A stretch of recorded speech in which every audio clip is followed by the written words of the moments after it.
You can't say the color black without walking on eggshells.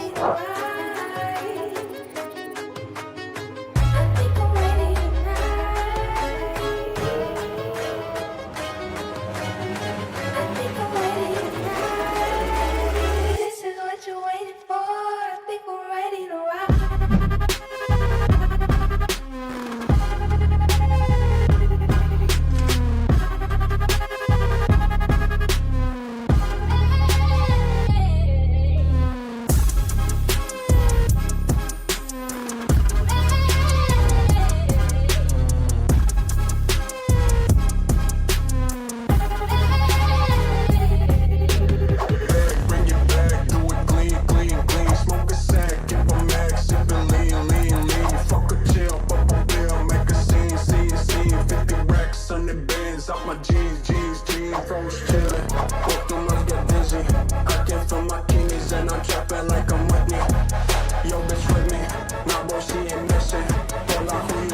I say, hold up, cock my glizzy, bang, bang.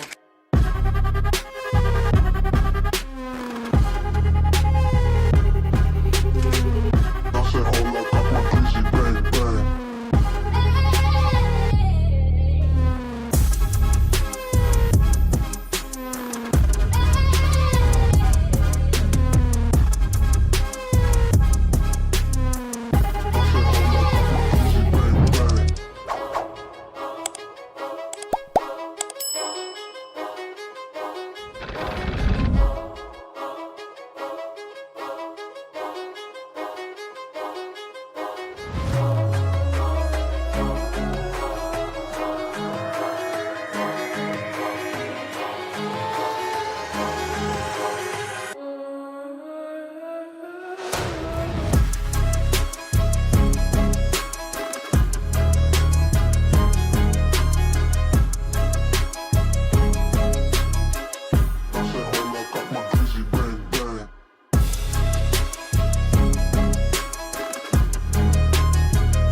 You're tuned into Foolery. Make sure to hit the thumbs up button and subscribe. And consider donating with super chats, stickers, memberships, or you can even gift memberships to other chatters. Or use the tips link in the description to write a message for TTS that will be read on stream. Hit the like button, or you ain't black. And that's a fact. Jack. Enjoy the show.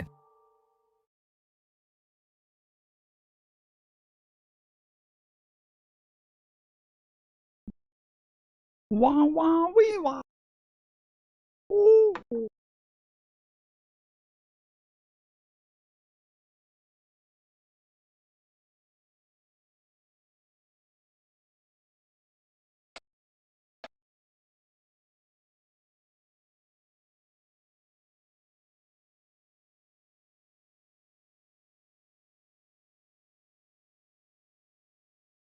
Hello, what's up, fools? Today is 6/9/2025. It is 8:45 p.m. Eastern Time.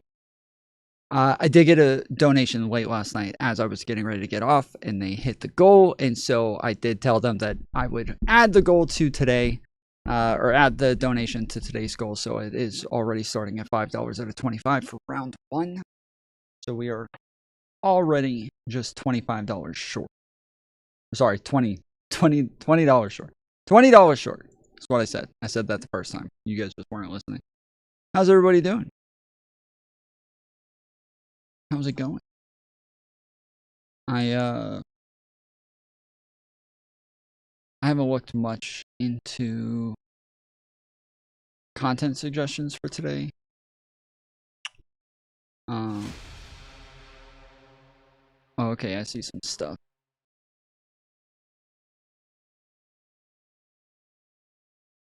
Okay.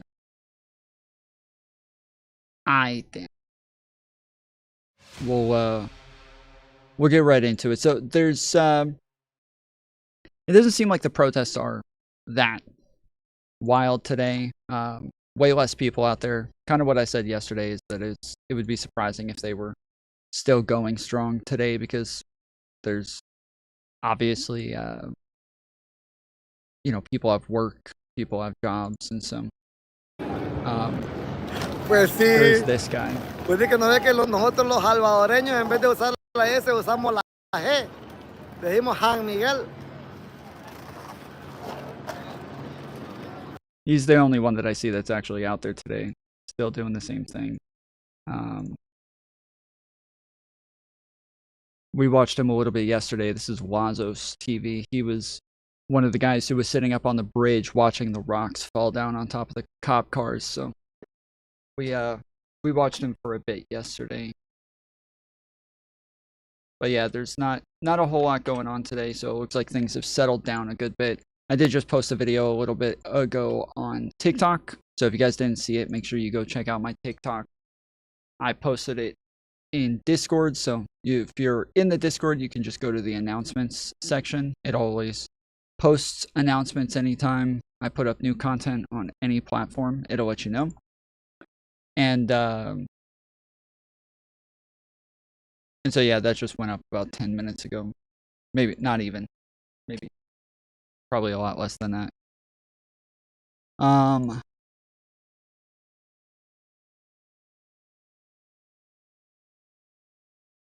But yeah, it doesn't look like there's a whole lot going on today. When they leave, he'll be talking again. China y Rusia es lo mismo que Estados Unidos. I kept seeing people talk about this, but I haven't seen it yet. After hours of standing off, this situation has now rapidly deteriorated. The LAPD moving in on horseback, firing rubber bullets at protesters, moving them on through the heart of LA. You just shut the fuck up! You okay? What the fuck? What the fuck?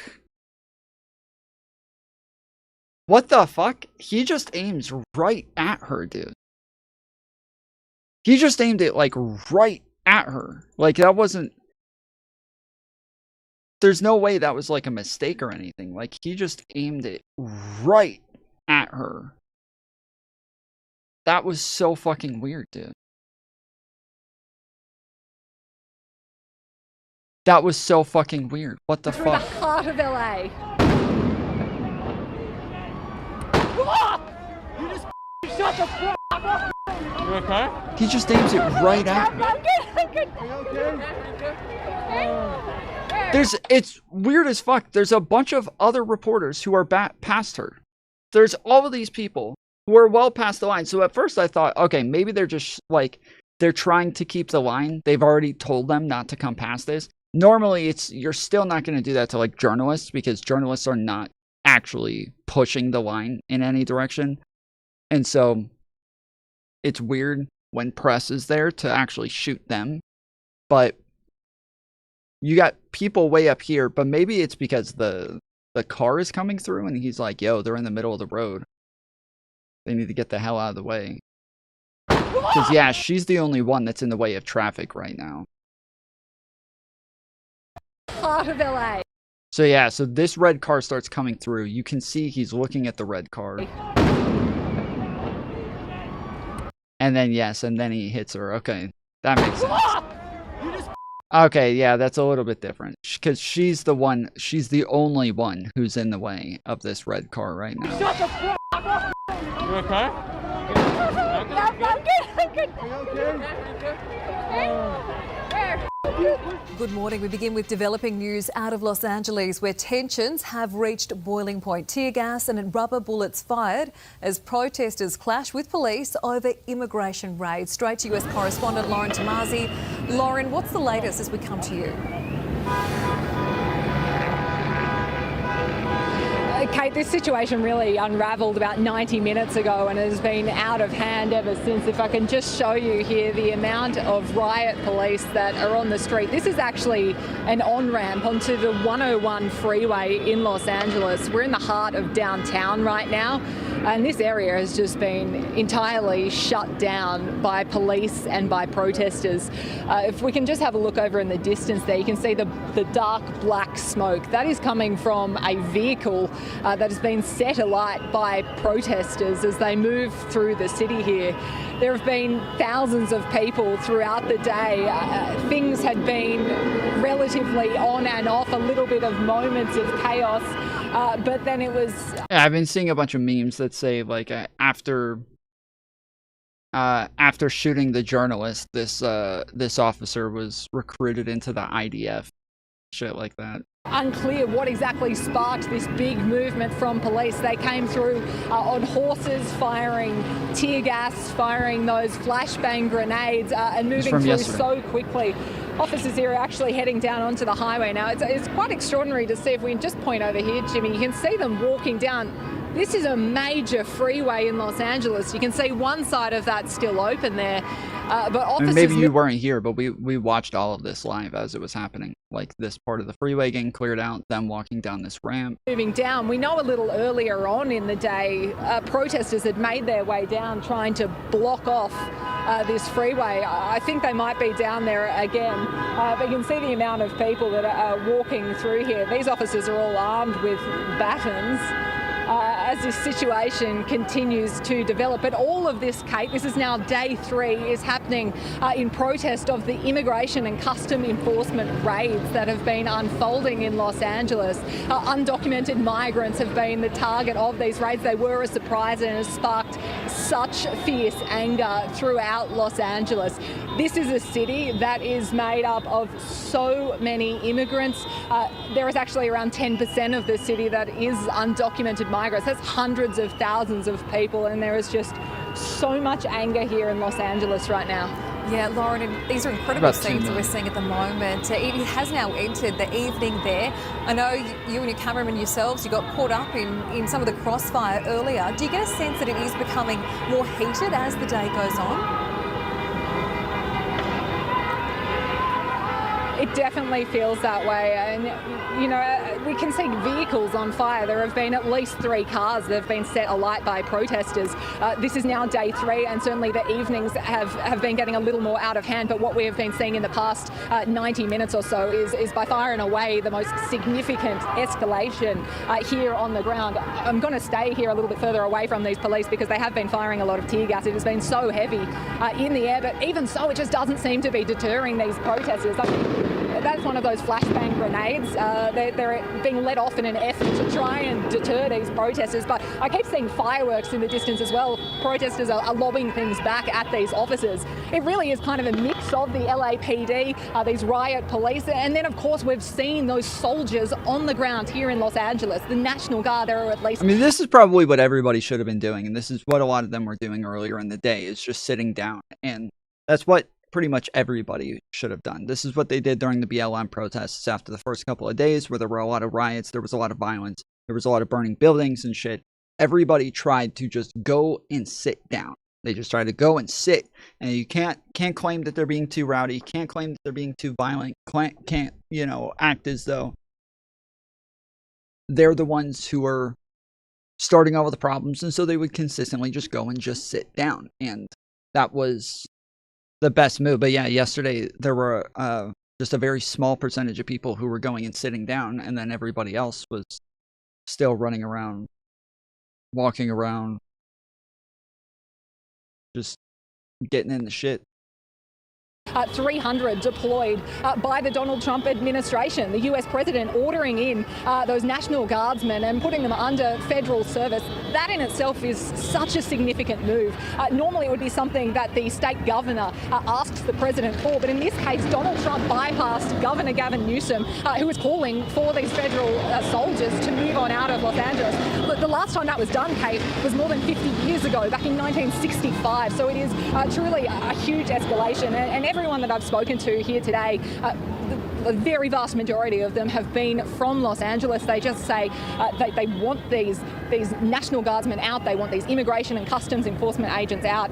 And it just doesn't feel like anything is going to let up until that happens. I mean, if we can just show you this man here, he's got one of the fluorescent guns there, and that is one of the things that can fire off tear gas canisters, and then those rubber bullets as well, which we've been seeing the crowd peppered with. But look, across the road there, the Mexican flag, we've seen quite a number of those, of course, a huge Mexican population in Los Angeles as well. So look, Kate, it's just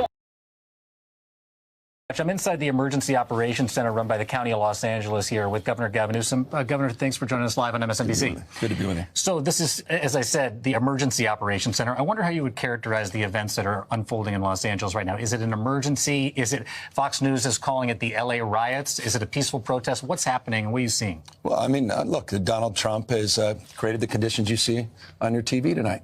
He's exacerbated the conditions. He's, lit the proverbial match. He's putting fuel on this fire ever since he announced he was taking over the National Guard. An illegal act, an immoral act, an unconstitutional act, and we're going to test that theory with a lawsuit tomorrow. Well, I was going to ask you that. Sorry to interrupt you, but Governor, so that's news. If you're going to sue the administration, tell me a little bit about it. Give us a preview of this lawsuit. Well, under his executive order, it specifically notes, and under what the DOD did, is they had to coordinate with the governor of the state. They never coordinate with the governor of the state. I've worked with the National Guard. We've deployed the National Guard. We did 3,000+ folks have been doing logistics work and fire recovery work, and they're fighting the fires, the rattlesnake teams. We did the same back in George Floyd. We have no problem working collaboratively in a mutual aid system with local law enforcement, but there's a protocol, there's a process. He didn't care about that. And the worst part, he completely lied. He said in a tweet that everything's now safe, everything's fine. Is that the case, Mr. Trump? He said because he deployed the National Guard. The Guard hadn't even been deployed when he said this. It's Orwellian. Simply lying to people. Unconstitutional, illegal act.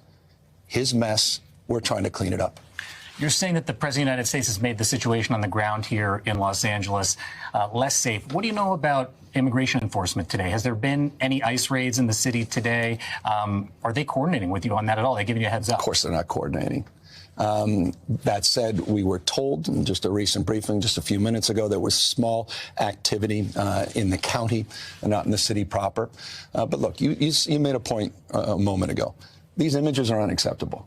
These kids on the car, the folks that are taking advantage of this, these aren't peaceful protesters, a lot of these folks, a lot of great people out there doing the right thing. But you get these insurgent groups coming in, sort of these anarchists that are in there to create real problems.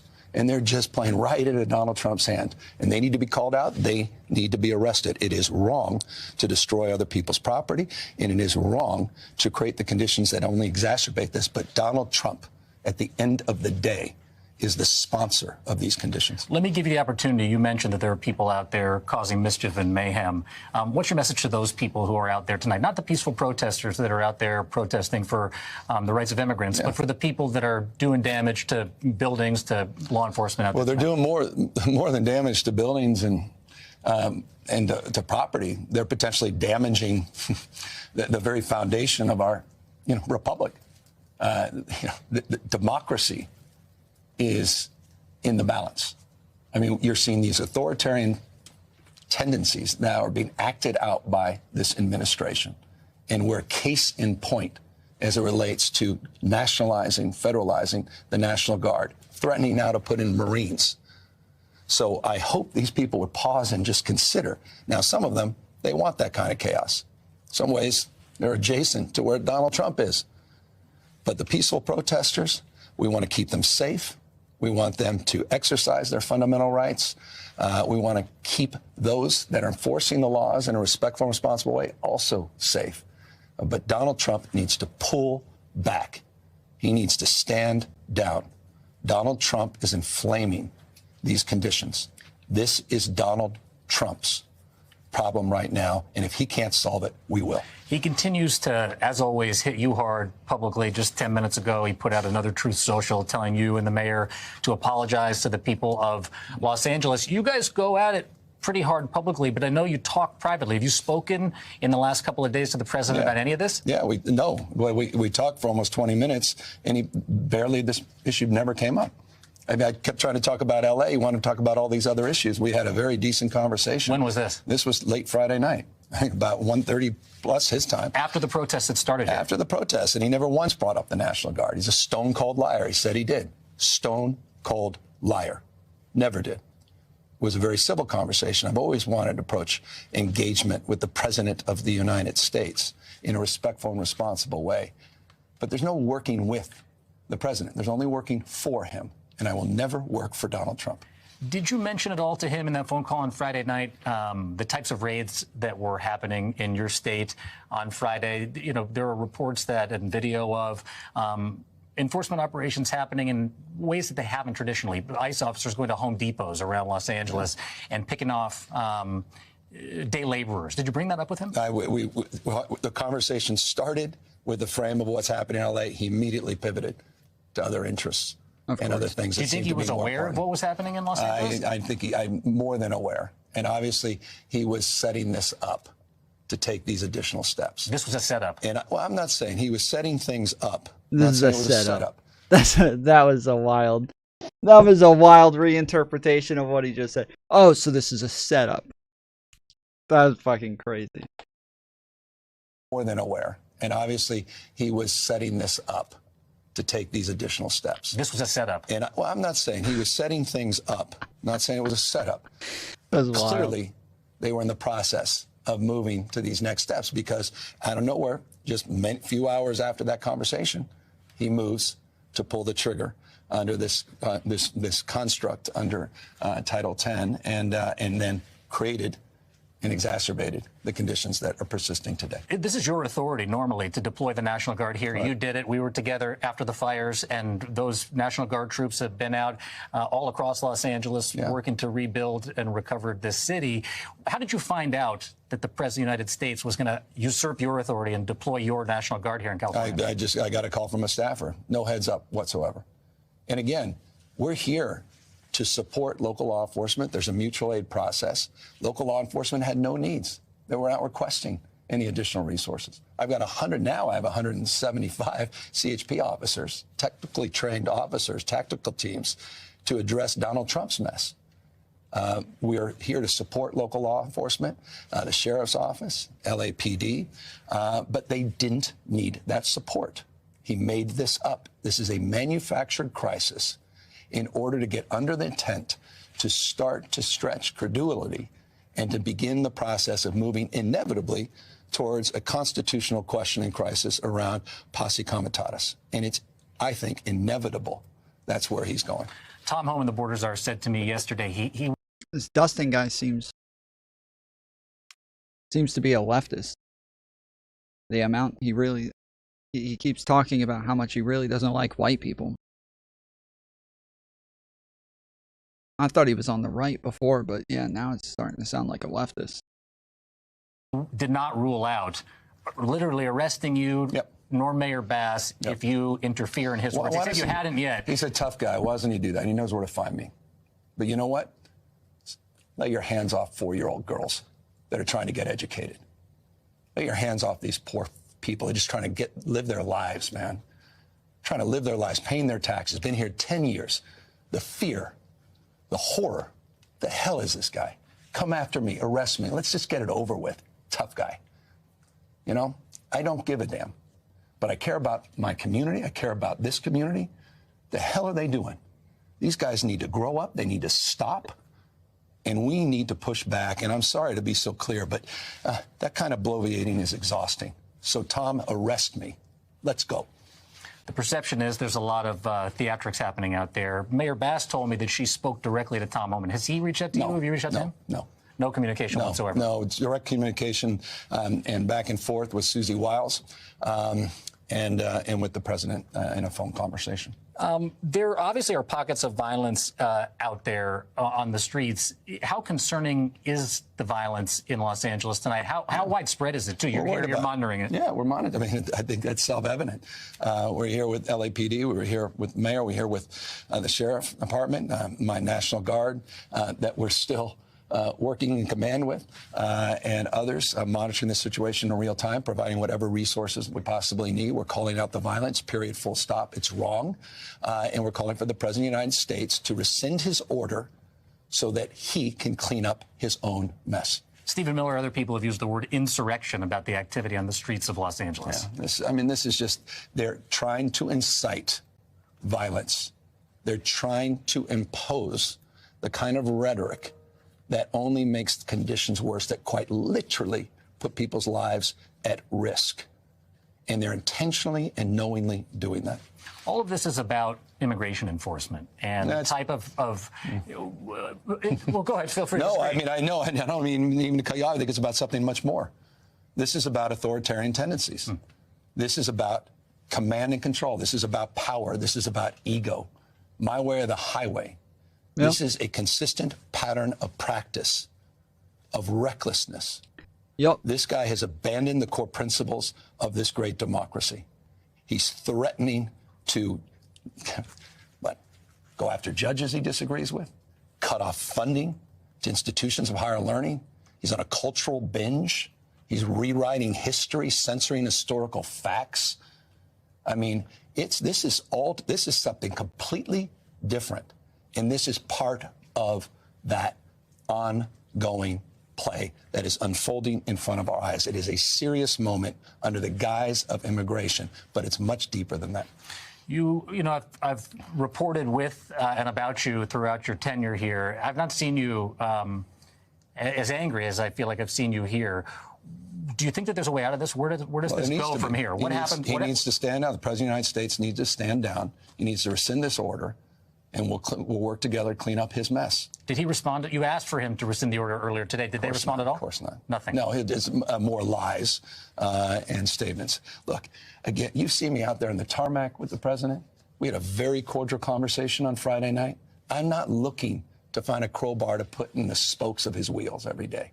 Yeah, we'll stand tall and firm in terms of defending our values, but I want to find areas where we can work together. But you go after vulnerable communities, you go after kids. I was just down in Compton School District 3 days ago, and they were talking to me about this 4-year-old kid. They don't even know where she is. This is a serious moment. The hell is going on? Threatening real people. These are friends. These are people we know, members of our community, destroying industries in the state. You claim to care about ranchers and farmers? You claim about construction industry? I mean, these are the folks that you're going after in the most uncivil and indecent way. And that's where I have a problem. I have no problem going after criminals. We've coordinated and collaborated with ICE. Over 10,000 transfers that have been part of my administration. So I don't need to be lectured by these guys that we don't coordinate and collaborate on violent California State Prisons does hand over inmates to ICE. And my legislature, with respect, it's not an indictment, but I've had to veto legislation for them to try to stop me from using that authority. So when these guys say we don't go after criminals, again, they're lying, and they are knowingly lying. What's your message to the people that are out there protesting for the rights of immigrants? You want to see those protesters continue to be out on the street and protest these actions by the Trump administration? I just want them to be safe. And I want folks to know that are thinking about going after, just be safe. Do you support them? Of course I support them. Protest is the foundation of this democracy. It's what makes this country great. And that needs to persist. And right now people need to come out, but we need to be mindful of the toxicity of this moment. And then we have to deal with these elements that are coming in that are intentionally trying to take advantage of this in a way that only aids and abets Donald Trump. And this is what he was counting on. And we've got to push back, and we've got to be careful at this moment. I pray that people are cautious and careful at this moment. We talked about this is in some measure about immigration, in some measure it's about democracy. Do you believe, some people have said, that this is an attempt at distraction from maybe the matters with Elon Musk back in Washington? Why did this happen now, in other words? He's the master of distraction. He's the commander of chaos. That's what Donald Trump does. Moves this direction, move that direction. Look, this guy is 90 days, 90 beautiful deals. How many deals? 0. In the UK, give me a break. Elon Musk is the sycophant of sycophants as it relates to this love relationship that he had with the President of the United States said it exactly right. We're likely to enter a recession the second half of the year because of the recklessness of this tariff policy under this administration. He's just saddled our kids and grandkids with $2.5 trillion of debt, to give billionaires and corporations a tax break that they're not even asking for. Of course he's trying to distract us. I have a feeling there's a pretty good chance that in the White House there might be a television on and he might be watching us I hope so. right now. Yeah, he can learn something. What might you say to him if I'll give you the floor, you have the opportunity, what you weren't able to say to him on that phone call or calls that he hasn't taken today? Just, I mean, where's your decency, Mr. President? Stop. Rescind this order. It's illegal and unconstitutional. And I said it, I'll say it again, it's immoral. You're creating the conditions that you claim you're solving, and you're not. And you're putting... Please stop selling out your ancestors to appease fake oppressed groups with white culture envy. Yeah, this is definitely a leftist.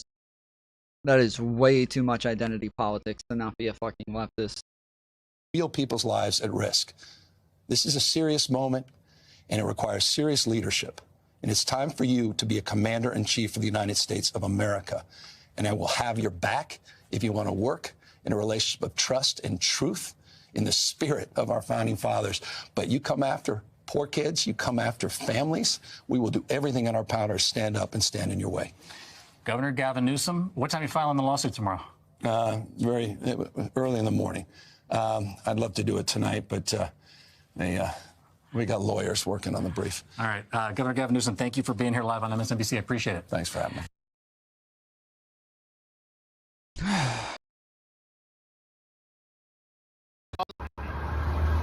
I'm here in downtown LA in front of Los Angeles City Hall because there's a protest going on against the ICE raid. I hate this guy, dude. I hate this guy. He is so dumb. He is such a fucking moron. That happened here on Friday. And I came to just check it out because sometimes it's so hard to know what's true when you're in the echo chambers in social media and mainstream media. It's getting all these narratives, and I just wanted to come down here. He always does this thing, okay? He always does this thing where he starts off with this, like, trying to steelman both sides. We're all in the echo chambers. The media is trying to feed us propaganda. We don't care about your left versus right bent. We just want the truth. That's all that matters. And then he finishes off by totally coming out on exactly what the right-wing narrative is. Every single fucking time. That's all he does. He just starts off trying to sound like he's fair, trying to sound like he understands both sides, trying to sound like everybody has a fair position, and then finishes with, obviously this is correct. And it's always just the right-wing narrative through and through, no different whatsoever. He just continues to perpetuate the right-wing echo chamber while acting like he's outside of it. Here and see for myself what was going on, what people are saying, what they're feeling. While I was here, someone handed me... Did Destiny have a conversation with this guy recently? I think somebody... I feel like I saw him recently. Did Destiny have a conversation with him recently? Literal communist newspaper. And it was interesting to note that the most common flag was a Mexican flag, as one would expect. Second most common flag, and it was actually pretty close, was the Palestinian flag. And then there were a few American flags in there as well. And when I asked some of the people with the American flags, why did they have American flags? They said it was because they wanted to make sure that the bad guys don't get to hold the American flag as their symbol. So just a little bit of insight into the mind of these people who are protesting. And it was largely peaceful. Now there are sirens going off, so I'm not really sure what's happening right now. But I do have some thoughts. I did make a video at the protest that I'm going to share with you guys tomorrow. But until then, here are some sights and scenes from the protest. Stay safe and enjoy.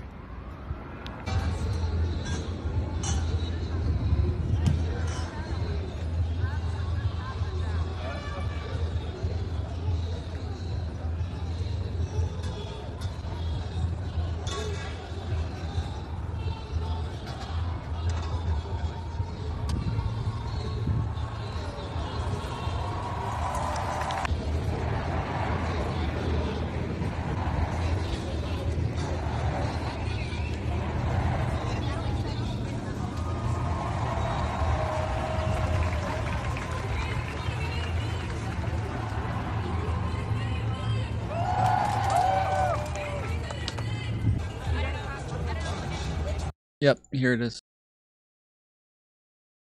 Of America. Can you go into more of why you believe it's like a horrible idea, tariffs? Internally, they lack consistency. They say that they want to bring back manufacturing, but then they say they're willing to cut deals with other countries. So I don't know what that means. If we cut another deal with another country, wouldn't that undermine our own manufacturing?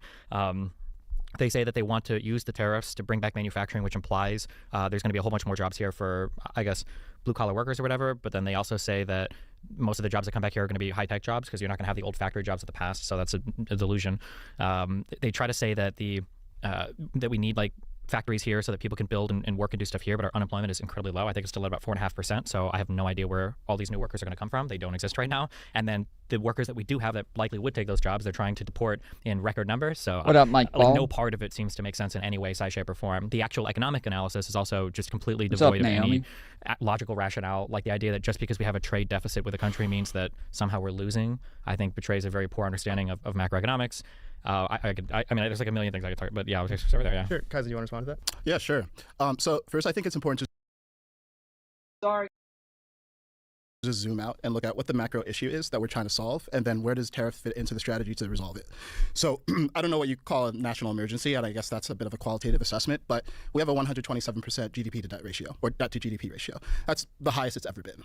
And with $37 trillion in debt, $2 trillion deficit, we need to restructure things in America. Otherwise, we're going to have a bona fide emergency. So first, do we agree that there's something that we need to head off at the pass, whether we agree that's an emergency right now or it'll be an emergency later? No, I think this is given as a truism with no qualifiers ever. I would ask you very simply, what should the debt to GDP ratio be? I know it's the highest it's ever been, including wartime, right? So the highest it's ever been, even post-World War II, was 119%.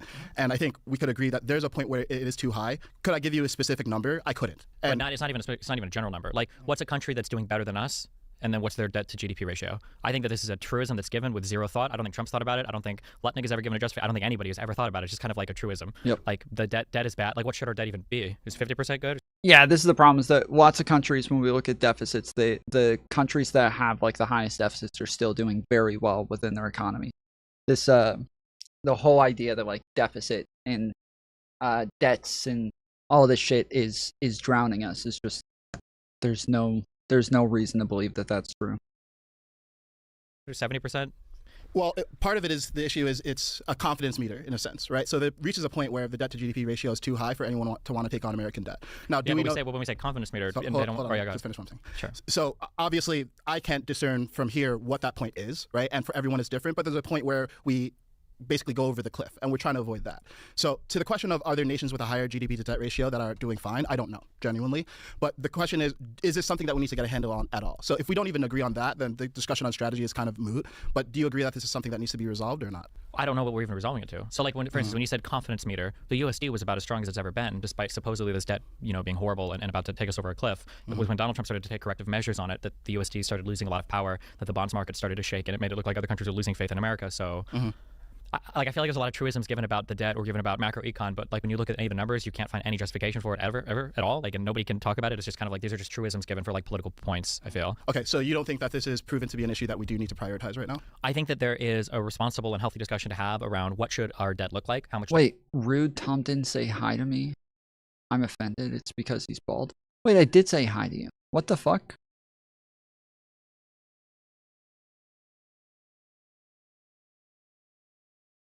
Should we have and what policy should we take to alleviate that? None of those conversations are happening right now in this administration because they don't even understand what the debt is or really anything about economics in general, I guess.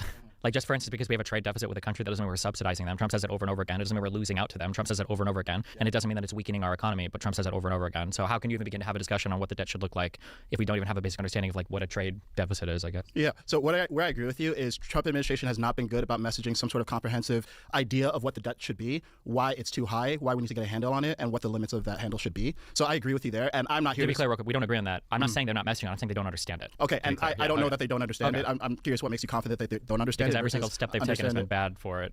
Yeah, so this is one of those things where it's like I personally don't feel confident that I have such a strong grasp of macroeconomics that I could say that A, every move that they're making is illogical, and B, that they don't even have a strategy. What I can say is that I'm pretty confident that having a $37 trillion debt and $2 trillion deficit is unsustainable. And at minimum, we need to correct the trend, even if we think that at the absolute, like we can sustain a 127% debt to GDP ratio. So with that being a given, the question is, what should we do about it? And I think a lot of the time when we talk about tariffs, we talk about them in isolation. And where I agree with you is the tariff strategy has been opaque if it's there at all. right? We talk about tariffs in terms of wanting to reshore manufacturing, and then it turns about we need to turn it into some sort of methodology for... All right, I'm going to skip to the conversation about immigration here. Everything that's happened so far. So there are millions of people in the U.S. who are here illegally. What should be done with those who are already here? And what, if anything, should change to prevent illegal immigration moving forward? Should I go first? Sure, yeah. So we touched on, or Stevens touched on this super briefly when you talked about deporting the people who are doing a lot of the jobs that actually are necessary for the economy. And I agree, that's something that needs to be reckoned with if we are going to deport people. But before we even talk about things like the economy, or some people incorrectly believe that immigrants are committing crimes, and that's not true, or at least not at a higher rate than the average American, I think fundamentally and instinctually what's going on is a lot of people just feel like it's unfair to allow illegal people to enter the country illegally. And to give you a very simple analogy, it's almost as if you're standing in a line, right? So let's say you're at an event and you're standing in a line, and you're standing in a line not because someone is wagging their finger and saying that you should do it, but because there's a basic understanding that there's a social contract, that we all stand in the line, even if we don't like it, and we wait our turn. The perception is that illegal immigrants are not waiting their turn. And it's, from a humane point of view, I totally understand a lot of these people are leaving desperate situations. A lot of these people are just like everyone trying to live a good life, and they want to live it in America. But the reason why America is actually so desirable is because we are a nation of law and order. We've actually created a system where we have relatively reliable judiciary system and legislative system and executive branch, and they work together. That's like, I don't disagree with that necessarily. That's definitely one of the things that is true about the United States, is that our liberal laws, our liberal constitution, our liberal system has been beneficial to where a lot of people want to live here. We have ended up being very prosperous because of all of those things. And so it is very true that, yes, we are just a very desirable country to the rest of the world for these reasons. But one of the major reasons is because our liberal constitution and our liberal values have made it to where we value capitalism, and our capitalistic ideology has taken us very far, and it's made us a very prosperous country where we make lots of money, there's lots of jobs, and that the idea is that anybody can come here and make it. If you work hard enough, if you do the right thing, you will make it in the United States, because the opportunities are all there, because capitalism. And so one of the things that's been really beneficial to us is that we try to make sure that our government is like balancing our economic systems pretty steadily, meaning that if we don't have enough people in the country to work the jobs, our government should allow in more immigrants so that we have more people to work the job, so that the businesses are able to stay in business, and that we always have enough people to do the jobs that are needed. And that's one of the things that we need right now. So we just need more people. We have a labor shortage. We need more people coming into the country. And to make it about like, oh, people love this country because we have law and order. That's kind of missing the forest for the trees, because, yeah, the law and order has been beneficial in helping the economy. And the economy is the thing that everybody wants to be a part of. So it's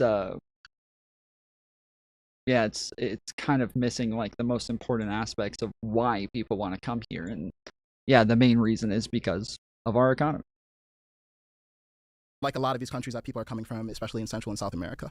So not only does it feel unfair to the average American to watch so many people just bypass the rules, while, by the way, there are many people who are trying to enter the country legally and not willing to break the rules, it also undermines the very thing that makes America desirable to be in the first place. Because if it's a nation of law and order, and we're allowing people to enter the country... See, Destiny normally at this point, he goes in a direction that really bothers me, because normally he does this thing where he's like, yeah, but why? Yeah, but why do they have to leave? Yeah, but why do we have to deport them? Yeah, but why can't we just give them legal status, and then they won't be illegal anymore? Like, he does this thing, and it kind of drives me a little crazy, because obviously we do have to have laws. We have to have borders. We have to have immigration status, just like any other country. And he kind of makes himself sound like he's one of those open borders people when he does shit like that. The question should be like, yeah, okay, but what about when it comes to a president who is deporting people who did come in and do it the right way? What about people who already went to court and got legal status? What about people who were sitting in asylum camps who had already gotten pre-approved before they traveled all the way to the United States, and then Trump took them out of those asylum camps and put them in a fucking prison in another country? Like, what about that shit? What about that? Okay, that has nothing to do with like actually upholding borders. Biden upheld borders. Obama upheld borders. Trump just wants to arrest brown people. That's it. Country while violating law and order, then very soon the community that people are trying to break into is not actually desirable anymore. So from my standpoint, this is about fairness, and it's actually not a moral claim. It's a claim about what actually creates a sustainable community. And I don't think it's sustainable to have a community where we have this perpetual underclass of people who the only difference between this underclass of people and the other and legal immigrants is that this underclass of people managed to make it into the country. This underclass of people is now getting actually abused because they're working jobs under the table. A lot of the time they're getting scammed. A lot of the time, they don't have worker protection because they're undocumented. And I don't think it's a good situation for those people. I don't think it's a good situation for people who are legally. I don't think it's a good situation for people who want to be in the country legally either. So in my opinion, look, we can't do this in the middle thing where we have like second-class citizens in the country and we say, oh, well, they're providing, essentially, we're saying cheap labor. Like, oh, they're building our houses and they're farming our crops and they're doing jobs that Americans don't want to do. We need to either legalize all of them or we need to remove them all from the country. So if we look at these two branches, it's like, okay, well, what's the relative upside and downside of this? The upside of keeping these people in the country is certainly from a humanitarian point of view, it's more palatable because no one wants to force 10 to 20 million people to leave the country. They have communities here. They have bonds here. It would feel really bad. No one wants to see women and children crying as ICE kicks down doors and kicks them out of the country. But what we would lose there is a fundamental sense of trust in American systems of law and order. And I think that it would actually not just create internal distrust, it creates external distrust too. Because imagine, I'm a first-generation immigrant. My parents came from Ghana. They waited in line. They followed the rules, they came here, they continue to follow the rules. So that would be the upside and the downside there. On a humanitarian front, it feels better, but I think from a social compact point of view, it's worse. The other alternative is you remove them all from the country. Now, I think a lot of the time, my criticism of the way conservatives talk about this is it just lacks compassion. It's about, hey, let's forcibly remove them here, they're illegals, like even the terms that they use are just really unsavory.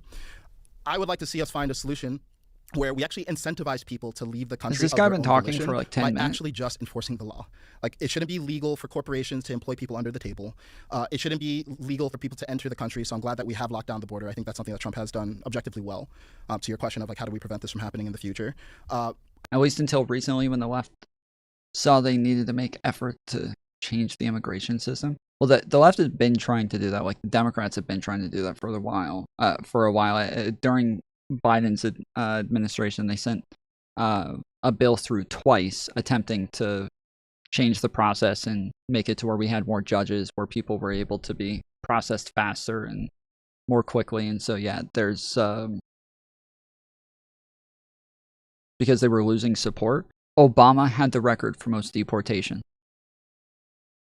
Obama has the record for most deportations in an 8-year period. Biden has the record for most deportations in a 4-year period. It has nothing to do with... What do you mean that's what I'm saying?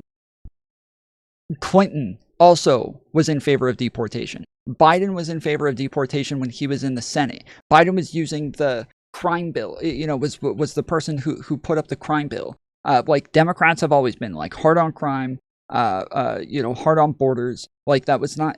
At what Democrat do you think was not hard on immigration, illegal immigration?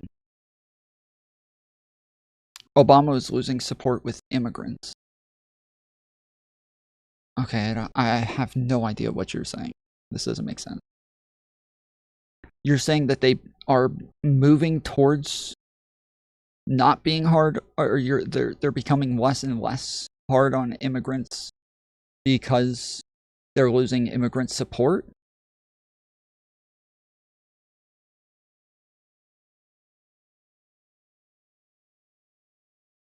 I don't know what you're even arguing. I think we should be incentivizing them to self-deport by actually paying them to self-deport. I think that would be a lot more palatable and from a humanitarian standpoint and logistically more feasible. And I know they actually offered $1,000 per illegal immigrant who self-deports. I don't think that's enough. I think it goes $1,000 goes further in a lot of these countries that people are coming from than America, but it's still not enough. But yeah, I would like us to raise the amount that we incentivize these people, help pay them $5,000 and give them a time frame.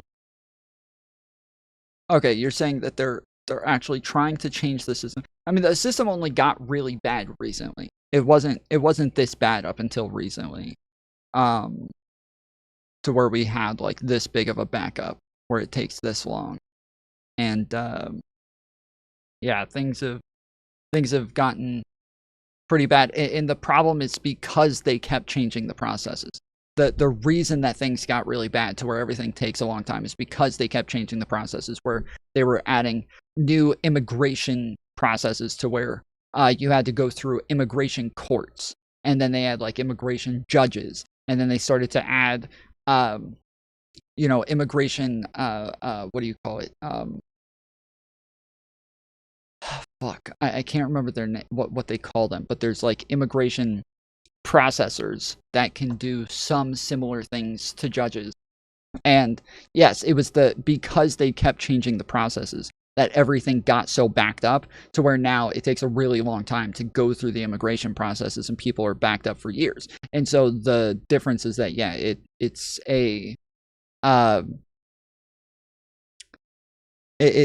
a system that has gotten bad because they kept changing it, and it just got worse and worse to where now they have to redo the whole thing in order to make it a quicker process. And where they get to choose when they leave. But this in-between zone where we allow people to be here as this weird underclass, second-class citizens, and then we rationalize it economically, it goes against the spirit of America, and it's not sustainable, and I think it needs to be resolved in this administration. Yeah, I think that factually, for illegal immigrants, they are fiscally beneficial because a lot of them pay into government budgets. We don't get them generally in their child years, so we're not making big investments in them to raise them up to their tax-paying years. And then economically, they're beneficial because we were hungry for workers in the United States like crazy. Our unemployment has been incredibly low for long periods of time. The idea of deporting 10 to 20 million people is just wholly unrealistic. I think it's a fantasy wet dream by conservatives that it just serves some emotional end. It would just be disastrous in so many different ways. The additional funding we would need for... Well, this is why. So when Donald Trump came into the presidency, he said that Biden let 20 million illegal immigrants into the country, when it's at most, like the highest number it could possibly be is like 2 million. And we were at about 11 million when Biden took the office. So now it's probably 13 million total illegal immigrants in the country, at most 15. But Trump came in saying that 20 million illegal immigrants came in just during the Biden administration. 20 million. Okay, so he added a zero after this. And there's not even 20 million illegal immigrants in the entire fucking country. I've had so many debates where the people that I'm debating argue that there's hundreds of millions of illegal immigrants in the country. Hundreds of millions, right? So they think at minimum that the smallest number that hundreds of millions could be is 200 million. That means that they think that 2/3 of the country, when we have 350 million people in our country, 350 million people in our country, if 200 million of them are illegal immigrants, 2/3 of the fucking country is illegal immigrants. That is insane. Like, the numbers just keep growing. They keep adding more and more people to these fucking things. It is fucking nuts. So then when Trump says that, yes, he's going to deport 20 million illegal immigrants, that's impossible. That's impossible. There's he literally cannot find that many illegal immigrants in our country. But what he started to do is revoke asylees. He started to revoke people who are here on as refugees. He started to revoke visas. He started to revoke like all sorts of legal statuses in the country. And that way, he can say that he deported this many people afterwards. And that's why he's going about it the way that he is. Initially, he said that he was just going to go after the criminals, the murderers, the rapists, and then he came into office and immediately starts deporting a ton of people who have no crimes, no charges, no convictions in any country anywhere. No charges in any country in the fucking world. They don't have them at all. And so, yeah, this is insane. It's an insane thing to think that he could pull off until he starts going and deporting the legal immigrants as well. And now you're like, oh, okay. Yeah, if he's deporting fucking legal immigrants as well, yeah, he could get 20 million. Yeah, he could get 20 million. He could get 20 million pretty easily. And so, yeah, and then even on top of that, as these things are being challenged in court, where they're like, wait, you can't deport people like that. They're like, hurry, go, before they tell us we're not allowed to do it. And then they rushed them out of the country. And then when they're like, yeah, you can't deport those people. They're like, we already did. It's like, well, you got to bring them back. Like, sorry. Out of our hands. Got nothing to do with them anymore. They're gone. I can't help you. And so, yeah, they're just making it to where they're deporting as many people as possible, regardless of the circumstances, where the idea has always been, like, especially, you know, for me, growing up as a Republican, the idea has always been, we're not against immigration.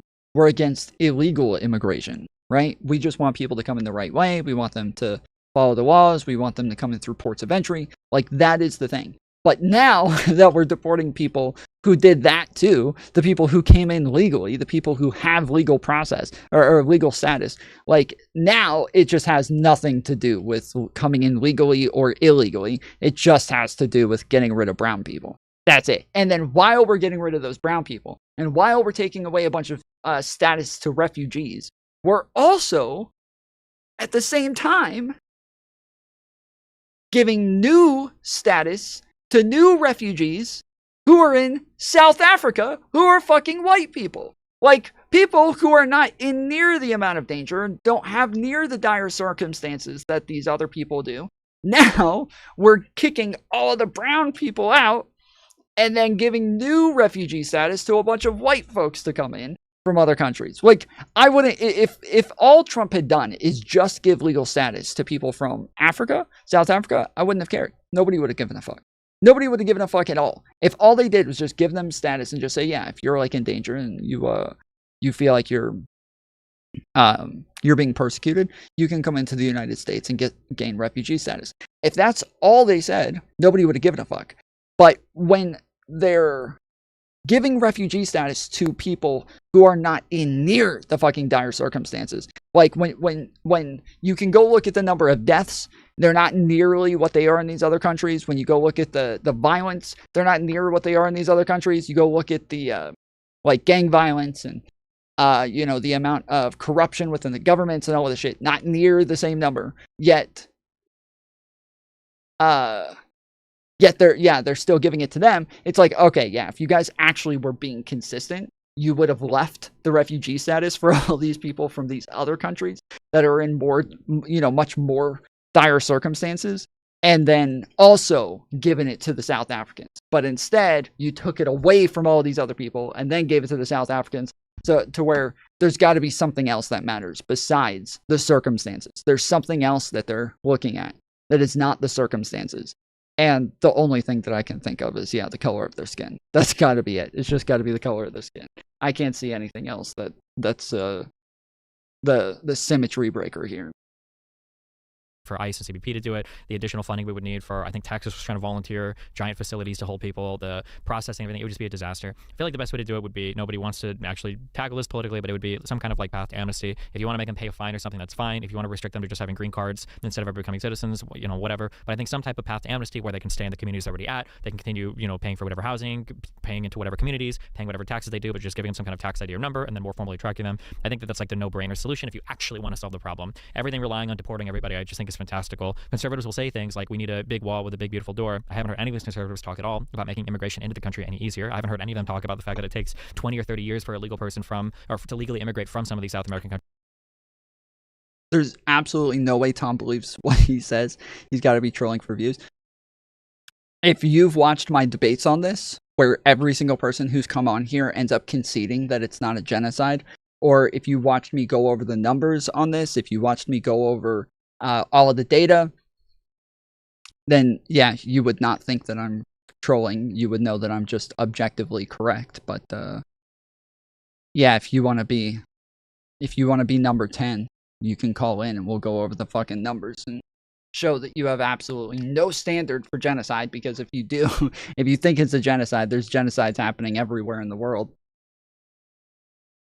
Countries or from Mexico into the United States. So it seems like at the end of the day, they just want to kick out a bunch of people. They have no alternative plan to replace them, and then they're just going to pretend that somehow that's all going to work. And I just think there'd be a catastrophe on like 7 different levels.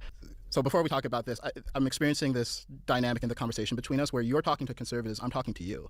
So what about my suggestions that we incentivize self-deportation by paying them more? I mean, my response would be the same. It would be, why would we destroy all the markets that these people overwhelmingly work in like that? Where are the workers going to come from? We can import them legally. So would you be in That's what we used to favor do. then of dramatically increasing the amount of immigrants that we accept or making it much easier to immigrate here? 100%. Okay. Yeah. If that was a position that anybody else took, I think I would probably be okay with that. Although at that point I would say, why deport somebody, just have them reapply? Why not just do that? That basically sounds like amnesty with more steps. No, so I wouldn't say you necessarily bring back the same exact group of people that you just. I don't mind bringing back the same group of people, but I do think it's important for them to come in through ports of entry. So it does make sense to deport people and then tell them to come back through ports of entry, because the difference is that you're following the same processes as everybody else, and where you go, it can vary now. And yeah, there's just there is value to actually deporting people and then having them come back in through ports of entry, and then having them like actually vet the people, putting them back in line to where even if we speed up the process, right? We're going to say that the process currently takes somewhere between 5 and 6 years, 5 and 7 years for somebody to go through a legal entry process, right? Well, if it's somewhere between 5 and 7 years, then why would we just like take somebody who's already here and then say, hey, you get to start the process now from inside the country while all of these other people are having to wait? Like, it doesn't really make a whole lot of sense to me. Yeah, I think that they should have to get put into the back of the line where other people are coming in. Makes sense to me. Do me a favor, guys. I need people to go watch and like my my TikTok video. If you don't actually watch it, it doesn't actually benefit me any if you just go and look at it and then hit the like button. I'm a liberal. I'm a liberal, not a leftist. So I'm going to explain why I support these protests. It's not because people need to work.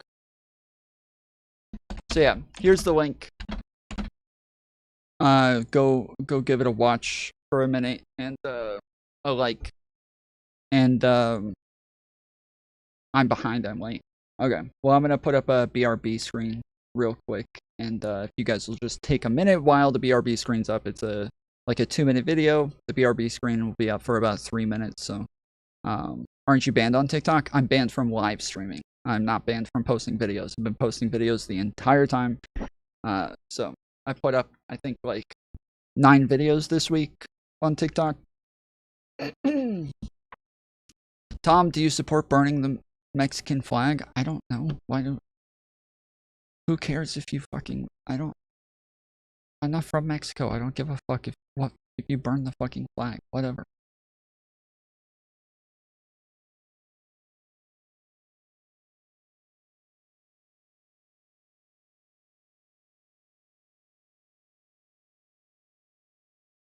Alright, I'll be right back.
Okay.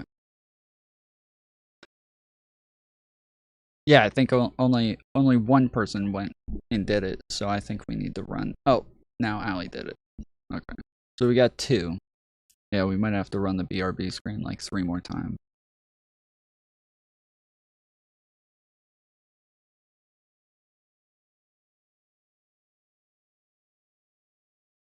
Did what? What are we doing? I said I'm gonna run the BRB screen. And I need people while I run the BRB screen to go watch the fucking TikTok video and click the like button and comment on it. And then I'll come back once enough people have done it. And there's like we ran the fucking BRB screen like more than once, and now it's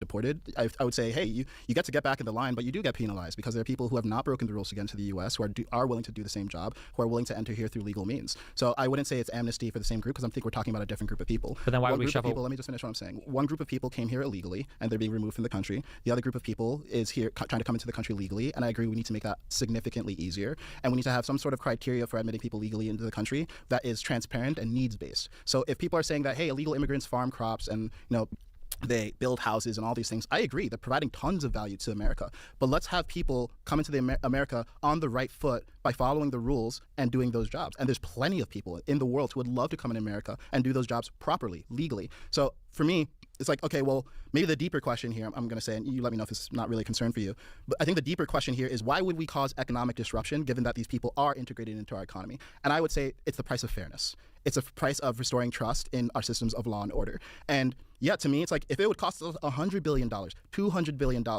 some contraction of the economy, I would actually say that's worth it long term. Because I think part of the reason we have so much polarization and division, and one of the reasons why now twice Trump has gotten elected on a campaign that makes immigration the top issue, is because I think intuitively people just feel, hey, this is not how we do things in America. We don't get to selectively enforce rules. We don't get to just turn a blind eye. We don't just talk about freedom. We also talk about responsibility, because that's what made this country so great that people want to join it in the first place. So yeah, I mean, again, I'm going to continue to push back every time talking conservatives because, like, I'm Kaizen. I'm not conservatives. I'm not these other people. I understand. I'm sorry, but I mean, like, obviously, I'm speaking to largely the conservative argument. I mean, if you want to talk about fairness, it's hard because you're defending, or you're not. I'm Kaizen, not conservative. Defending, but you're saying that Americans care about this in the same breath. Trump is a 30. Again, this guy follows the conservative through line all the time. He always finds another way to justify it or another way to get to the same conclusion, but he always follows the full-on conservative logic from beginning to end, and he tries to play this game where he'll steel man both sides, but always and does this thing where I want to think outside of the echo chambers, guys. I want to think outside of the mainstream media narratives, but ends up going right along with the right-wing mainstream media narrative every single fucking time. He's like yes, I was going to say he's like a black Tim Pool, where he is trying to sound like he's fair, trying to sound like he's considering both sides, trying to sound like he actually understands everything from beginning to end across the spectrum, and then comes right down on a hardline right-wing position in the end every single time, no matter what. It's a way to try to make people feel as though if they're running with the right-wing narrative on everything, it's because they're being rational, they're being fair, they're being logical, they're not willing to, they're the real rebels who aren't willing to just abide by a narrative, while in the end they are just following exactly what the right-wing narrative is. 34-time convicted felon who's dismissed cases against him, impeded his own investigations, and is engaged in more overtly corrupt forms of lawfare than anybody, probably combined, every single president in U.S. history. So the idea that Americans have some intuitive feeling about fairness is just completely and totally unsubstantiated, in my opinion. Number one, and then number two, again, if you want to fine people because you think something's not fair or whatever, I agree that illegal immigration, it's not fair, I guess, that they came in illegally, but the amount of economic harm that you would cause to this country, if we were a shining beacon of law and order, through and through in every way, then I could see maybe there being some argument for it, but not with this president elected a second time. Absolutely not.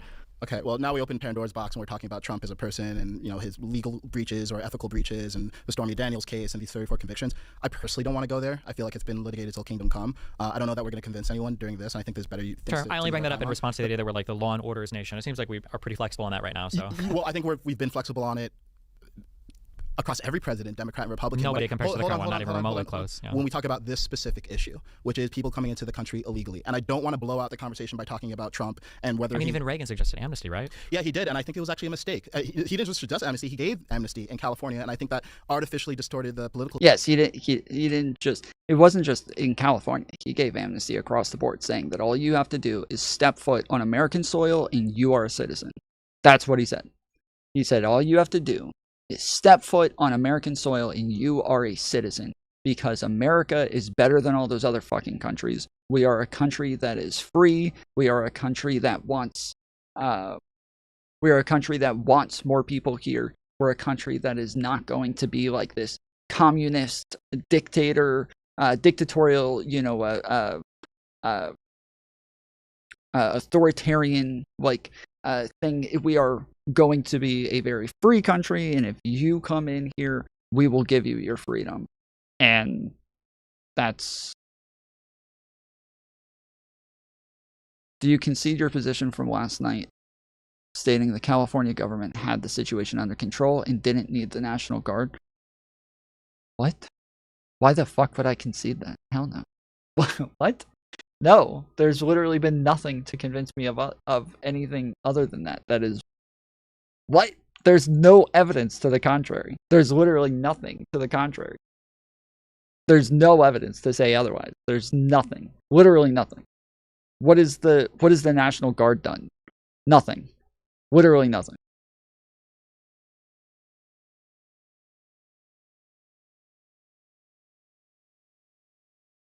You haven't heard the latest from LAPD chief? No, I have.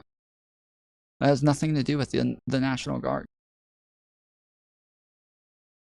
Environment there, and that's why I'm actually considering moving from LA, because I think it's become a place that doesn't respect law and order and has a ton of inefficiency and is actually squandering a lot of the largesse that it naturally has. So I think that's actually the effect of providing amnesty. It's like it erodes the social fabric fundamentally in a way that I think is worth actually economic disruption. So I would personally say, yeah, I'd be willing for my life to be harder for a few years because we actually did things the right way. I'd be willing for my life to be harder if we said, hey, we're going to show these people the door as compassionately as we can. We're going to have them...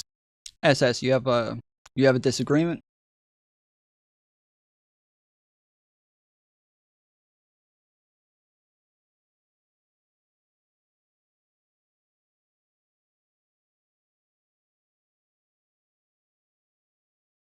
No, I just have a crush on you. Self-deport by enforcing the laws and providing incentives as compassionate. I have a crush on you too. And we reset the deck and we do this properly because no president has been willing to do it properly. I will say, as a critique of Trump, he has not talked about reforming the legal immigration process at all. And I think that's a failing because I think the way that comes across is, hey, not only do you not care about immigrants more generally, because it connotes this undertone of you're some sort of xenophobe. I'm not saying that's what he is, but that's what it can look like to a lot of people. I agree that illegal immigrants are providing a lot of value, and we need to get that value from somewhere. I'm just saying we can get it from legal immigrants, and as a point of fairness, those legal immigrants should be the people who have been waiting in line patiently to get into the country the right way, not people who broke the law and are already here and for whom it's inconvenient to leave the country because we started enforcing the law. Sure, but if Donald Trump suggested tomorrow he can push a button to deport 20 million people with no path to getting anybody else in here, would that be something you would support? Sorry, say the question again? Let's say that we could push a button tomorrow and deport 20 million people, but there was no realistic mechanism to replace even a tenth of that. Would you support that? I just don't understand because the fact you even had to think about it says enough about that question. Because apparently Americans were so, and this is also a thing where I have a hard time figuring out what anybody actually cares about.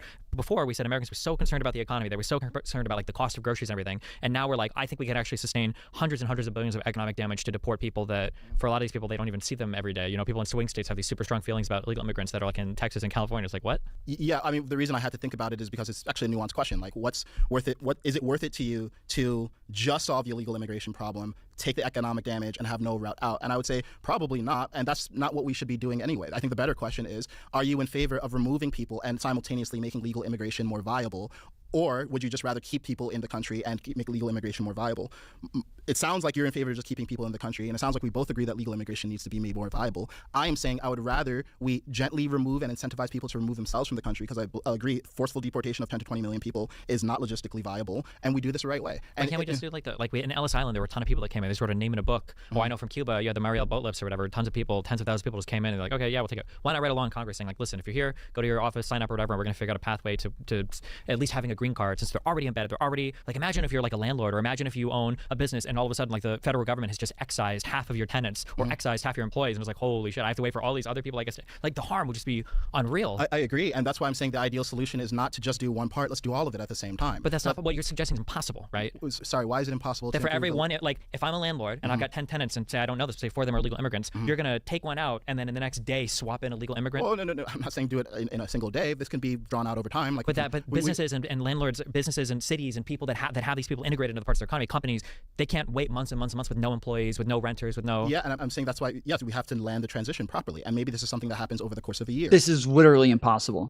What he's saying is literally impossible. He's saying that he wants to keep the same amount of immigrants, just replace them.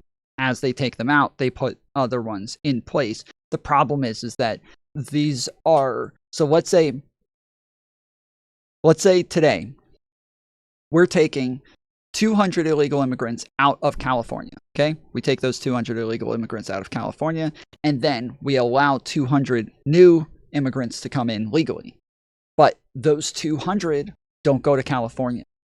Like 80% of them go to like Texas and Colorado, New Mexico, Atlanta, Chicago. They go to totally different places. Now, you're not all of the people who lost 200 workers in California, they did not get them back.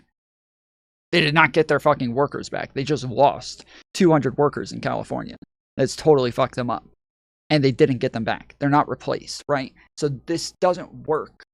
It will never work the way that he's saying it. This is like a cartoonish, this is a childish and cartoonish version of the way that immigration could possibly work.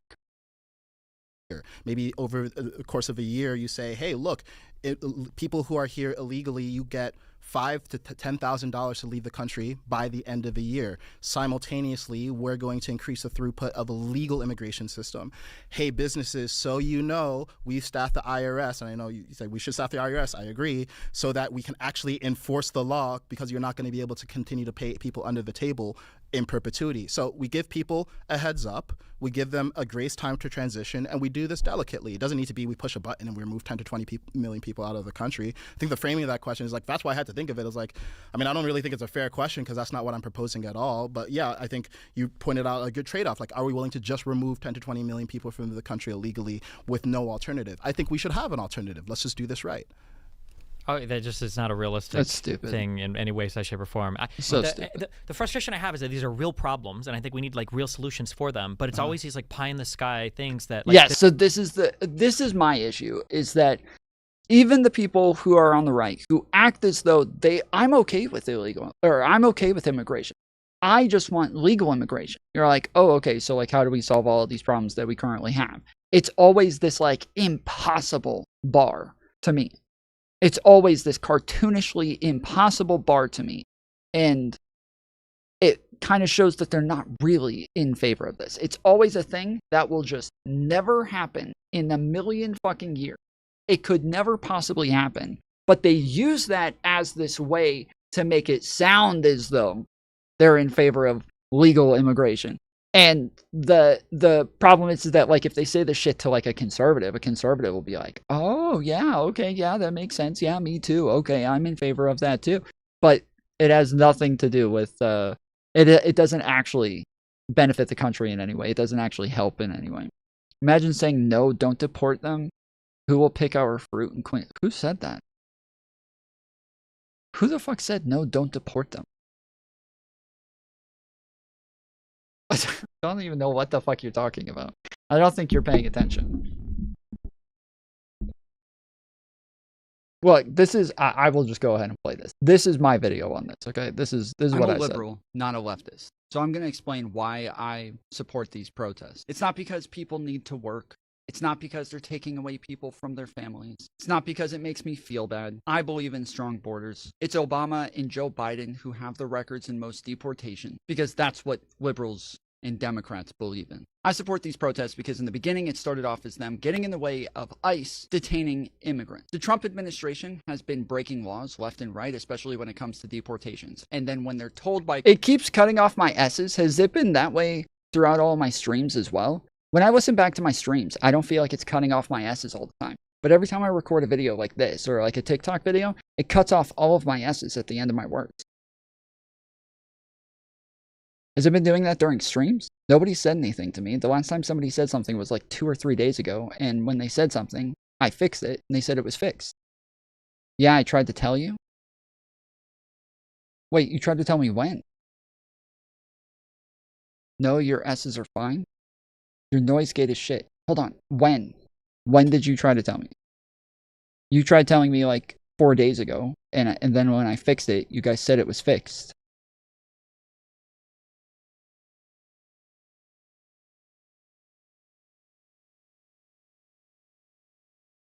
I'm not asking what the issue is. I'm asking if there is an issue. I didn't ask what the issue was. Okay, I don't need people to tell me, oh, I think it's your noise gate. I think it's your compressor.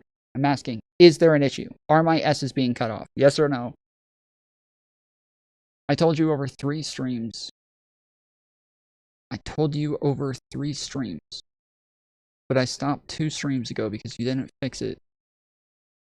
But that's the last time I did fix it. You told me 2 streams ago was the last time that I fixed it. I did fix it 2 streams ago. So yesterday I streamed, and then the day before that, and then I took 2 days off before that, and then the day before that is the last time somebody mentioned it, and I fixed it on that day.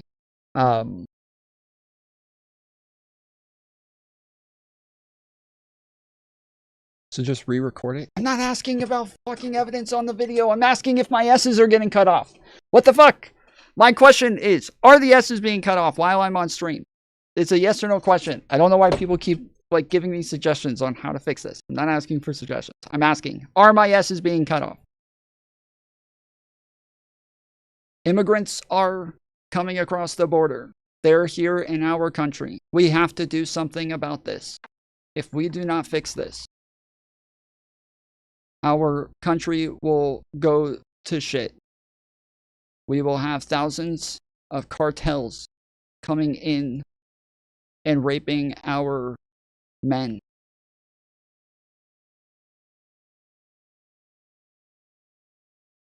It's fine? Okay.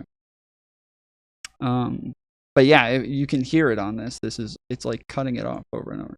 It started off as them getting in the way of ICE detaining immigrants. The Trump administration has been breaking laws left and right, especially when it comes to deportations. And then when they're told by courts that they're breaking the law, they refuse to remedy their mistakes. They've deported people who were here legally on green cards. They've deported people who were here legally like Abrego Garcia. They've deported people who were here legally just sitting in asylum detention camps waiting to be processed. And then they put people in prisons for who knows how long without ever charging them with a single crime. The Trump administration has been a lawless administration, and there's absolutely no reason why any American should allow him to continue gathering people up and doing who knows what with them. So while I do believe that if you come across the border illegally, you should probably be removed and maybe attempt to come back through the right processes, while I know that those processes take a very long time and they need to be fixed, that doesn't mean that we just throw away the idea of borders altogether. So while a lot of the people that you've been hearing speaking on this issue have been the most extreme, by far the majority of people who support these protests are people who do believe in borders, who do believe in immigration laws. They just don't believe in a lawless president who is held to a lower standard than some random immigrant who wandered across the border. If he's breaking laws, he needs to be held accountable before any of these other random people. And I don't think people should be violent or out there destroying their own neighborhoods or their own neighbors' private businesses. If you care more about that than the guy who took an oath to office and the crimes that he's committing, you need to get your priorities straight. I'm a liberal, not a leftist. So I'm going to... Okay. So yeah, I just changed it again. Every time somebody says something about it, I've gone and changed it. I've asked numerous times if there's problems, and if I'm asking because, yes, I am trying to fix it. And if so yes, if nobody says anything, or if I don't see anybody say anything, then yeah, I'm not trying to fix anything. But I haven't seen anybody say anything for, since the last time that I worked on it. And then, yeah, my videos since then have been having problems. So initially you were playing. The relationship between Trump and Elon it happened in this video as well. So bad, so quickly, that Elon is even now calling for Trump's impeachment. He said that Trump is in the Epstein files. Trump is removing SpaceX. So I think it's because when I do these, I'm sitting a little bit farther away from the microphone, And because I'm sitting just a little bit farther away, it makes it to where it's just a little bit harder to hear, and then it cuts off at like right at the end of my sentences. Whereas normally when I'm on stream, I'm sitting right up against my mic the entire time, and so it doesn't really have a chance to cut me off. Programs from the government. Here's a quick rundown of what happened. Elon had long been against Donald Trump throughout his first term and called him racist and all sorts of other things. But then Elon decided to help Trump get elected for this term. Elon even spent $291.5 million to help. I realized yesterday there were a couple more clips to this that I didn't put in, where at the beginning I say that Elon's calling for his impeachment, and I don't even add that into the video. I didn't even add in the video where he's calling for Trump's impeachment now. So I totally fucked it up. This wouldn't even escape a Republican-controlled supermajority Congress of like, we're going to push a button to deport, not push a button, but we're going to find a way to deport 10 to 20 million people. It's never happening. And then as a result of like entertaining these types of delusions, we just kick the can down the road and indefinitely never actually solve the issue. And it's actually so frustrating because these same people will then show up in 4 years and say, this is a huge problem. And it's like, okay, well, can we actually do something about it? Yeah. Yes, we're going to slowly deport 20 million people while making legal. No, we're not. That's never happening, right? That's the first thing I've heard Tom say that I actually agree with. What is the first thing? If you've listened to me enough and that's the first thing you've heard that you agree with, then you are just not a very smart person. Well, I maybe just call me an idealist. I think it can happen. I think with what odds would you, if we were to bet $1,000, what? But congratulations on being right for the first time. Let's get some W's in chat, guys. It's his first time being right. Odds would you take for that? Like, I would give you 100 to 1 odds that we're not deporting 10 million people. 100 to 1 odds. They're huge betting odds that we're not deporting 10 million people in the next 4 years. It's not happening. Yeah, I don't think Trump is going to do it the way he's doing it. I'm talking about the way that we should do it, and I think that the way that we should do it requires generational leadership, and it's totally possible. I don't see anything infeasible. I don't care about what's possible. A lot of things are possible. 1 in a trillion things are possible. We should go for what's feasible and what's probable. Like, what can we actually do? So please explain to me what's fundamentally infeasible about overhauling our legal immigration system, providing incentives to illegal immigrants such that they self-deport. See, now you can hear like all of this like little sounds in the background. And that was the main reason that I changed the thing so much, is because you could hear every time I clicked my mouse or every time I typed on my keyboard, I had to change so much of my audio to make it to where you couldn't hear those things anymore. And so now that I got it right, I was like really excited. And now that I'm realizing that a lot of my S's are getting cut off at the end of my sentences, it's kind of pissing me off that it was not as great as I thought it was. Stepping up our forceful deportation so that the people who don't choose to self-deport, we do actually have to forcefully deport, unfortunately, and doing this with enough proper messaging in advance so that it can be done properly. So number one seems to be, so the feasibility for number one is DOA, because it seems like nobody even wants to have a conversation about what legal immigration should look like in the United States, because we don't even know what...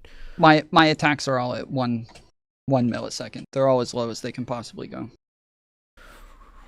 I guess I don't even know what people's actual positions are. So, for instance, if you would have asked me 6 months ago or 4 months ago what conservatives thought about asylum, I would say conservatives don't even believe asylum seekers are real. That's, in my opinion, that's what they would have said. But now... Well, Mike, this is sure. I have been using a, what do you call it? I can never remember the name. A Scarlet for a while, and but the Scarlet is the thing that every once in a while would go like out of nowhere during streams and really fuck up my audio.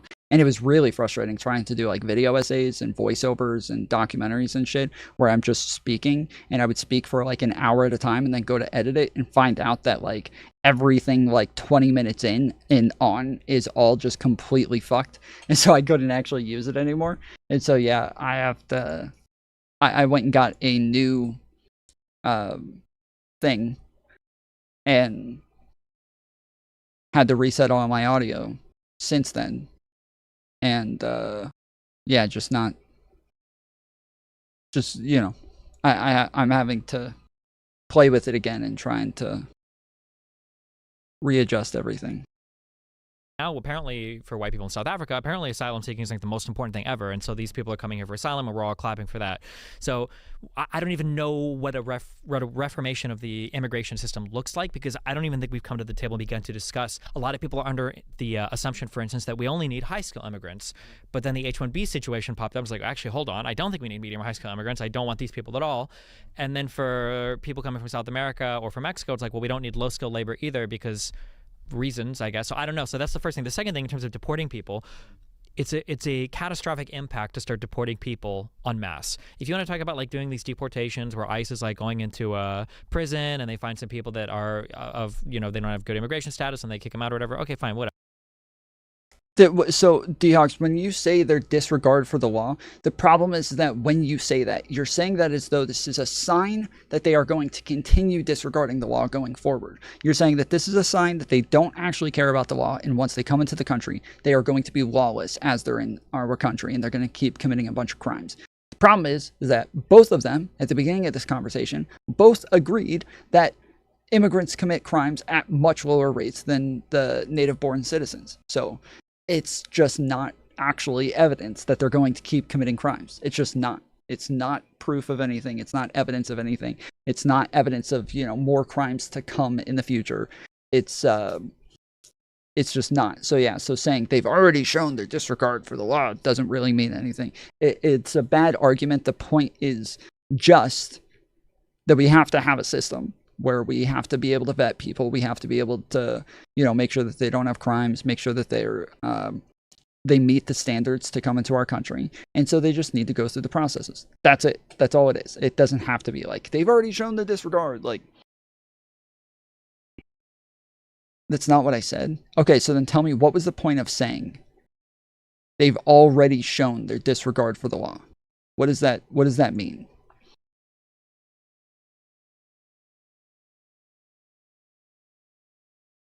99.999% of immigrants commit less crimes than Trump. True.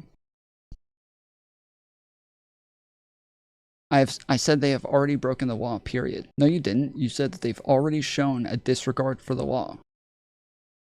I'm looking at it right now. They have already shown their disregard for the law. And that's not the character this country wants to import. That is what you said.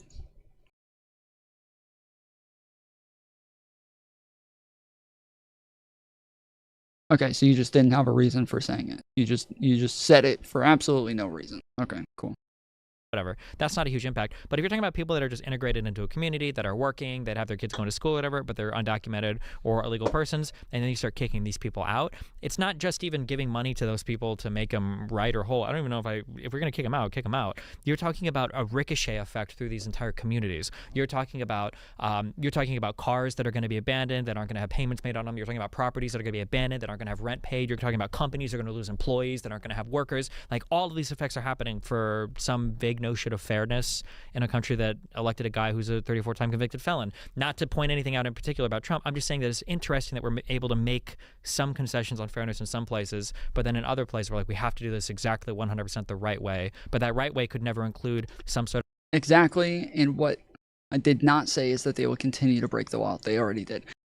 Sure, but that doesn't mean anything. You're just not saying anything, dude. At that point, you could say that anybody who breaks the speed limit now it just doesn't have the character that this country wants. Like, that's a fucking ridiculous thing to say, okay? You're not saying anything. You say things for a reason. You're building an argument. Premises, conclusions, like that is what you're saying. And you're saying, oh, I just said it.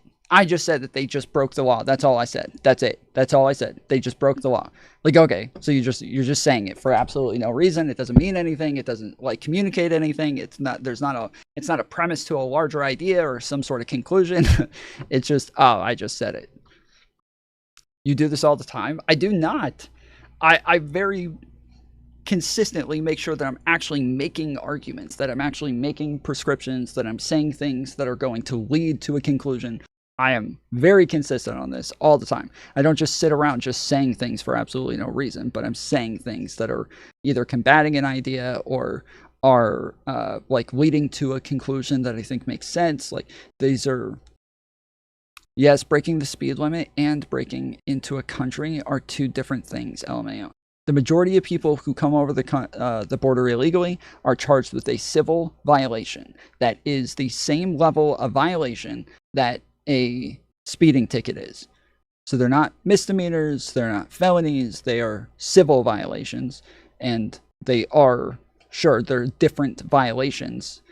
Just as breaking the speed limit going 5 over is different than breaking the speed limit and going 10 over, but they're still the same type of violation. Sort of amnesty, even though we essentially did that, like for people coming in through Ellis Island, or the Cuba example was one I gave. It just, there's a path forward where there's a discussion where I think it could happen. We need some kind of amnesty thing. Otherwise, we're never getting rid of these people. These people aren't self-deporting unless you're offering them a ton of money. So we need some kind of amnesty thing. We need some kind of immigration conversation. We need people to come together and have a conversation on this. But instead, it's this. Bro, if Biden ever offered people money to self-deport, everybody would have lost their fucking shit, dude. They would have lost their shit if Biden ever offered people money to self-deport. They would have lost their fucking minds if he ever did that. You're paying people to break the law? You're rewarding them with money for breaking the law? You're just, oh, I wish I had come into the country illegally so I could get some free money. What the fuck? Why don't I get money for this? I want to go to Italy. Can you pay me thousands of dollars to go to Italy? We're going to figure out a way to really deport 10 to 20 million people. And it's like, that's never happening. Okay, so I feel like maybe there's just a gap in maybe what we think this conversation that we're having right now is meant to do, right? Because I'm not here to defend Trump. I'm not here to rationalize for conservatives. I'm not here to make this a Democrat or Republican thing. I'm here to identify the best possible solutions to the problems that we face right now. What I'm hearing you say is that you're fundamentally pessimistic that some of the ideas that I'm advocating can even be done. I guess I'm optimistic. It has nothing to do with like optimism or pessimism. It has to do with pragmatism. That's what matters. Pragmatism. You need to be pragmatic. You need to be a realist. You need to understand how the political system works. You need to see what has been done in the past, what is being offered up right now, to understand the political system and the political environment, to know what would get passed, what wouldn't get passed, what kind of bills, what kind of laws would people actually get behind, what would they vote for. That's what matters. You just saying, oh, well, I have an idea. How about we have a dinosaur come in and gather up all of the immigrants on the back of the dinosaur, and then he can run out of the country with all of them on his back, and then they're deported. Why not? Why can't we just do that? It's like, hey, you know what? When you say that, that is true, that if that happened, all of the immigrants would be out of the fucking country. All of the illegal immigrants would just be gone. You're right. You're not wrong. That would just be great if it just got rid of all the illegal immigrants just like that. But that's never gonna fucking happen. It's like, well, I'm optimistic.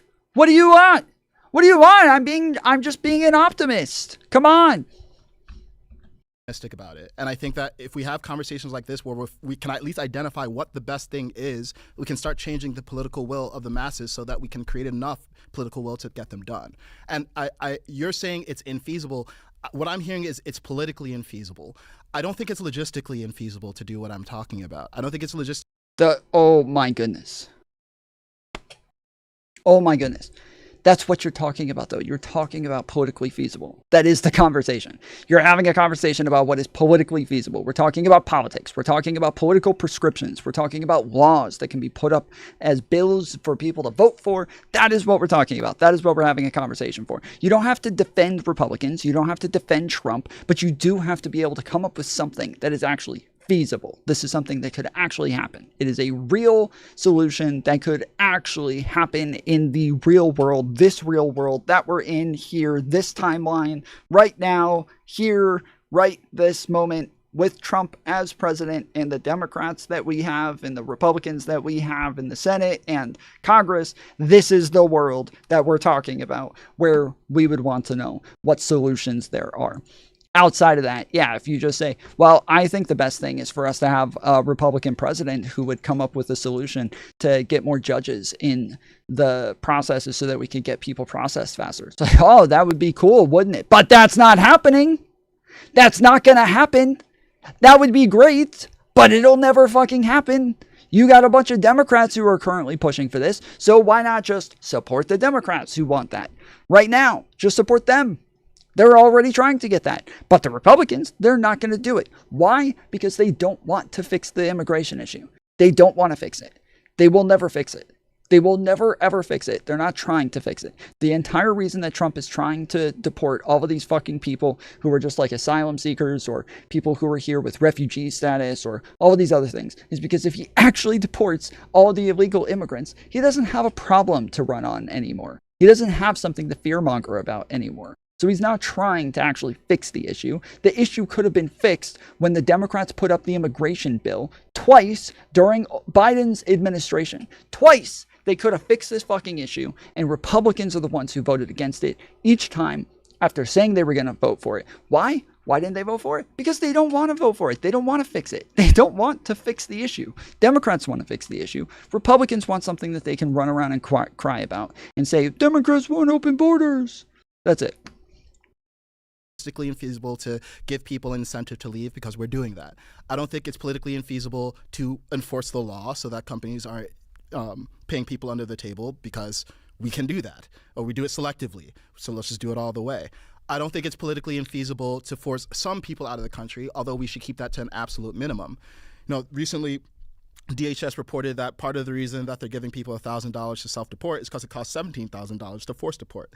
At $17,000, I agree with you. We're not going to do it. And that's why I'm saying let's find this more easeful way to do it. So I think it's just a matter of providing proper incentives, enforcing the law, and increasing the throughput of the legal immigration system. And if you're saying, look, the conservatives are so intractable that it's just not possible, I guess I just disagree. Like, I think it's totally possible, but there needs to be enough public awareness of what is possible. There needs to be enough public desire to do something about it. I do actually think there's enough public desire to do something about this situation. Unfortunately, I think it's been channeled into a lot of animus toward illegal immigrants and just wanting to rain fire and brimstone and kick them out of the country. But I think underneath that, especially for people who are not strongly on the right, is there's probably a majority of the country who says, yeah, we do need some level of deportation. And in fact, there were surveys done around the time of the election saying that people were supportive of some form of deportation.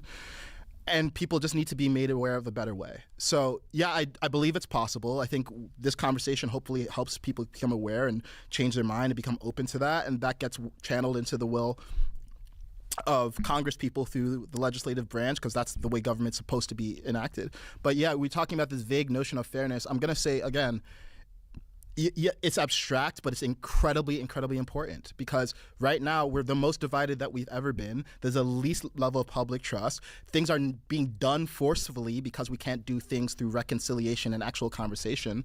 And if we just give up on the whole project of democracy and communication and doing things properly, yeah, you're right. We're not going to get anything done. But I think it requires us first acknowledging that, hey, look, maybe we can change things, and maybe there's actually a moment right now in the American culture where people are open to change. Yeah, I wish those conversations would be realistic, I guess, and then maybe they would be. But let's have the realistic conversation. We're right here. Let me just add something real quick. So it seems that something you would both agree on is that we should incentivize legal immigration. Am I correct? Incentivize them. Legal immigration. Oh, yeah, for sure. Right. We agree? I mean, I guess, yeah. Okay. I think there's a sort of a disconnect on unfeasibility, and I want the viewers to decide what's feasible, but I want you guys to lay out your plans. So, so Stephen, you're talking about fast-tracking the illegal immigrants who are already here toward green cards. Kaizen, if you could go into a little bit more detail of what your plan would be, say you're chief advisor to the president, and you've got Congress majority, you've got Senate, whatever. What would be your ideal plan, and then we can let the viewers decide of what's feasible. Sure. Okay. Cool. So let's say we have a 1-year window to execute this entire transition, and first we need to let people know what's going to happen before it actually happens. So we tell people, hey, look, we're overhauling our entire legal and illegal immigration system. Over the next year, what we're going to start doing is talking to businesses. We're going to enforce the law. Like, the existing law is fine. We're just going to make it so you can't pay people under the table to work at your businesses. You need to account for that when you think about your labor force planning. You need to account for that when you think about what kinds of goods you produce. Yes, there's going to be some economic disruption, but this is necessary in order to at least reinstate the level of social trust that we actually need to be Americans together. Illegal immigrants. We totally understand why you came here. You're not bad people. We understand that you're just trying to create a better life for yourself.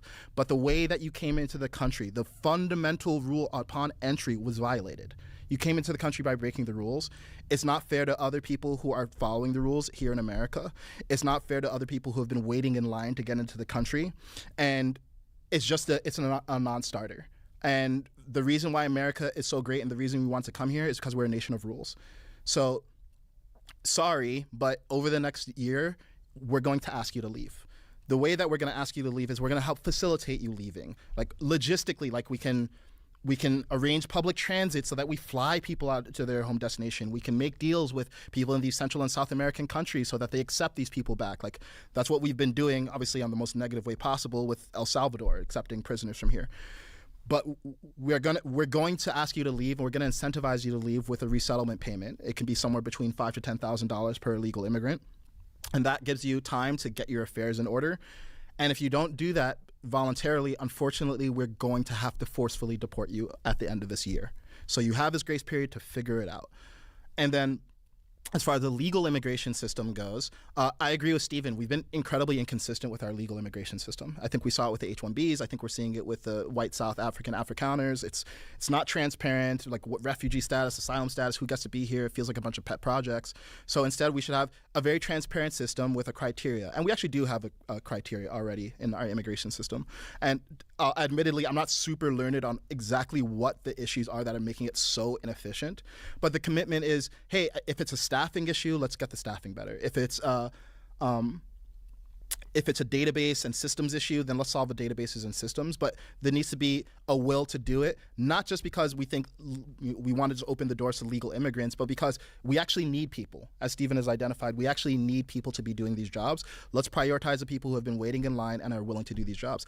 And by the way, before we had masses of illegal immigration, we had seasonal workers come in and do these jobs. So it's not like we've never had some sort of system where people from very similar backgrounds were doing these jobs. What's unprecedented is the amount of people who have been coming here illegally. So yeah, I agree. We need to solve this all at once, and we totally can. And I think maybe the Achilles heel in my whole proposal is whether we can actually get Congress to be on board with doing it. But I believe that's possible too. I think it just requires deft leadership.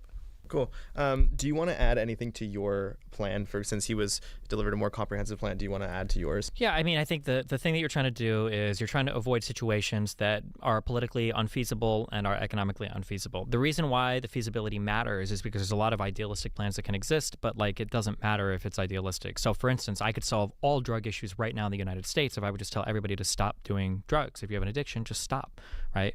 But nobody's going to do that because they have an addiction. Much the same that if you're saying we should pass this plan, and then if we pass this plan, everything will be fixed. Well, if nobody wants to pass the plan, the feasibility of passing it is part of the feasibility of the plan itself. When it comes to a path to amnesty for people that are here, the reason why this works the best is because it avoids a whole bunch of really tough economic questions. So, for instance, if you've got a bunch of people that are renting apartment units to illegal immigrants that are now going to have to close up shop because their whole building is emptied because the feds come in and they bust them, or if you've got companies that are relying on a bunch of labor, they might not even know some of these people are illegal immigrants, and they lose a ton of their labor force. All of these small businesses, all of these apartment complexes, all of these places that rent cars or anything else to any of these people, all of these people are going to be hurt in bad ways. So you avoid all of that by doing some sort of path to amnesty, number one. Number two, you avoid very convoluted or very difficult legal questions. So for instance, let's say that there are two illegal immigrants in the United States. Let's say they have kids. Let's say both those kids are 16, 17 years old. Those kids are citizens. Well, what do you do now? Now you're in a weird world where we deport the parents. Do the kids stay here? The kids probably have to go too. And it's this just nobody wants to deal with a situation because it's are you really, we had this pop up with the 2-year-old that got, sent away with her mom. And that just puts you in a weird situation in terms of the legality and the morality of it. There's also another fiscal involvement here where it's well, if you have illegals that were here, say DACA kids, these are people that don't commit crime because the DACA people are registered with the government, and they're people who are in their heavy investment years, meaning we've spent all this money educating them, feeding them,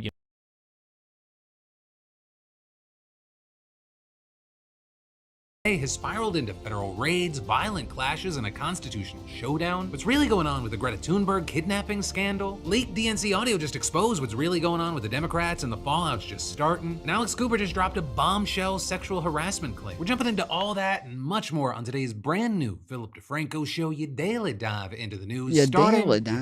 We need to talk about how it started as scattered protests in LA has now spiraled into federal raids, violent clashes, and a constitutional showdown between Donald Trump and the White House and Gavin Newsom in California. Because yeah, what we've seen are small, scattered, and largely peaceful protests growing bigger, more widespread, and in some cases increasingly violent. But that also only after what's been described as a heavy-handed response from law enforcement, as well as the nearly unprecedented... Oh, dude, I just realized that all day yesterday the super chats weren't doubling up anymore. I fixed it. I fixed it.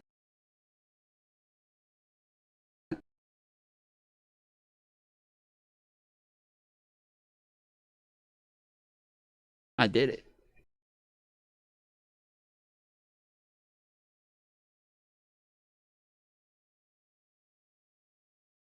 Let's fucking go. And possibly illegal decision by Donald Trump to send in the National Guard against the wishes of California Governor Gavin Newsom and other local officials, which has now led to Newsom announcing a lawsuit against the administration and accusing the president of 1, manufacturing a crisis, 2, fanning the flames of violence, and 3, doing it all as a way of increasing his own power. But with all that, there's a lot that's happened and is continuing to happen, so I'm gonna try and break it down for you. And so taking it a day at a time, we start with Friday, when you had ICE raiding 3 locations in LA, taking dozens of people into custody. With that, also notably coming shortly after the White House set a goal for ICE to make at least 3,000 arrests per day. A move that has reportedly led to the agency increasingly targeting workplaces such as restaurants and retail shops to meet their new quota. So on Friday, as these raids were being carried out, you had Newsom writing on social media, continued chaotic federal sweeps across California to meet an arbitrary arrest quota are as reckless as they are cruel. And at around the same time, you had a few dozen people gathered in LA's fashion district at one of the locations where ICE agents had showed up. And soon enough, dozens of federal agents arrived in riot gear and they threw flashbangs to disperse the crowd and clear a path for 2 vans leaving the area. But then, later in the afternoon, hundreds of protesters gathering outside the Los Angeles Federal Building, where you had officers from the Department of Homeland Security firing pepper balls at the protesters before the Los Angeles Police Department dispersed the crowd. And overall, over the course of the day, more than 100 people were arrested, according to federal officials. And among those arrested, you had David Huerta, the president of Service Employees International Union California, who officials claimed was impeding federal agents by blocking their vehicle, though notably there you had video of the incident showing him being knocked down and lying with his head on the curb, with then reports saying that he was briefly admitted to the hospital and he remains in custody. And you had the union leading or participating in rallies in cities all across the US on Monday, and they have called for his release. But then, moving on to Saturday, right, the second day of the protest, there were reportedly rumors that immigration agents planned to raid a Home Depot in Paramount, a small city about 20 miles south of downtown Los Angeles. And again, we saw clashes between law enforcement and protesters who showed up to oppose the raid, with the LA County Sheriff's Department eventually ordering protesters to disperse and warning that they would face arrest or use of force if they didn't. And they made good on that, with officers then shooting tear gas canisters into the crowd even as protesters retreated. Right? And then with all that, you had Newsom, along with LA Mayor Karen Bass, saying in separate comments that they believed that local police could handle these protests. But then, at around 6 p.m. local time, you had Trump signing a memo ordering 2,000 National Guard members to Los Angeles to protect federal officers conducting immigration operations. Right? And that, as he also authorized Secretary of Defense Pete Hegseth to use regular federal troops as necessary to augment the work of the federalized National Guard unit. And so with that, you had Hegseth writing on X, the Department of Defense is mobilizing the National Guard immediately to support federal law enforcement in Los Angeles. And adding, if violence continues, active duty Marines at Camp Pendleton will also be mobilized. They are on high alert. You know, with that, whether you agree or you disagree, this is highly unusual. Right? Normally, a state's National Guard force is activated at the request of the governor, and we've actually seen that several times in recent years. During the pandemic, for example, you had National Guardsmen helping to make face masks, field calls from concerned citizens, disinfect facilities, and assemble testing kits. And following the January 6th insurrection at the Capitol, several states sent Guard members to Washington for additional security. But Trump's federalization of the Guard troops is the first time an American president has used such power since the 1992 LA riots. And then actually, the last time a president sent National Guard troops in to deal with civil unrest without the cooperation of a state governor, that was... Yeah, see, this is something that, like, we kept having conversations about last night, and there's like 3 or 4 different justifications that you can use to send the National Guard into a state to deal with state issues outside of sending them to a federal facility to deal with their own federal land and protecting their own federal buildings. Like, there's only a couple of reasons that you can use for this. And, oh yeah, a lot of people the guy that I was talking to last night kept using this as a reason for why the precedent already exists, where presidents can just send the National Guards in.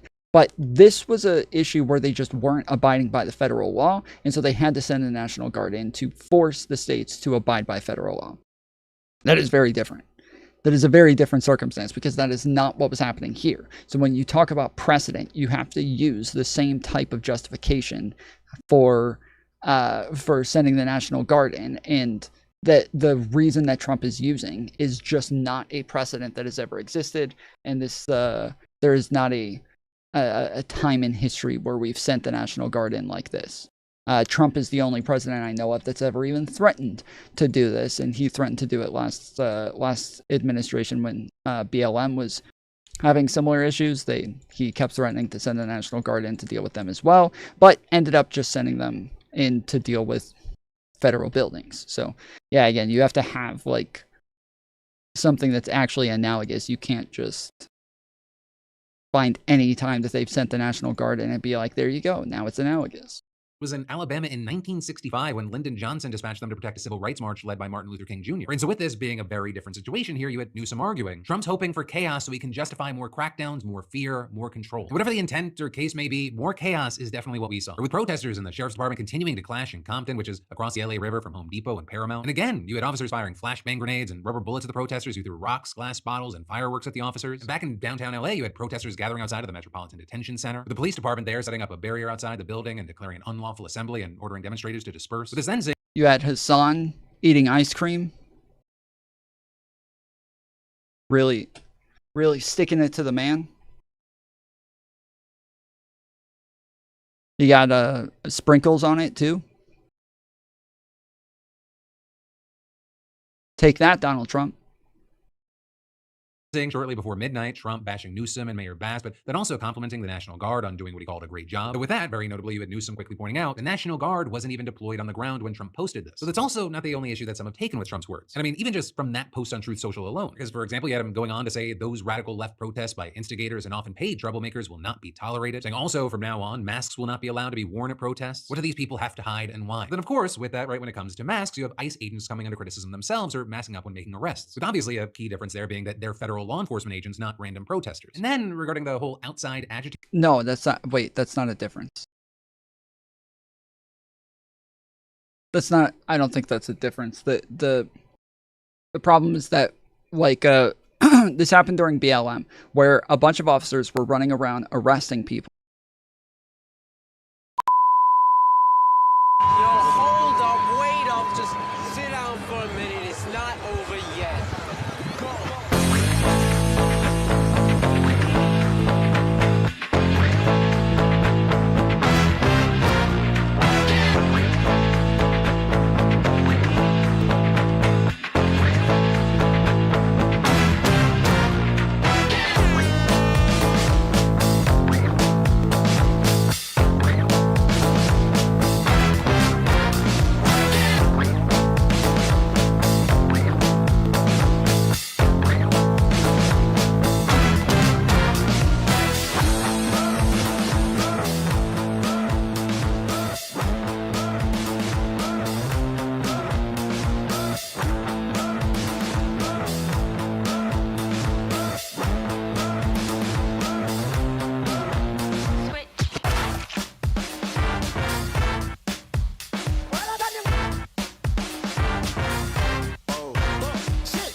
I'm still trying to set everything back up over here. I'm having some issues. The power like was like flickering on and off, on and off, on and off.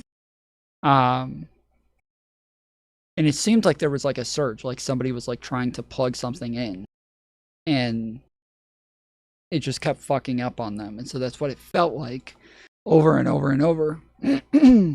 But yeah, now it's back on.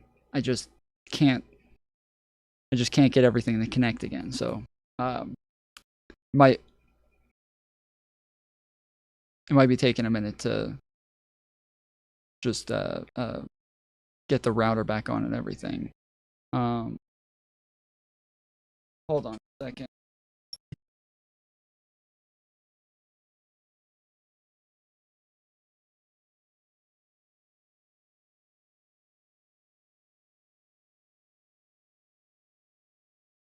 Yeah, my second monitor is not showing up to reconnect to. So yeah, okay, I'm gonna have to turn it off and turn it back on.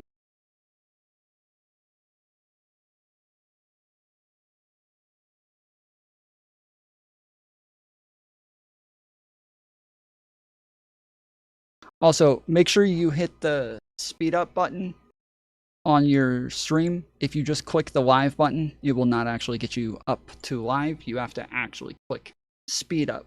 Okay, so put it at 1.25 or 1.5. It'll stop being sped up as soon as it catches up. But if you just click the live, you're going to be probably 25 to 30 seconds behind. So make sure you actually speed it up. Because yeah, once the internet cuts off, it'll keep the live part about 25 seconds behind. So yeah, just make sure you... Is my mic fucked up?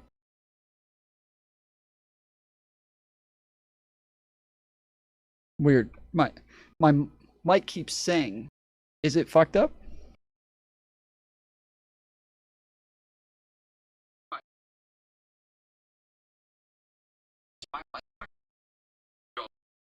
Keep the live part about 25 seconds behind, so just make sure. Huh. It's weird. It said it was like all the way up in volume, but I wasn't even saying anything. It was weird. Alright. Let's get some of this stuff back up.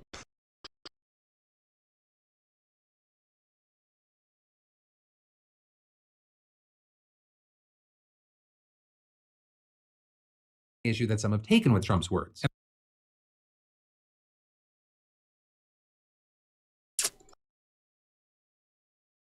What the I mean, even just from that post on Truth Social alone. Because, for example, you had him going on to say those radical left protests by instigators and often paid troublemakers will not be tolerated. Saying also, from now on, masks will not be allowed to be worn at protests. What do these people have to hide and why? But then, of course, with that, right when it comes to masks, you have ICE agents coming under criticism themselves or masking up when making arrests. With obviously a key difference there being that they're federal law enforcement agents, not random protesters. And then, regarding the whole outside agitator narrative, you have a number of places pointing out that it's got... Right, so I was trying to say earlier that isn't like an excuse in favor of law enforcement to be able to wear masks. This is one of the problems that was happening during the BLM protests, is that a bunch of people were just getting snatched up off the streets by people who didn't have anything on them that said police. They didn't have badges. They didn't have like badge numbers on their jackets. They didn't have anything to identify like what precinct they're with, what department they're with, what level of police enforcement they're with. They just had nothing to really tell you who they are. And so if they picked you up, there was a couple of people who got picked up and thrown into unmarked vans by unmarked cops. And when they got thrown into the vans drove off.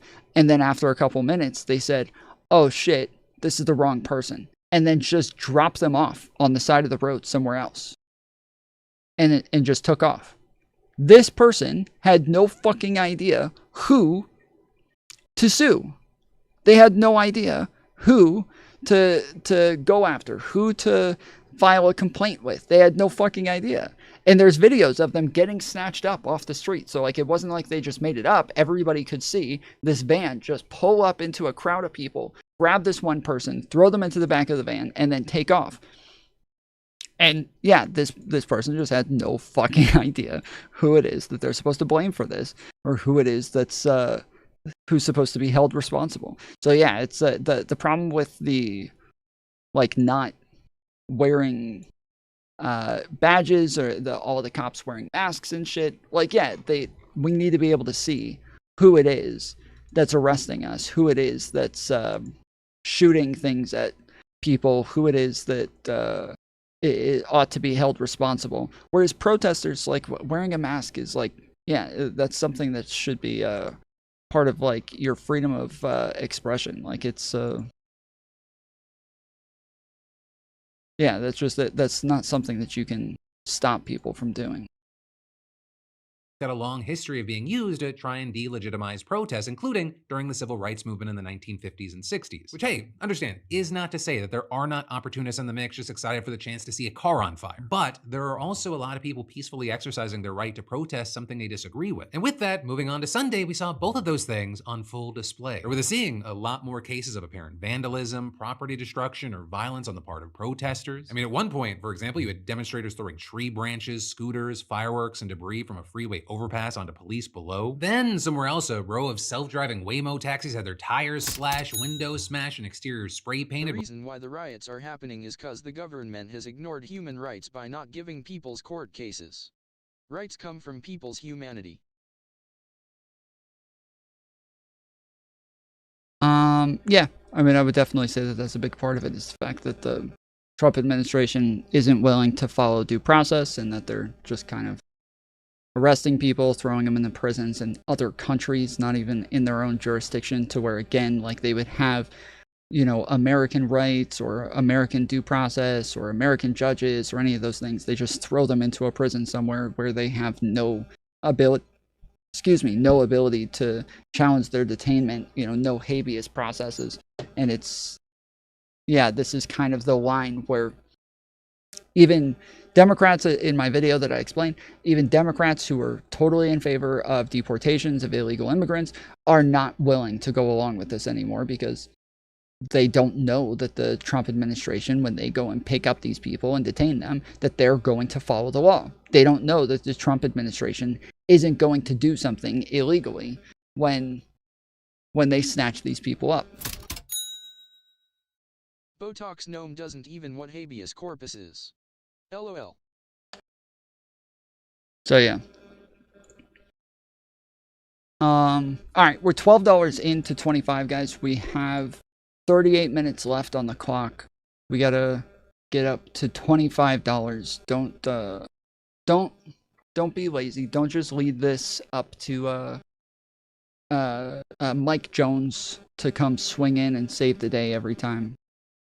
You gotta do your part as well. But let's we gotta make sure that we get up to 25 within 38 minutes.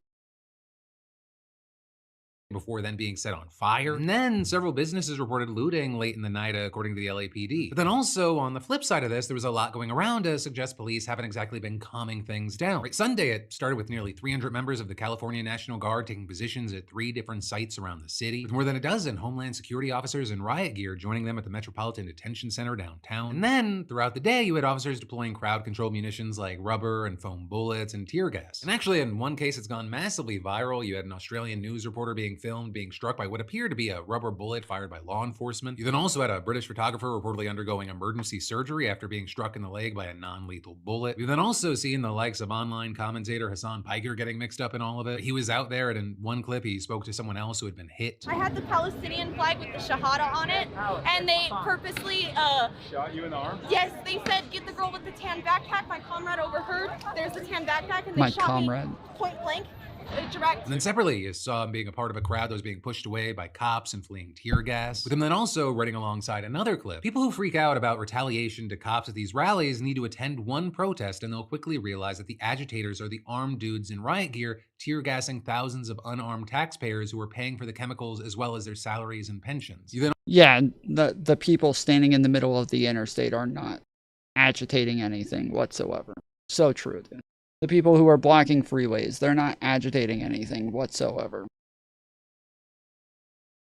Also had political leaders across the country speaking out, like every single Democratic governor joining Newsom and signing a joint statement condemning Trump's deployment of the California National Guard as an alarming abuse of power. You also had Newsom releasing a statement saying that he formally requested the Trump administration rescind their unlawful deployment of troops in Los Angeles County and return them to his command, and adding, "We didn't have a problem until Trump got involved," saying this is a serious breach of state sovereignty, inflaming tensions while pulling resources from where they're actually needed. We also heard from Trump's border czar Tom Homan saying that he would arrest anyone who obstructs immigration enforcement, with that then being seen by some as a threat to arrest Newsom or other officials, and actually led to a pretty stark response from Newsom himself. Come after me, arrest me, let's just get it over with. Tough guy. You know, I don't give a damn, but I care about my community, I care about this community. The hell are they doing? These guys need to grow up. Then also had Trump later saying that California officials who stand in the way will face charges, and you had Newsom responding by claiming that Trump is, quote, inciting and provoking violence, creating mass chaos, militarizing cities, arresting opponents. These are the acts of a dictator, not a president. You then had Newsom having words for any bad actors attending the protests, saying violent acts will not be tolerated. You will be arrested. You will be prosecuted. Donald Trump is using you as an excuse to militarize a city and circumvent our democracy. To the many, many peaceful protesters, we want to keep you safe. We want you to exercise your fundamental rights. But then all of this leading up to Newsom announcing today that his office will sue the administration over its deployment of the National Guard, and warning that Trump's actions could happen anywhere in the country next, saying he flamed the fires and illegally acted to federalize the National Guard. The order he just signed does not just apply to California. It will allow him to go into any state and do the same thing. So there you had Trump continuing to defend the decision and posting today, "If we had not done so, Los Angeles would have been completely obliterated. Just one look at the pictures and videos of the violence and destruction tells you all you have to know." And not only has he defended it, but he has taken some of his rhetoric even further, more clearly endorsing the idea of arresting Newsom. And this afternoon, you had CNN reporting that 500 Marines have now been mobilized to respond to the LA protests, with him saying that this is a significant escalation in Trump's use of the military as a show of force against protesters, but also saying it's still unclear what their task will be once announced.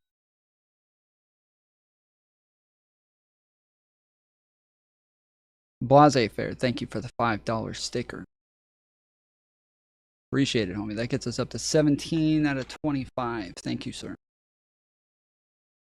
LA. But then also with all this, I do want to say, especially regarding the way that Trump is talking about the pictures and the videos, and this is important for every situation, when you see something, do not just assume, okay, well, that is definitely what's going on, and it's what's going on everywhere. Right? I get it when it comes to news and attention. If it bleeds, it leads. Right? It's easy to see some videos or some pictures and go, okay, so it was just widespread lawlessness and chaos. That's all it was. But it is also very important to remember that as far as we can tell, most of the people that were showing up and protesting were doing so peacefully. And away from these few areas of clashes, life was going on as normal for most people in LA. And I mentioned that for two reasons. One, just as part of the job, I think it's important people understand the scope and scale and the context of all the situations. And two, because if you look out there, there are people that are trying to say that this is much bigger than what was actually happening on the ground, and they're trying to do so to manufacture consent. And if you look throughout history, it's done in so many ways all the time, and one of the ways is showing only violent protesters to delegitimize peaceful movements, and you try to engineer public approval for things that people would have once thought was unthinkable. The idea of like sending Marines in against American citizens. But now, according to Trump at least, that's exactly what's on the table. But then to shift gears from that to a very different story, podcaster Alex Cooper just opened up about being sexually harassed by her soccer coach at Boston University. Because she has a new documentary called Call Her Alex. It's getting released tomorrow on Hulu, but it also just premiered yesterday at the Tribeca Film Festival. And now, according to multiple reports, you have Alex claiming that her school didn't help her as she was dealing with this harassment for years. Right? And so she played soccer under coach Nancy Feldman, with her mom specifically being happy that she chose a school with a female head coach. And so when that coach started paying extra attention to her, she thought, hey, this was because I was working really hard. But according to her, my sophomore year, everything really shifted. I started to notice her really starting to fixate on me way more than any other teammate of mine. And it was confusing because the focus wasn't like, you're doing so well, let's get you on the field, you're going to be a starter. It was all based in her wanting to know who I was dating, her making comments about my body, and her always wanting to be alone with me. With a teammate even corroborating corroborating this, and they claimed that when the coach would review game tapes, she'd tell everyone to look at Alex's legs or the way she looked in her uniform, with an Alex even adding that during preseason, the coach would, quote, pull me in, just be staring at me, sit next to me on the couch, put her hand on my thigh. I felt so deeply uncomfortable. I was attending BU on a full tuition scholarship. If I didn't follow this woman's rules, I was gone. It was a psychotic game of, you want to play? Tell me about your sex life. I have to drive you to your night class, get in the car with me alone. And saying every time I tried to resist her, she would say there could be consequences. And there were. With Alex alleging that the coach even benched her for most of a championship tournament after seeing a man drop her off on campus. So prior to Alex starting her senior year at BU, her parents contacted lawyers to discuss pursuing some kind of sexual harassment case. But you also had Alex saying that the attorneys warned that the school would likely drag this out for years and years. And you had Alex and her family saying they gave BU written documentation of her coach's actions, but said that the athletics office declined to penalize the coach. And even though Alex wanted to stay on the team, they basically told her instead of firing the coach, she could just keep her scholarship without playing. With Alex then adding, no investigation. Within 5 minutes, they had entirely dismissed everything I had been through. I felt a lot of anger. Anger at my coach, anger at my school, and anger at the system that allowed this to happen. I don't think anyone could have prepared me for the lasting effects that came from this experience. She turned something that I love so much into something extremely painful. And for longtime fans, this is actually something Alex kind of alluded to in the past, telling the New York Times back in 2022 that she dealt with what she called a traumatic experience while playing college soccer, but she declined to fully detail what happened. And notably, it's also similarly alluded to in the trailer for the documentary and kind of pointed to as a turning point in her life that made her want to use her voice. I experienced something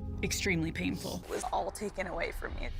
It ignited this desperate rush to find my new purpose. And as far as that coach, while she got to keep her job and was celebrated throughout the city of Boston, she has since retired. Right, and with that, neither she nor Boston University have responded to several outlets' requests for comment. But as far as Alex, during a Q&A at the film festival, she opened up about her decision to tell this story and revealed that she is still scared to talk about it today. But then saying, I actually think this is just the beginning. It's really opened my eyes to how difficult the system is, and it's so built against us as women, and we have to fight so fucking hard to have our voices heard, and we are denied or we're questioned or you feel shame. And that started to really get into my head of, how am I about to not put this in the documentary? I realized, holy shit, I have so much more work to do, and I'm going to use my platform to hopefully inspire other people to come forward and tell their stories, because conversation is the only way that we're going to actually have change. With all that, it's going to be very interesting to see what comes, if anything, from the release of this documentary, whether it be with the coach or the school in question, or just... That's wild, dude. After hours That's of gotta be standing the on Emergency Operations Center run by the County of Los Angeles here. Our econ policy. Pumped full of government money, NGO fund. You're a Christian. You say that. I haven't claimed that. Oh, what is this? Is this Christians versus atheists? I don't know. You don't know where you are right now. Don't be a smartass. Well, and I mean either you're a Christian or you're not. I won't talk to you if you're a smartass. Oh, either you're a Christian or you're not. Which one is it? Danny, you were the smartass in the room, according to Jordan. People can see the frustration that we have with Peterson. I would say that atheists are not the only ones that are frustrated. Christians are. We have two gay theists on the panel that have said that I've bullied them. See, like this kind of behavior. Look at this behavior. It's called a joke, yeah. Sensitive They're man. funny, Jay Dyer. Oh my God, look at this behavior. This behavior is out of you control. are too gay theists. It's too much bad behavior. Wait, I'm sorry. I thought we're supposed to be loving to thy neighbor. You don't know what loving means. You don't even know what that means. Let's not talk over each other. When 20 committed atheists recently took on Professor Jordan Peterson as part. This is this fucking guy. I can't remember his name. My dad debated him. It's Jay Dyer. He's obnoxious. That's the guy who debated Not So Erudite recently, and he's posting all of these clips all over Twitter of him debating Not So Erudite, where he obviously is taking a fucking L, and just posts the clips anyways as though he got a dub in it.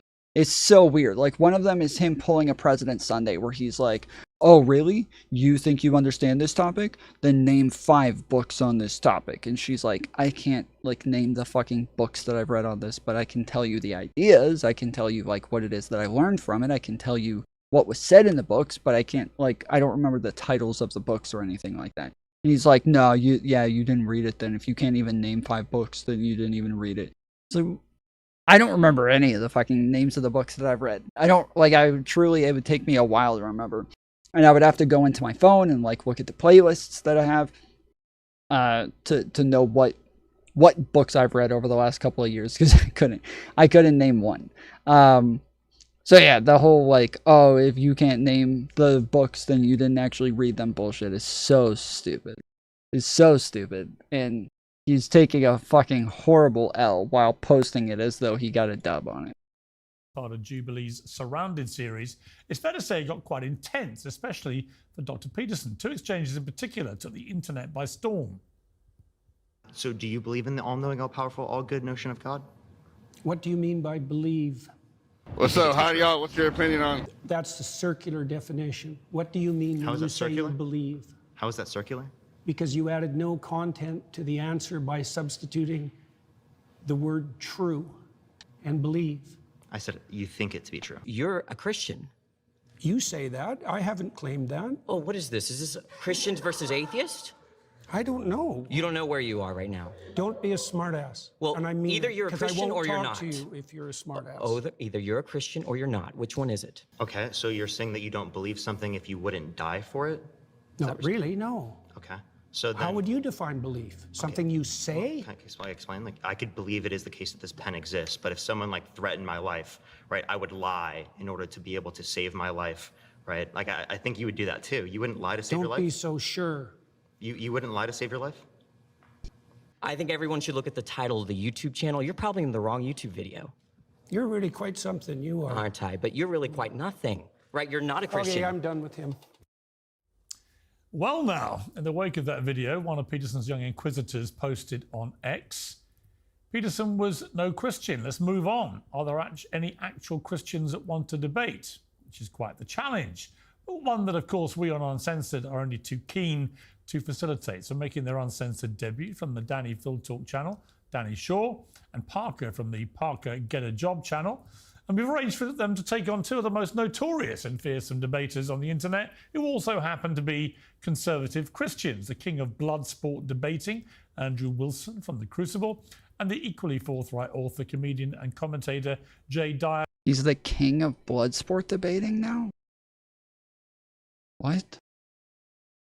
The king of it?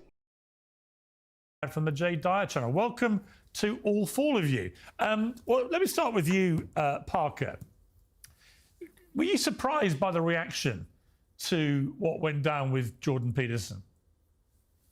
Actually, no. I was actually expecting this to happen, as I knew before this, as I watched the Alex O'Connor debate against Jordan Peterson, that he was very, very not likely to, like being associated with Christianity. So I knew actually going into this that I was going to ask. What the blood sports debates is like where it's a lot of like yelling, it's a lot of insults, it's more like a rhetorical game where you're just trying to get owns on the other person and you're just trying to like talk more than them, talk over them, get them flustered, get them frustrated. Like it's shit like that. Blood sports. It's kind of the old school debate style. Like most people debating have really like moved away from that because it's more of like, I guess, a young man's game. It's a very like childish sort of way of debating. Andrew Wilson is one of the few who has stayed doing it and is still his style, but most people who do debates have like, it was like a popular internet phenomenon for a while and died off after like a year or so. And then, there's just very, very few who still do that sort of content. Ask him a question specifically about whether or not he believes this to be the case, and that he would likely be not very upfront with his answer. So I actually kind of expected there to be a response like this. Now, I didn't expect it to go as viral as it did, as there are literally tens of millions of views on clips associated with mine and Danny's against Jordan Peterson all over social media. So it's actually really cool to see that, everyone across the board, whether it be Christians, atheists, Muslims, right, et cetera, actually see that like he's really not wanting to answer the question there because he doesn't want to be associated with Christianity for some reason. And I think Jordan Peterson, I don't think is a typical Christian. He doesn't have like the typical beliefs in Christianity, and so he doesn't like the label because it puts him in a box to where it automatically believes that he has a certain set of presuppositions, and he does not have all of those like all of those presuppositions that are going to be characteristic of a Christian. He just doesn't have them, and he has his own like version of this, but it's not what we would generally call Christianity. but he's always had this issue. So this wasn't a new thing for this debate. He's always had an issue with calling himself a Christian. Danny, I mean, you were the smart ass in the room, according to Jordan. What's been your reaction to the fallout? I'm generally happy that that people can see the frustration that we have with Peterson. I would say that atheists are not the only ones that are frustrated. Christians are, right? Here we have Peterson saying things like, yeah, I think Jesus might have resurrected, but I don't know what that means. Yeah, I might be a Christian in some sense. I'm a one-of-a-kind Christian. It's all wishy-washy. We're all frustrated, and I think that the video is the culmination of that frustration. Okay, well, the good news, like I told you, is we found two far from shy Christians to take you on in this arena. Andrew Wilson, let me start with you. One of the problems that I had, one of the frustrations that I had after the debate was that it seemed like a lot of people thought that the problem with Peterson was that he was asking them to define things. And that's just not true. Like, that's a perfectly fine thing to do. It's an important thing to do. If you are somebody who is actually trying to understand the person that you're sitting across from, you have to get them to define words. If you actually want to understand them, you would ask them to define terms pretty consistently. The problem is that Peterson would ask them to define a term, and then he would come back with a definition that just made absolutely no sense. Nobody would use that word to communicate that definition or that idea. He just had his own set of definitions for all of the words that he was using. And it's impossible to debate somebody in that way. So if the topic that is set up is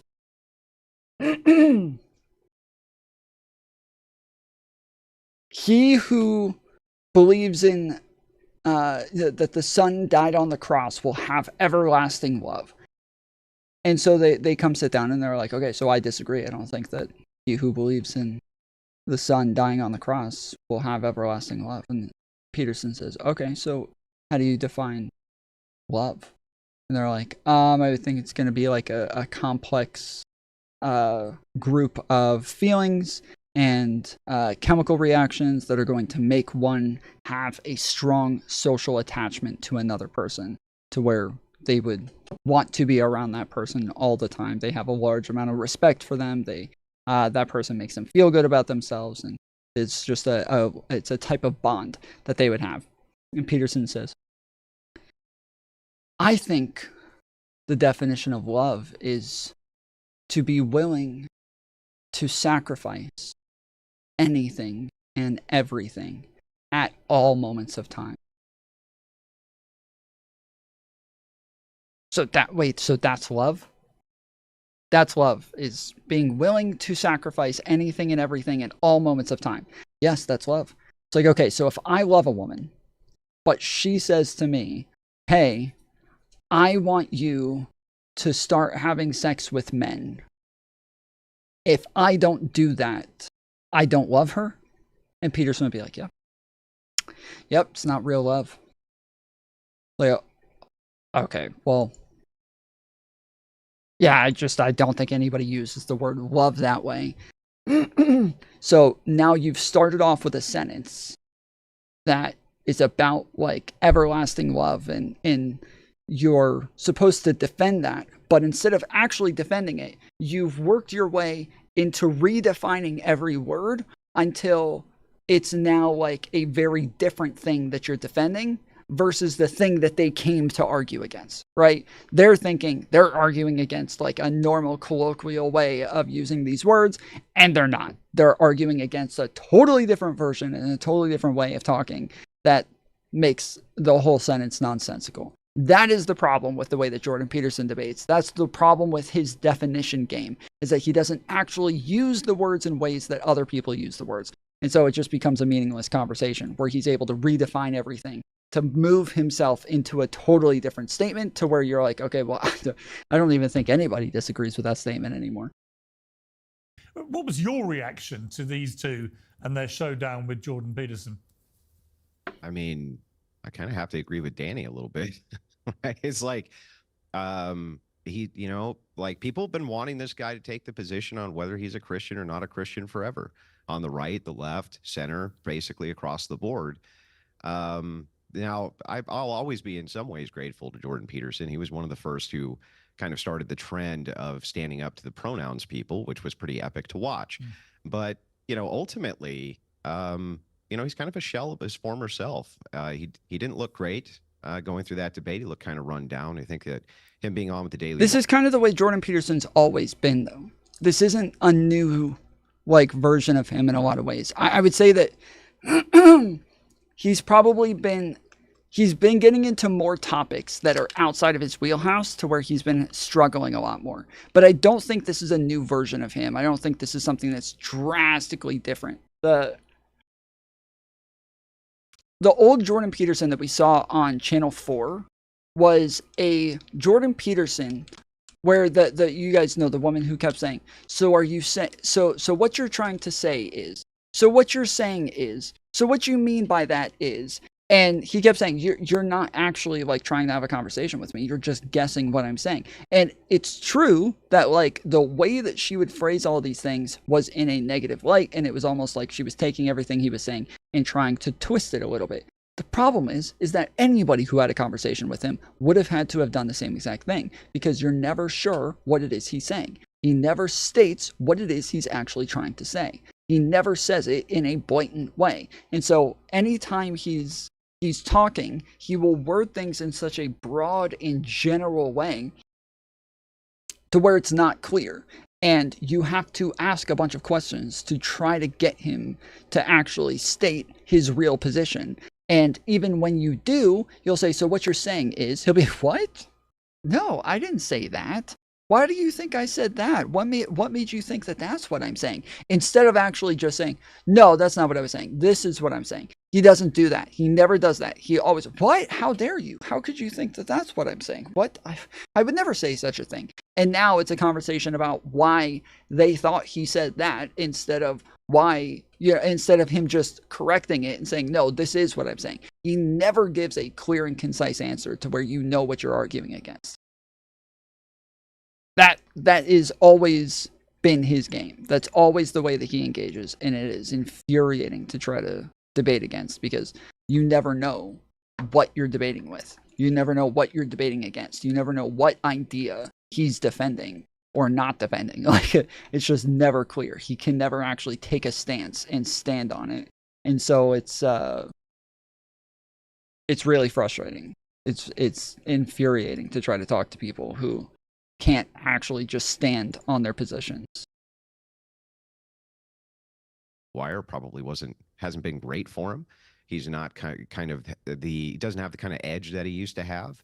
But ultimately, I mean, I was actually kind of glad to see it. It's about time we know, are you or aren't you? Get off the shit or get off the pot, essentially, right? Are you a Christian or aren't you a Christian? That's a fair question. And Jay, I mean, ultimately, these two young... He makes a lot of sense. He's able to say things in a way that sounds very intellectual, and he makes a lot of things sound like they make sense. The problem is that he doesn't actually pinpoint what it is he's saying. Again, you're never sure what it is he means by something. So even when he says simple things like Christianity, normally when we think of Christianity, we think of somebody who believes that Jesus died on the cross for their sins and that this is the way into heaven, right? That's a pretty simple definition for Christianity. Yet he doesn't use that definition. He uses a totally separate definition that nobody uses. Literally nobody. You won't find that definition anywhere on the internet, anywhere in philosophy, anywhere in theology. You just won't find it. He just uses his own definitions for all these things, to where he's drastically changing the language, where what he's communicating is one thing.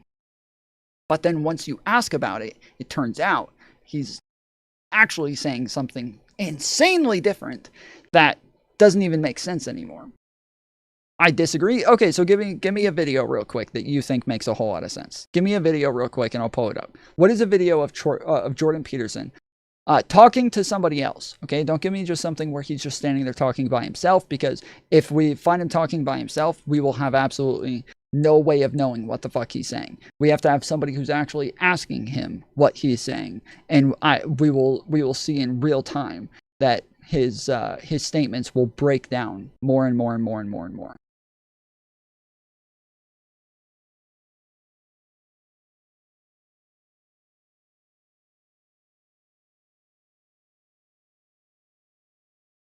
Jordan Peterson and Sam Harris. Oh, that would be a perfect example of this. Yeah, that would be dead on. So yeah, Jussie Smollett. Give me a video to look up. Okay, one sec. All right. Because like some of the most popular videos from him is going to be like the GQ interview, the Channel 4 interview, the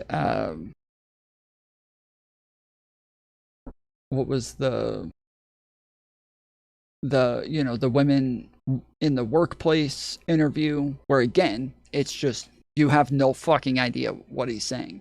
He never actually makes like the prescriptive statements. He makes these very descriptive statements over and over and over, to where obviously it's going to lead you to a prescription. But then when you ask him if that's his prescription, he's like, no, I never said that. Well, fucking shit. I don't know what the fuck you're saying then. Like, he'll sit there over and over saying like, yeah, I mean, women are causing a lot of problems in the workplace. They're coming in, they're wearing makeup. They're making themselves look like they had sex. That's why their cheeks are rosy and their lips are red, and they're wearing these short skirts, and they're wearing, they have their cleavage out, and it's going to be very distracting. It's causing a lot of problems for men in the workplace. And so, okay, so you're saying that like we should separate men and women in the workplace to where they shouldn't work together anymore? No, I'm not saying that. I didn't say anything like that. Okay, so are you saying that women should stop wearing those clothes in the workplace? No, I never said anything like that. What do you mean? I never said this. I never came out of my mouth. Like, okay, so what are you saying? I'm just saying that that's true. So, okay. Like, what? That's it? You're just like, I don't think anybody disagrees that yes, this is true. This is a two-part problem where men are easily distracted by beautiful women, women who have cleavage, women who have legs, women who have, all these things, like who wear makeup. Like, men are easily distracted by these things, and women are also wearing these things. And then men don't know how to act when women do these things, and then women do these things that is going to make men not know how to act. And like, this is a two-part problem, but he only talks about one side of that problem, and the fact that like women are doing these things, which makes it sound like he's blaming the women for doing the things, which are not things that they really have much of an option in. Because if you say, oh, women shouldn't wear makeup, women shouldn't be wearing these types of clothes, well, if they showed up to work, their bosses would be like, what the fuck? Where do you think you are? In a fucking dumpster? Go home and get dressed. You look like you haven't fucking showered or anything. Go put some fucking makeup on. Look presentable, woman. So yeah, it's not like they have much of an option. These are expectations on them at this point that they just can't really find a way out of. But yes, he'll talk about it as though this is a problem with women, where it's more of just a societal standard that are put on women that they just don't really have much of an option with. The Zizek? No, I cannot watch that shit. That is one of the worst fucking videos of all time.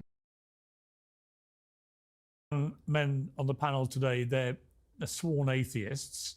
You obviously are not. So if you were actually conducting a debate about their atheism against your Christianity, how would you take them on, given what happened to Jordan? Well, it depends on what you mean, Pierce. Depends on what you mean. How so I take them on? Well, I think there's a lot of different ways that you could critique an atheist position. Most of the time I argue from the three branches of philosophy: epistemology, metaphysics, and ethics. Those are just the three branches of any worldview, and everybody has a worldview, whether they know it consciously or not. So I would critique the foundations of the atheist materialist worldview to see if it's rational, if it's coherent, if it can provide a justification for knowledge or ethical oughts. So I think that would have been a much better route. In fact, Peterson used to kind of take that approach when he debated Sam Harris. He would call out the is-ought problem with Sam Harris. When he debated Matt Dillahunty, he would call out the exact same types of preconditions for a worldview. Peterson versus Matt Dillahunty was a complete train wreck. Again, Peterson made absolutely no sense, and he would go on these like long rants that were totally incoherent.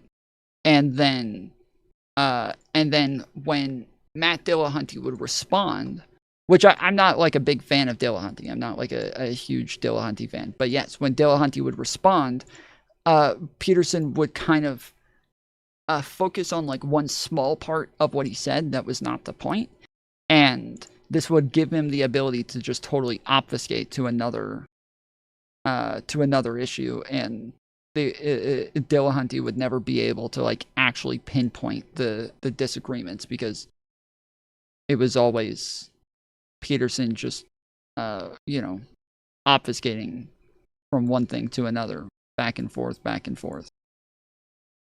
Issue that I used to do, or I usually do. So I think that'd be a better route than just sort of having this ambiguous, Jungian position of non-committal, whatever it is.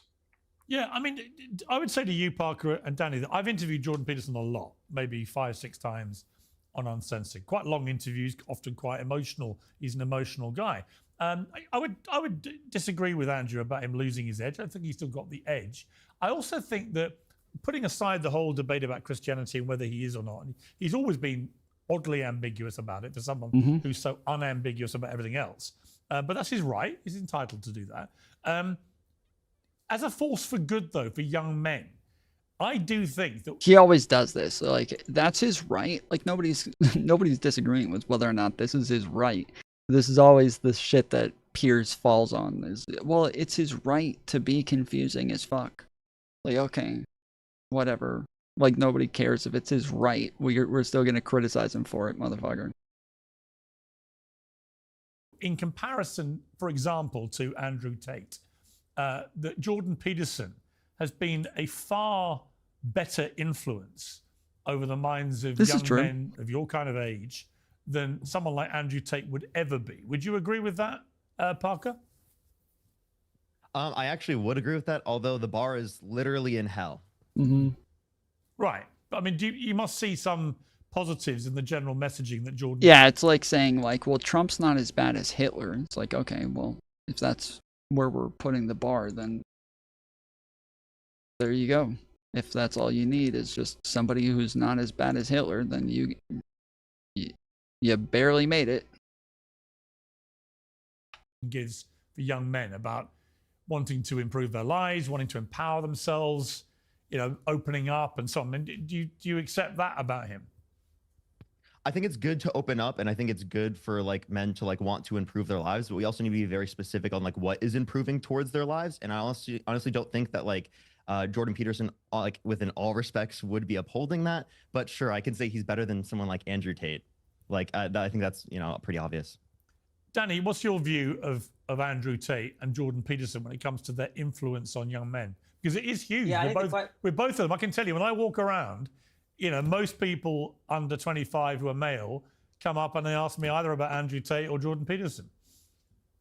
Yeah, I feel like the question is like asking a Republican, is Joe Biden better than like Mussolini, right? I mean, it's such a vast difference. I would say that it seems like that Jordan Peterson has benefited people, mostly in the psychology realm, like, you know, the whole 12 rules for life and stuff, which a lot of those rules seems to be rules that my grandma could tell me. But yeah, most of it was fairly intuitive. Like, it was just obvious shit. Like, if you clean your room, this will build responsibility and you know, get you to just go and do things just because they need to be done. You won't be putting it off anymore. Like, you'll learn habits to make sure that you're just being responsible and taking care of things one at a time. This is normal shit that everybody knows, but it is good to take fairly intuitive ideas and just put them into like a book and get people to actually engage with those fairly intuitive ideas. It's not that he's special for coming up with these ideas. It's that he was somebody who was just capable of getting people to listen and then do it. That is like what was that's what was good about Peterson, is that he already had the eye or the ears of young men from his trans speeches, and so after a while, yeah, he was able to use that pulpit for good, and just by getting young men to engage in just the most obvious things ever. Granted, the point is that where did Juicy go? Juicy Smollier. When's the Foolery self-help book coming out then? Yeah, I don't deal in fairly intuitive. Long time no see, Baldwin. He's probably helped people. I have no problem with saying that. All right, Andrew, let's turn to some other issues here. One is Pride Month. Now, my view of this is I don't understand why we need a whole month for Pride. I don't even get an hour as a straight guy. So why? Well, I mean, What's up? What I asked you for a video. You said that the Peterson's really good at like making things make sense, and so I asked you for like a video or like tell me something to look up, tell me what to go pull up of him talking to somebody where he's making things make sense. And now it's like 10 minutes later and I'm still, I don't know if it's that long, but yeah, I'm asking to see if you have anything yet. Why do we need a month for Pride? And it's not because I'm remotely homophobic, because I'm not. I'm the complete opposite. I've always absolutely supported gay rights. I just don't get why we need to have a month. Why do we need a month for it? This is such a dumb... I can't stand this fucker. So, like, why do we need a month for anything? What is the point in ever having anything? A month for anything ever. Like a day for anything ever. It's to celebrate it. That's why. Okay? Now, why would we have a month for, like, LGBTQ pride to celebrate something like this? Is it because we want people to be gay? No. Is it because we want people to be trans? No. Is it because we're just dying for everybody to just be as trans as possible and as gay and as bi as possible? No. It's for the same reason that we have things like Black History Month, is because there's long periods of time where these people are treated very differently, and that over time you want to make it to where they're capable of not being as stigmatized.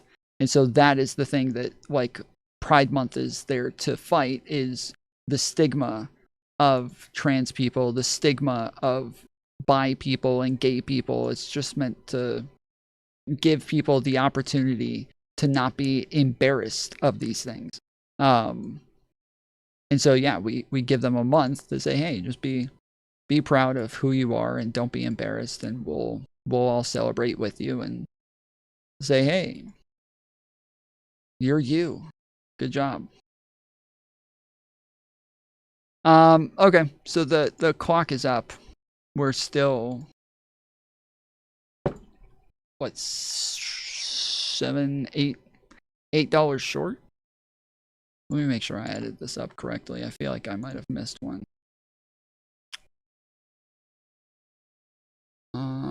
Okay, so we had the $5 from last night from Michael. We already put that in at the beginning. Then we had... Ariana tipped $8. Watch my content later. Wait. Watch my content later? Wait, you mean like your content suggestion?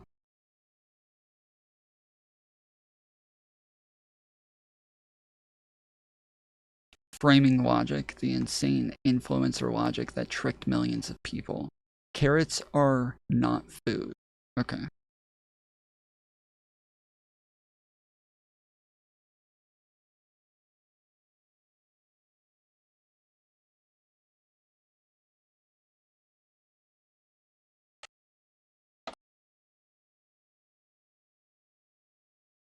Let's play a game. It's called Is This Woman Crazy or Brilliant? A lot of these plants we eat, Pause, like motherfucker. carrots. Oh my goodness. Why does it have to play for 12 seconds before it finally pauses?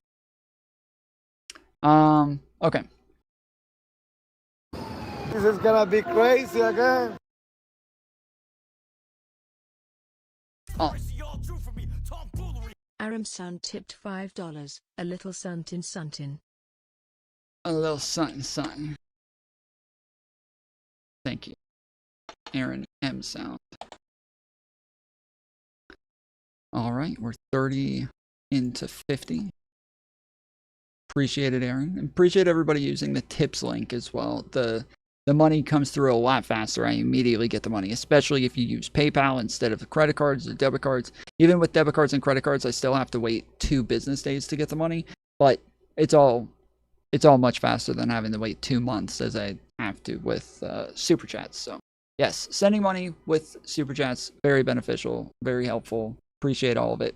But if you will send the money through the tips link, that is much, much, much better. Juicy, you still didn't give an answer.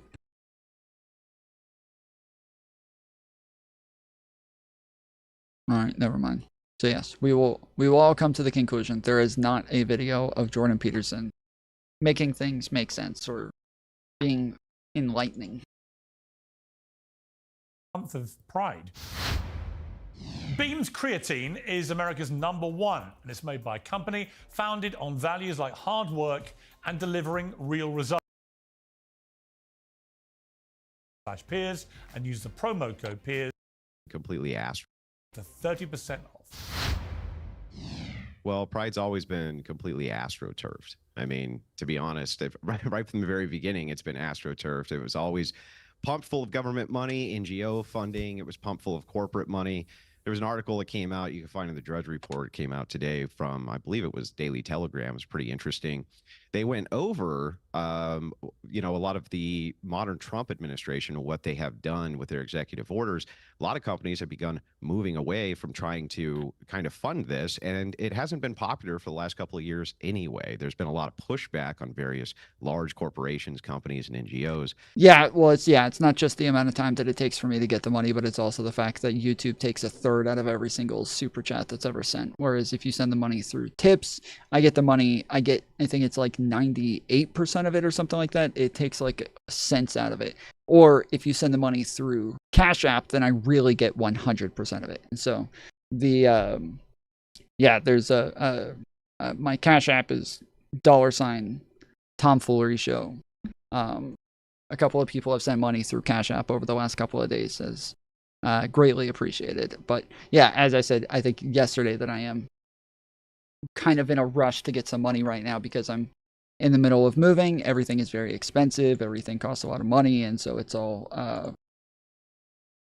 big pain in the ass right now. So I am in a rush to get money a lot faster than having to wait 2 months to get money from YouTube. For trying to pump kind of artificially these organizations. Are you unbanned on TikTok yet? So it says I get unbanned on the 10th, and I think it's at 3:45 a.m., I believe. I'm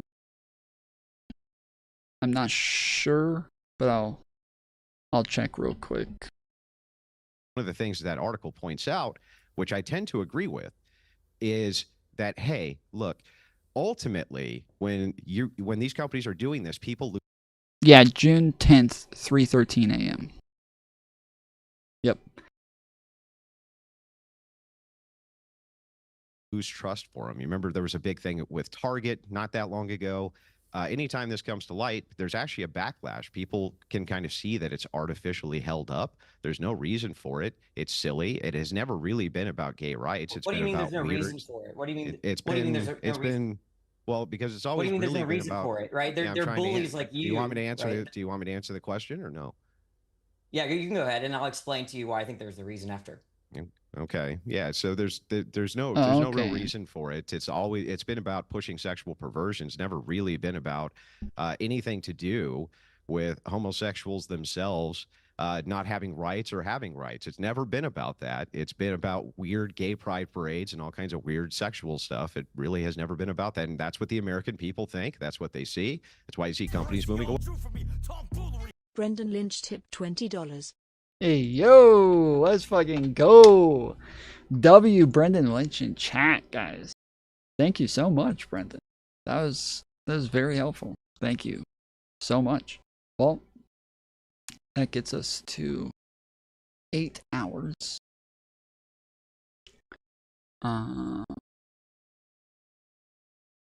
Was that 4 a.m.?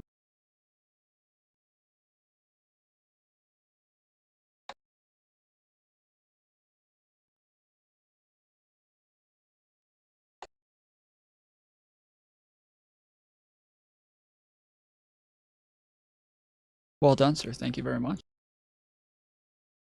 Away from it. Let's get some W. Brendan. No, I don't think that's true. Look, they're gay people like let's say So it is true that at a lot of pride parades, like you'll see some very over the top flamboyant bullshit where it's a bunch of people like wearing dog collars and dog walking their boyfriends and wearing, you know, furry costumes and wearing kink shit. But it's always been very controversial to engage in kink at pride. This has always been something that liberals have fought against for a very long time, because the majority of pride parades do not have kink outfits and are not engaging in this sort of behavior. It's not that sort of protest. But that's what you see on the internet. That's the majority of what you see, because it's fucking crazy and it's wild, and that's like, nobody's just gonna watch a bunch of like random looking people just walking down the street, right? They're if they're gonna clip something and post it, they're gonna clip the fucking crazy looking people who look like, you know, they're out of a sci-fi movie. That's what you're gonna see. And so the majority of people see the crazy shit. That doesn't mean that all of these protests are crazy shit. I am very much not in favor of kink at pride. I think it's stupid. I think it's dumb. I think that if you want to do it, that's fine. Do it like out of the public areas. I think it's like, you know, go to a bar where it's only going to be adults there. Go to a, go to a private area where you know this is meant just for adults. But don't go and engage in like kink sexual shit out in public where there's going to be a bunch of like kids and like families and people there who are just trying to support, you know, trans rights and gay rights and shit like that. Don't do that shit. That's dumb. That is insanely dumb and insanely like detrimental to the movement, where you want normal, random, general family men and family moms and people like that to show up to these events. And they're not going to keep showing up and showing support if you're engaging in sexual deviant behavior around all of them. So it's, but that is still a small minority of people who are actually doing that. The majority of events do not have that sort of stuff going on. Most of them literally make it against the rules. Like there's tons of pride parades where we see signs that say like no kink wear, no sexual wear, no acting in sexual actions. You must be fully clothed, and no nudity. Like there's tons of pride parades where they refuse to allow them to do this shit, and that's going to be the majority of them. It's going to be a small minority that have nudity and sexual behavior. You, for example, you're the reason, right? When I first talked to you, right, we were having a normal debate about, I think, morality, and then you randomly asked me, what's your, are you a homosexual? And you were, right? Down, right? And then right? Also with, but hang on, was I right though? Was I right? I'm not homosexual. No, I'm married to a woman. You said that you were bisexual. You said that you were bisexual. Right. That's homosexual. Does not so as bisexual. There's certain ways. Terms, but look, the point certain. Is that there's Andrew doesn't use these terms in the way that other people do either. There's a long conversation that I had with him a while ago where we were talking about the fact that he kept saying that people aren't gay, or he said it's impossible for people to be born gay. So why? And he says, because you're not gay until you've had sex with another man. I was like, wait, you think just having sex with another man makes you gay? And he's like, yeah, that's what it means to be gay. It means that you have sex with other men. I'm like, what? No, that's not what it means to be gay.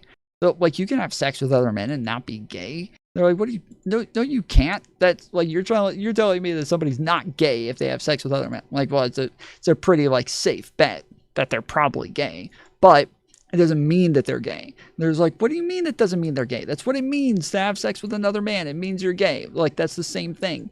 Like, they're like, it's like saying like, just because something's H2O doesn't mean it's water. Like, no, like somebody being gay, it means it's a sexuality. It means that they're attracted to other men. It means that they're like, that is the type of sexuality that they have. It doesn't mean that they've engaged in any sort of action. It means that somebody could be an incel, never have sex with anybody whatsoever, and still be gay because they're attracted to men. That's like it now. It's very unlikely. Like if you're a gay man, these people are trying to have sex all the time, everywhere, any place, any time. Like they are. Is if you're a fucking gay man in an incel, you are truly fucked for life, because this is one group of people that you should be able to have sex with at any time. Okay, this is you should be able. If you're a gay dude and you're not getting laid by gay dudes, like you are truly fucked in life. There is nothing more fucked than being a gay man and not being able to get laid. But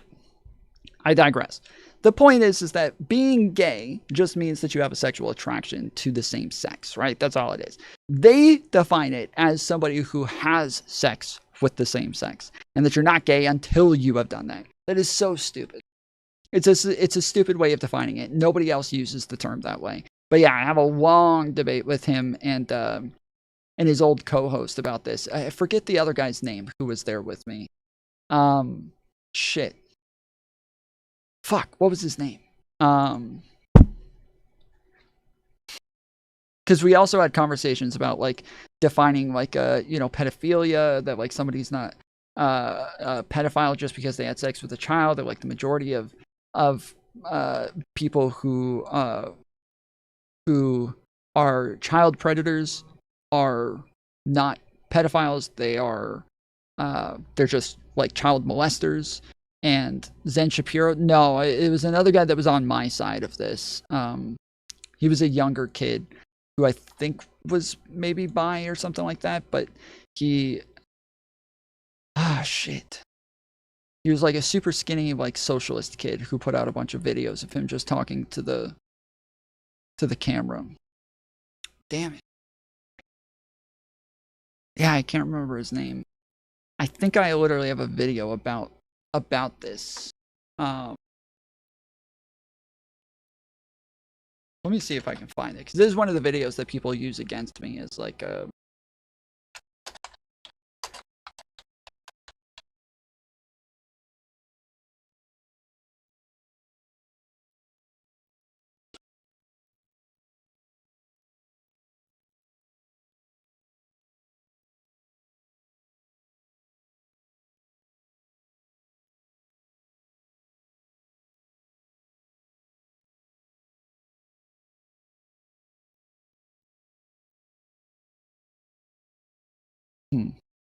I'm pretty sure I put out a video of it.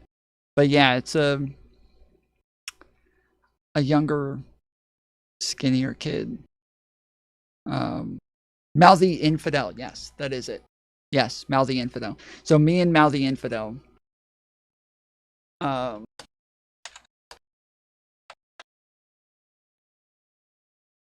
Yeah, here it is.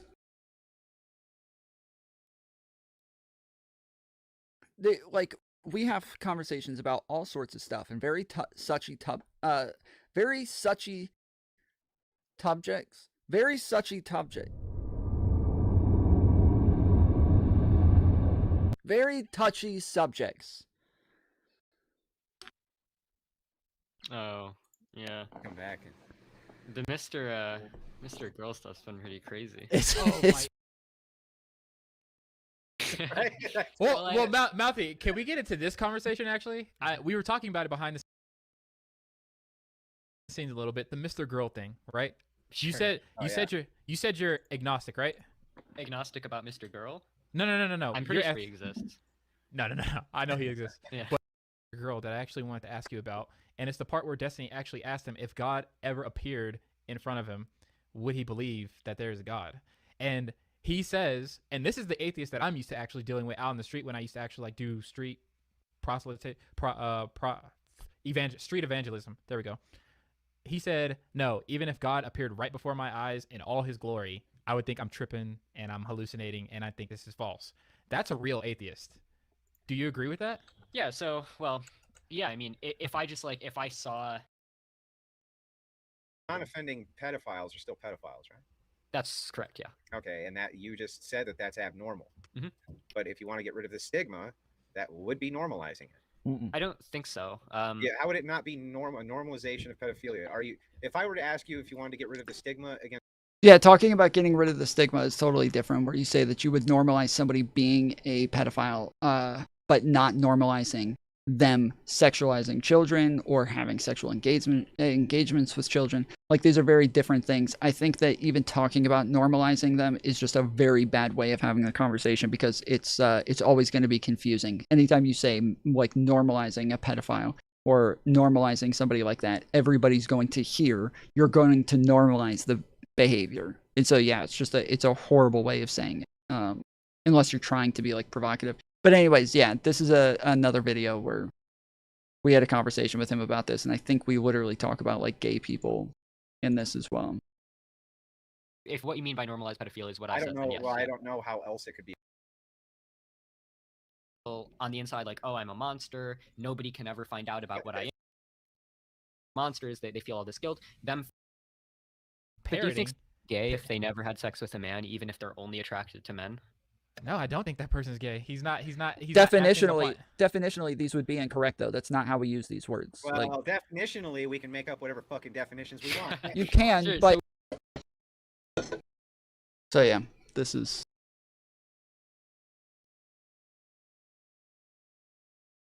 That's the way that they talk about these things. It's a very Jordan Peterson-esque type of way of having a debate, where you just redefine all the words into a way that means something different. Ways that people conduct themselves. People like you and Jay Dyer. Was I right though? Was I right? I'm not homosexual. No, I'm married to a woman. You said that you were bisexual. You said that you were bisexual. Right. That's homosexual. Does not the same as bisexual. There's certain ways. Terms, but look, the there's certain ways that people conduct themselves. People like you and Jay Dyer bully LGBTQ people. That's why it's pride, because of the kind of stigmas that you promote. Okay, so here's the thing that's so funny about this is, like, if both me and Jay Dyer, both of us assumed that you were a homosexual, and both of us were right. That's what's so funny about it. Again, we both assumed you were gay. And that has nothing to do with the topic. He's totally pivoting right now.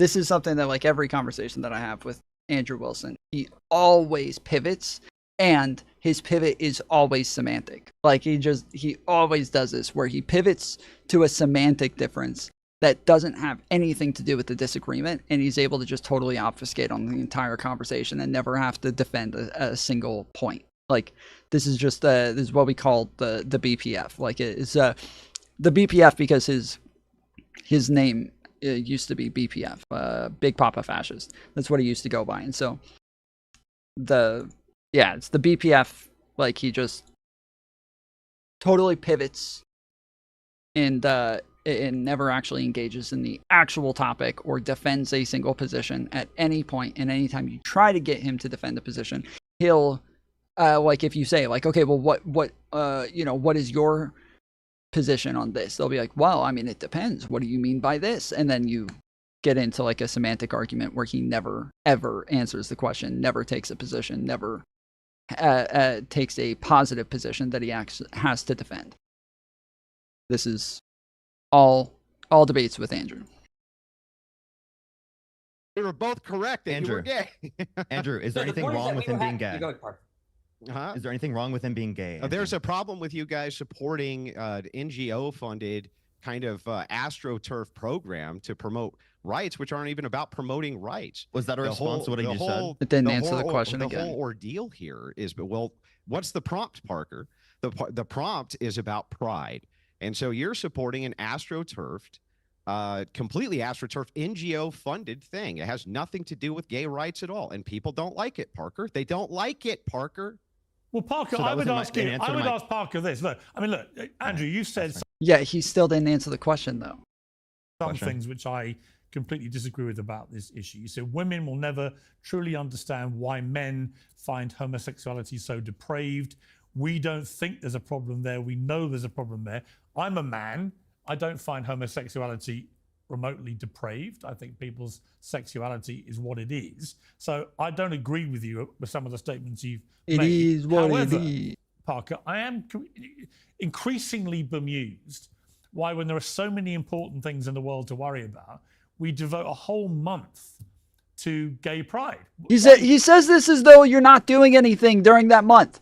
He says this like, oh, why would we, there's so many other things that we need to be dealing with. Why would we devote a whole month? Like, what do you mean? Did you just sit on your couch for the entire month just engaging in gay behavior the whole time? Like, what are you doing for that whole fucking month? The rest of us are still going to work. What are you doing, Piers? What are you just sitting around jacking dudes off the whole time and giving blowjobs? Like, what the fuck? That's a you problem, bro. That's not on like having a gay pride month. That has nothing to do with gay pride. Like, you can do other things throughout the entire fucking month if you want to. Do we? There are plenty of things that we specifically have months for to celebrate that I think are incredibly important. This, in this specific example, is incredibly important because of the dehumanization and the bigotry espoused specifically by people like Jay Dyer and Andrew Wilson, and explicitly kicking people off of their panels because they're gay, right, or because they're homosexual, which I think is incredibly ridiculous. But you know, right? as well as I do, Parker, Can I please finish? if you Can I please compare finish, it, Piers? look, well, hang on, I would say, if you go back 35, 40 years, I would completely agree with you. But the idea that that is still the case today, I just don't feel it. Do you? I mean, certainly young people in particular, do not. It's just moved Piers, on. Respectfully, how would you know as a straight person? Like, how would you? Do you experience it? Why are you assuming my sexuality? That is so stupid, dude.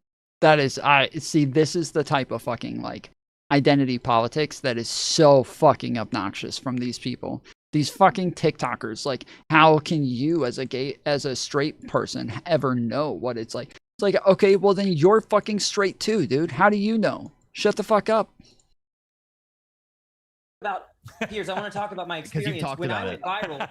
Piers, when I went viral, right? I had people message, calling me the F slur, saying I had a gay lisp, right? When I'm married to a woman, right? If I'm not even a homosexual. I would have said because you fucking slobbered all over. Damn, what was the girl's name that he was like obsessed with that ended up becoming like a princess later, and he got all butt mad about it and just like threw a whole fit over the whole thing.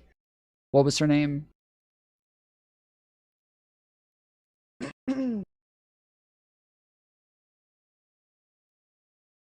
Fiona? No. No. It's like she used to be on the show Suits.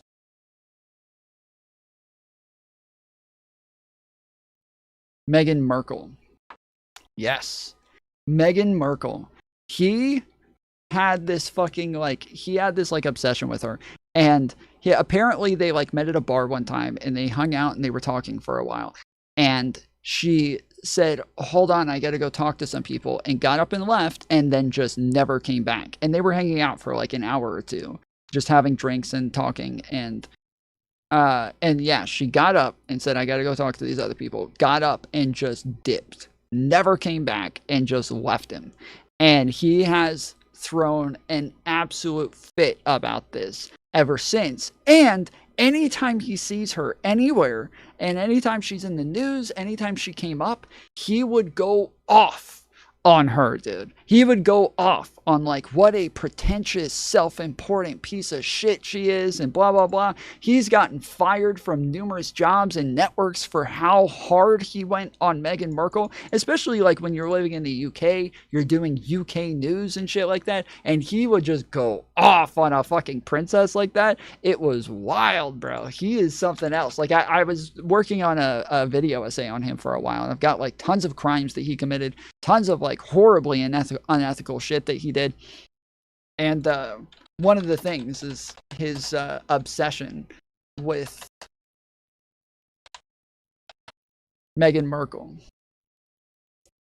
When he and Meghan stopped working for the royal family and left the country to work on podcasts and TV shows in California, which mainly involve slagging off their family. Harry still gets state-funded police protection in the UK. He just has to notify them of his trips on a case-by-case basis. He's not a working royal, therefore he doesn't get the automatic round-the-clock service that a working royal gets. Most of the public, almost all of the media, and other judges in one of Britain's top courts think that is fair enough. Harry, of course, thinks it's deeply unfair. He says he's not safe in the UK, although he's reportedly safe enough to order a Deliveroo to his friend's house when he was over here last, and to go to Ukraine, which apparently he viewed as safer, clearly, than the UK. So yeah, this is him talking shit about her husband. Well, good evening from London. Welcome to Piers Morgan Uncensored. Today, Harry and Meghan talked what little was left of their relationship with the royal family and what little was left, frankly, of their own reputations. Last week was mostly sycophantic. Hold on, I gotta grab some glasses wiped, so I'll let this play. I'll be right back. This is wild. Listen to this. Well, Harry and Meghan's Netflix series, released to the world this morning, is packed with, well, not really revelations, are they? It's sort of rehashed old revelations with a new twist. As it turns out, we've apparently been wrong all along. Britain is a nasty, racist hellhole where only magnificent Meghan stood up to all this. And the world's biggest victims are not the people of Ukraine or the people battling COVID or people struggling in a devastating cost of living crisis. No, the world's biggest victims right now are the Duke and Duchess of Netflix. And don't take my word for it. This promise of once you're married, don't worry, it'll get better. Once they get used to you, it'll get better. Of course it'll get better. But truth be told, no matter how hard I tried, no matter how good I was, no matter what I did, they were still going to find a way to destroy me. Yeah, nobody set out to destroy you. You destroyed yourselves in this country with your ludicrous, hypocritical behaviour. The truth be told, what you just said is complete and utter garbage. Harry and Meghan's romance, engagement and marriage were all greeted with ecstatic joy by the British media, the public and the royal family that they've all now abandoned. That's the truth. Not Harry and Meghan's truth, but the actual truth. The first 3 hours of this Netflix series paid... Hold on, I need something better than this.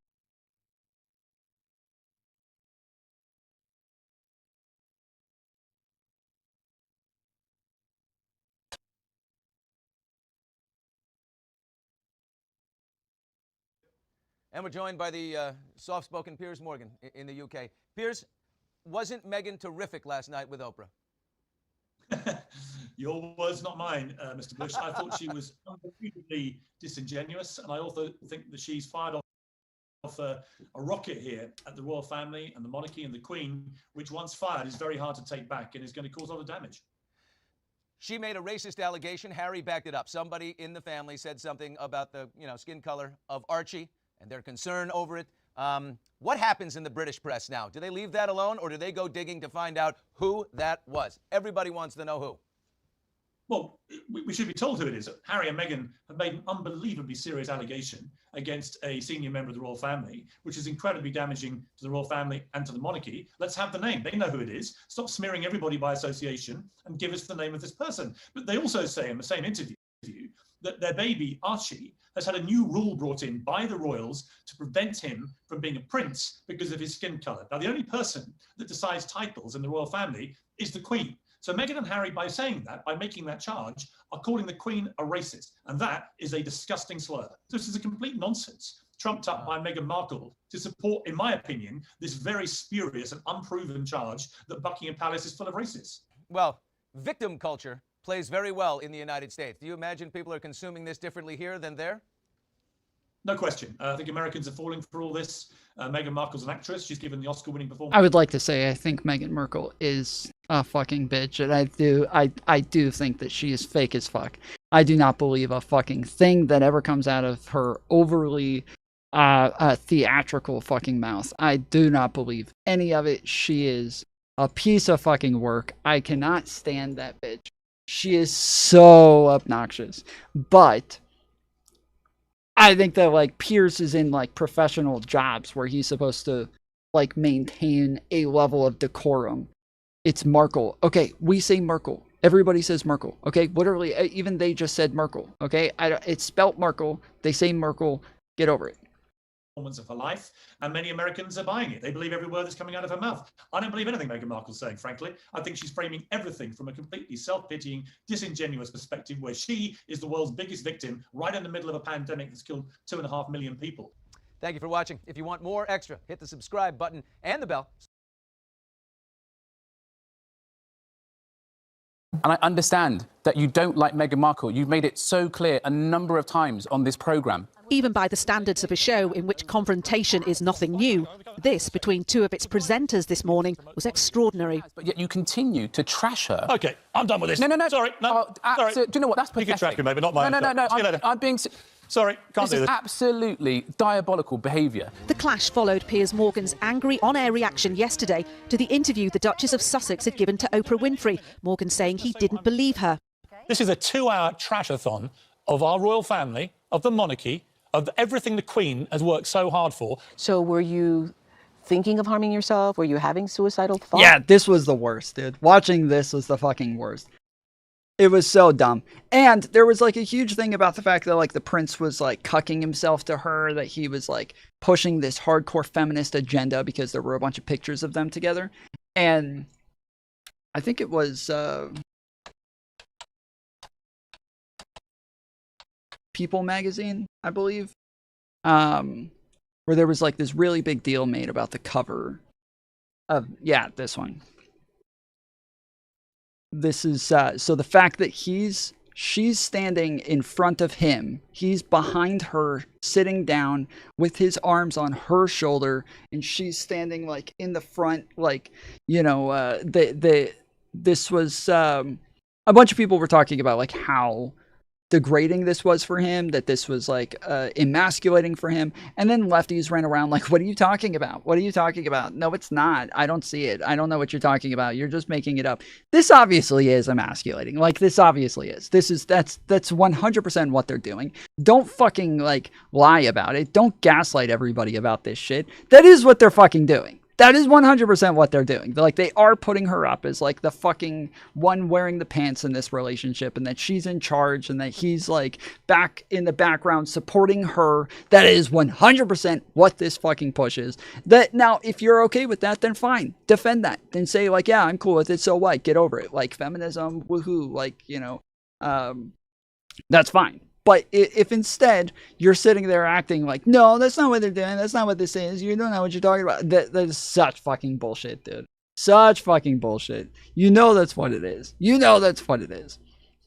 But yeah, anyways, it was a whole like controversy, and all of the lefties again right back to gaslighting everybody over the whole thing.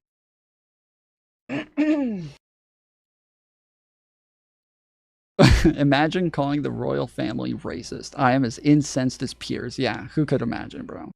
Who could imagine? I think that Piers is somebody who always hates on the royal family too. Like, he's somebody who always hates on the royal family and always calls them out for shit. I'm pretty sure he's called them racist in the past. But because it was something that came from Meghan Markle, he immediately flips to the other side, which, honestly, as I said, I didn't believe anything she said in this fucking interview either. I didn't believe a fucking word that came out of her mouth. It looked so fake. Like, the way that she talks seems very fake. She does not come across as a genuine person. She doesn't come across as somebody with like real genuine feelings, and like she's telling you about her life and her experiences and how this hurt and how this was an issue for her to work through. She doesn't act as like a real person. She comes across as just one of the fakest motherfuckers. But that's true with actresses. Like, that's just true with actresses. I have family members who are in acting, and I remember growing up always feeling like, dude, you are so fucking fake. Like, what is wrong with you? Why can't you just be a real person and just like talk to people like a real person? What the fuck is wrong with you? But I realized over time that like it just is a thing that people who do like, you know, theater and plays and chorus and shit like this, they are very theatrical. They put on a lot, and it just becomes natural to them. Like, this is a problem that a lot of people have with Not So Erudite, right? Is that they feel like she puts on a little bit too much, that they think she comes across very disingenuous to them. But I've said over and over, like, I saw it for a long time. First, like, you know, watching her, I saw it. But once she said that she was like, you know, grew up a church girl and like a theater nerd and you know, shit like that, immediately I was like, oh, okay, I know who you are. Like, that makes total sense. You know, like, you're cool. Like, that was all I needed, is like them to just say like, oh yeah, I was in theater and I was doing plays and shit in high school. I was a church girl. It's like, okay, I got it, I've got you. You're cool then. You're fine. So yeah, it's like, it's something that comes with it, but she just comes across as so fucking disingenuous. Yes, this was very, very clear. The fact that she'd spoken about her mental health resulted in a huge backlash against the GMB presenter, the mental health charity Mind saying it was disappointed and concerned, and the watchdog Ofcom receiving 41,000 complaints. This evening, ITV issued a statement saying, following discussions with ITV, Piers Morgan has decided now is the time to leave Good Morning Britain. ITV has accepted this decision and has nothing further to add. Right now, that was kind of cool, the way that they did that graphic, but it doesn't actually fit. Like, they're putting the graphic behind all of the knobs on the board, but they didn't put it behind this red one. And this red one's obviously a lot farther back than these. And then it's too low to where it's like hitting this. It just looks so odd. It's a very cool thing that they did, but they didn't do it well. TV has accepted this decision and has nothing further to add. Right now, it's never been more important that as a nation we keep talking. The incident will have been of particular concern to the network after its high-profile launch in 2019 of Britain Get Talking, a mental wellness campaign encouraging people to talk openly about their issues. I can't comment on what he should or shouldn't do. I think it's just a shame that he didn't think quickly enough to realise just how important it is for the thousands of people out there who are struggling with their mental health. Piers Morgan was hired to co-host Good Morning Britain 6 years ago. Piers Morgan is here for a few days? Or No, I'm here permanently. It's your ultimate nightmare, I'm afraid. His outspoken and often controversial views dividing opinion on screen and online. In the past week, the show has reported its highest ratings ever, but one former guest says now the presenter has overstepped the mark. If you hire a Rottweiler for its ability to bite, you can't then be shocked when it actually bites. When Morgan returned to the set this morning, shortly after he'd walked off, he attempted to explain his views on mental health. Mental illness and suicide, these are clearly extremely serious things. They should be taken extremely seriously. And if somebody is feeling that way, they should get the treatment and the help that they need. But the damage had clearly been done. This would be his last appearance on The Breakfast Show. Nina Nanar, News at 10. Let me see if I can find...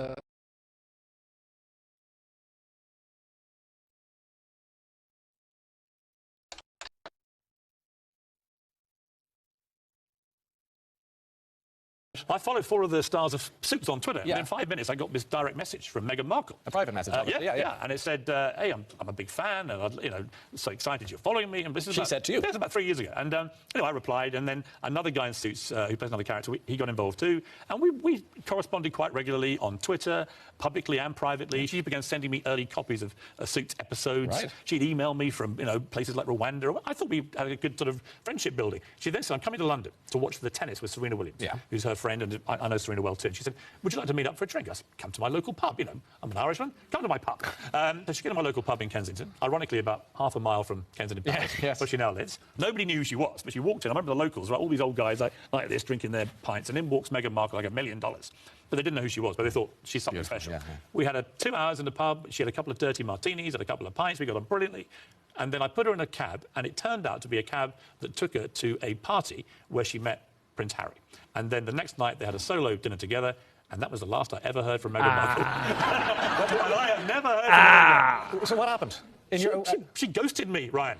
Meghan Markle ghosted me. Do you think she just went, God? I'm afraid. I really liked it. This is why it hurts. No. I've always heard the abbreviated version of this, where he says, we're sitting down, we're having drinks, we're getting along great, and then she gets up and leaves and never talks to me ever again. And so I've always thought that she was like, she got up and ghosted it, and he says that she ghosted him. And so I've always thought that she got up and just left him there and just like, just ditched him in the middle of a date. But yeah, instead, now this is the first time I've heard like the full version like that. And so yeah, that's fucking wild. So yeah, so she met him the fucking next day or that night and then just never talked to him again. I really liked her. I just think she's a slight social climber, I'm afraid. And when I see the way... look, at her wedding, there was only one member of her family there. The rest couldn't be risked. They was considered too dangerous. But do you think she was told, Morgan, off the list? I can imagine her having dinner with Prince Harry and saying, I know this great English guy, Irish as it turns out. Yeah. I know this great guy, and he's a good friend of mine. I've just been with the pub with him. What's and his Harry's name? like, oh, really? Who's that? It's Piers Morgan. What? Yeah. Get him out of here. Black yeah, so that... but I didn't really like being ghosted like that. I thought it was a bit of a strange thing to do. And then the other guy, I won't name him, but there's another actor in Suits, and he did the same. I didn't hear from him either. So he'd been shut down, and then he popped up after the wedding, which he was at. I saw him on TV, and I thought, really? Not a word from either of you. And then he pops up apologising and saying, I'm so sorry, and hope you understand. Well, I didn't understand that. Had he been told not to be in touch with you? Yes, he'd been told to ghost me as well. Wow. So yeah. Anyways, Pierce has had like an obsession with her, and every time she comes up, he just totally dogs on her.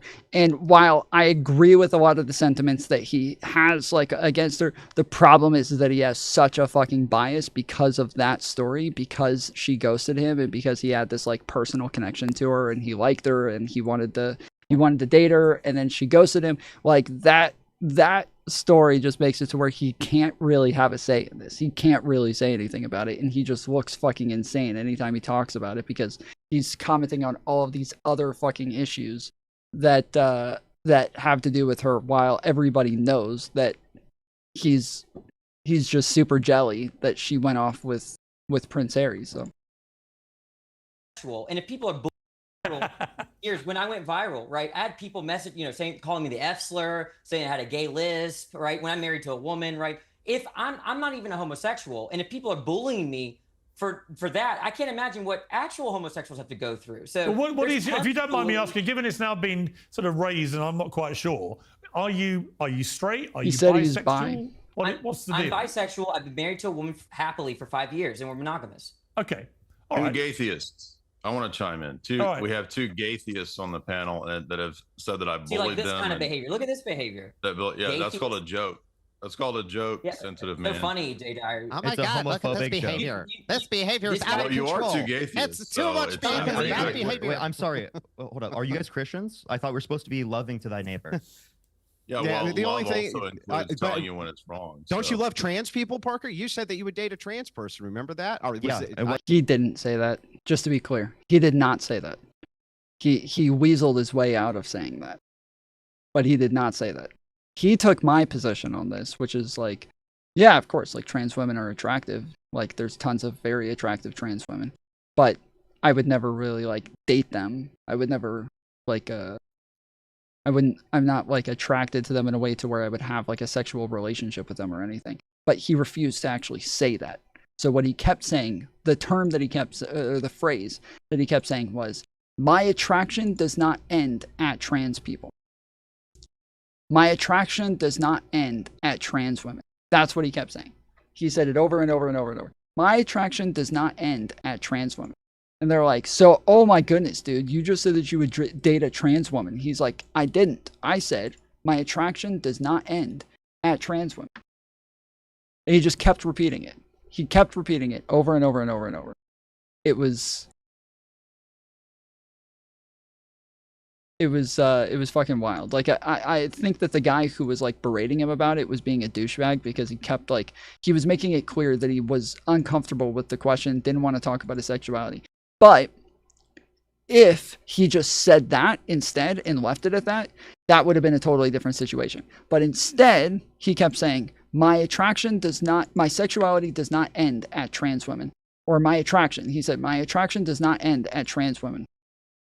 And so now it it just kind of became obvious that because he was answering that much, but only kept repeating that phrase, it became clear that yes, he was trying to like say that he was attracted to them, but he refused to actually answer the actual question, which is, would he date them? Let me see if we can find it. What's his name again? Parker. Fuck.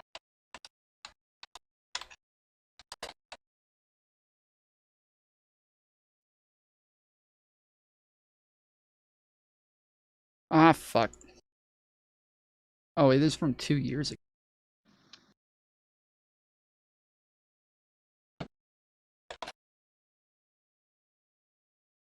Oh my goodness. Damn, I had so many fucking misspelled words in that. Okay.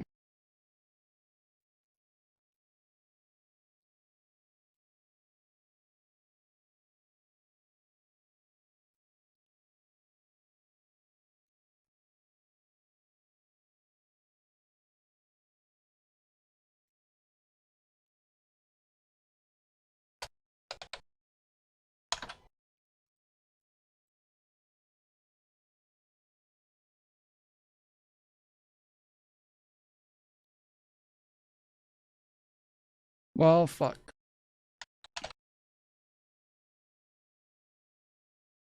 We're gonna find it. Don't worry. We'll get it.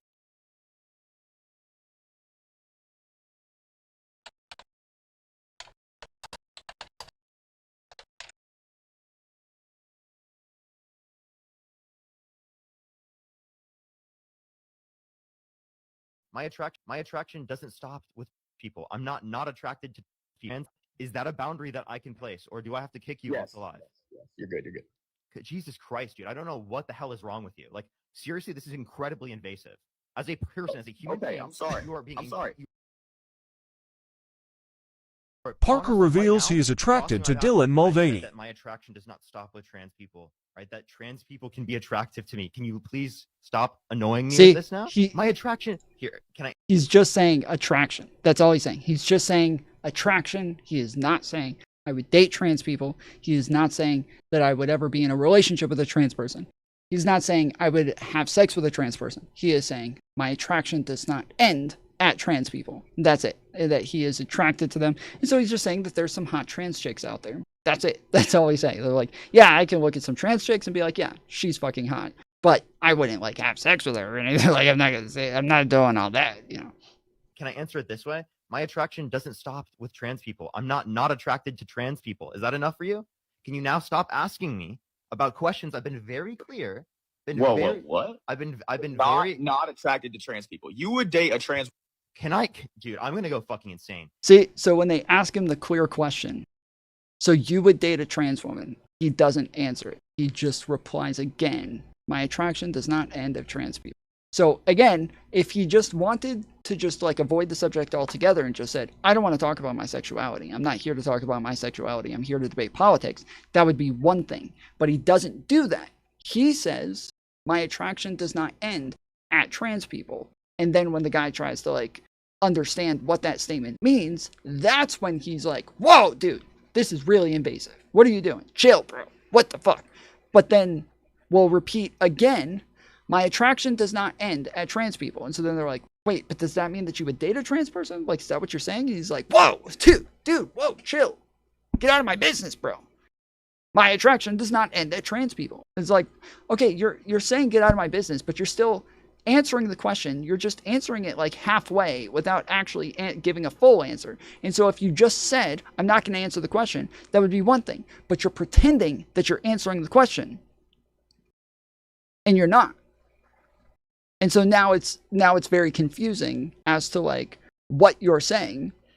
And so because he does it like this, to me, it is just blatantly obvious, blatantly clear. He is only saying, I find some trans women attractive, but I wouldn't date them. I wouldn't have sex with them. I wouldn't do anything like that. I am only attracted to, you know, females in this area, but I am not attracted to trans women. Jake, you're gonna get. You just admitted you would date a trans woman. I said that my attraction does not stop with trans people. See? He corrects him. He says, you just admitted that you would date a trans woman. And he says, I said my attraction does not end at trans people. See? He literally corrects him right there. You just admitted you would date a trans woman. I said that my attraction does not stop with trans people, right? That trans people can be attractive to me. Can you please stop annoying me with this now? Please. Can you stop annoying me with this? You are honestly right now crossing my boundaries. I'm not trying to talk about what is attractive to me, okay? Is that a boundary that I can place, or do I have to kick you off the live? Yes, you're good. So yeah, so this title says Parker reveals he is attracted to Dylan Mulvaney. This is not true. Well, sorry. This title says Parker reveals that he is attracted to Dylan Mulvaney, whereas not specifically Dylan Mulvaney, but that there are some trans women that are attractive. Like, you know, there's lots of lady boys that are attractive. There's lots of, you know, there's Blair White is attractive. There's who's the girl that's playing like an elf in a new movie, like Xena or something like that? Who's the Hunter Schafer? Is that the name?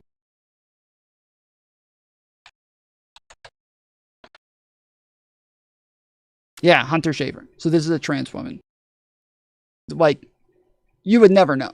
Like literally, like listening to her talk and everything, you would have no idea. She has like great like speech patterns down really well, very like feminine way of like talking. There's another person who does this a lot too, where I forget her name. I've had her on the show a couple of times, but I'm blanking on her name.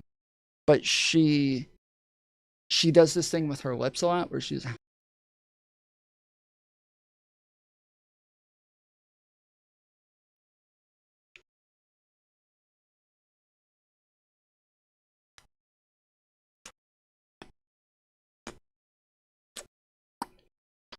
Taftage. Yep, Taftage.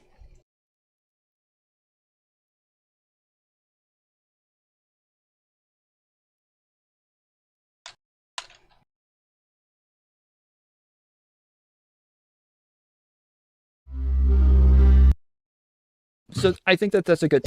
Oh wait, she's not on. We.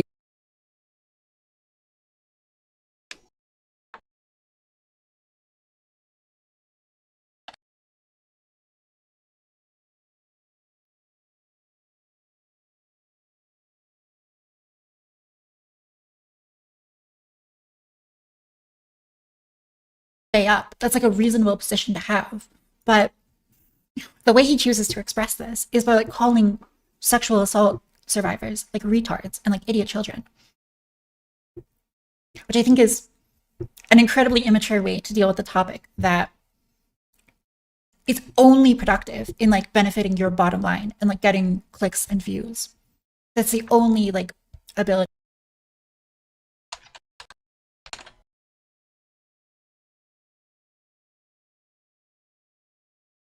Oh, we saw the video that you posted yesterday. How are you feeling now? I know fans have rallied around you. Yeah. I mean, it was sort of a spur of the moment thing, and I'm kind of still like processing, what's happened. But in the moment, I think I felt like it was important to share what was going on. So. Oh, we saw the video that you. You seen a TikTok go viral about a fan wanting you to play Zelda in a live-action movie? No, I did not.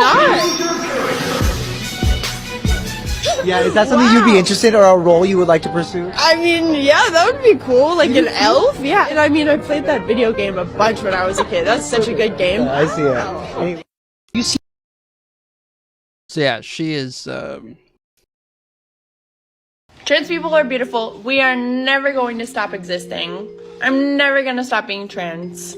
A letter and a passport can't change that, and this administration. Trans actress and model Hunter Schafer recently received a new passport with her gender marker listed as M for men. Like when I first saw this, and they said that like, trans actress passport problems, I was like, so what? Like she wants it to say non-binary or something? Like, come on, like it's chill. All right, it's not the fucking end of the world. All right, you'll be all right. Like it'll say female, you're fine. Like, give me a break. But yeah, no, I was totally off on that one. Male. This comes after President Donald Trump signed an executive action that the federal government will only recognize two sexes and that they are not changeable. Hunter took to her TikTok story to share her frustration. So my initial reaction to this, because our president, is a lot of talk, was like, I'll believe it when I see it.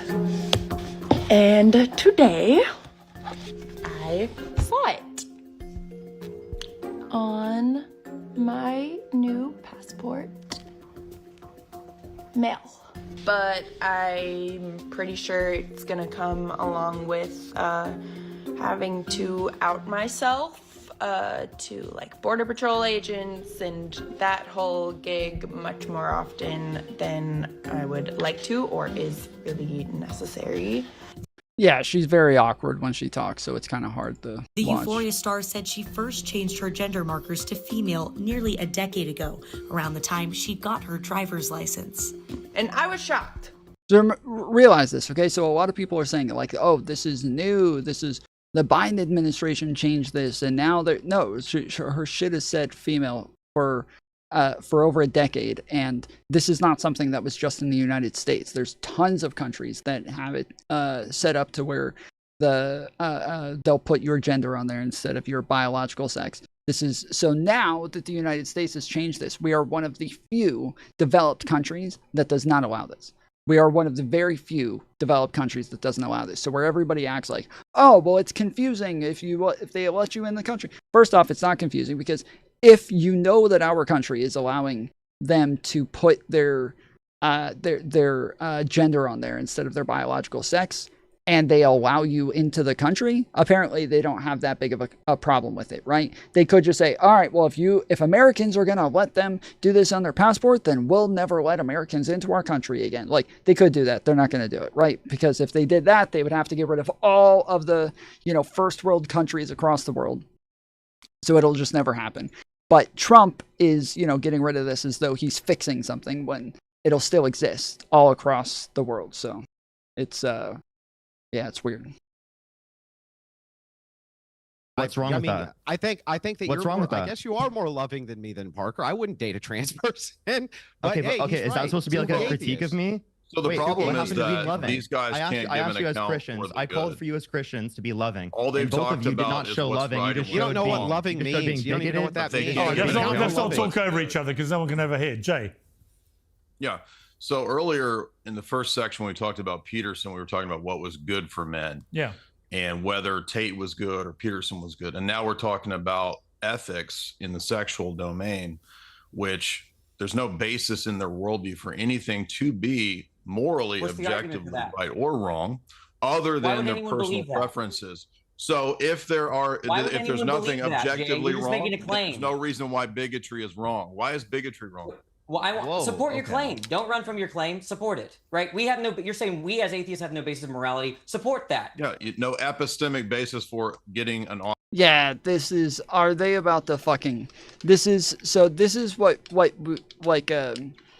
this is called presuppositionalism. So if you don't know what this is, like, this is when, if somebody says, if I say to a Christian, I say, you shouldn't murder people. Murder is wrong. And they say, you're not even a Christian.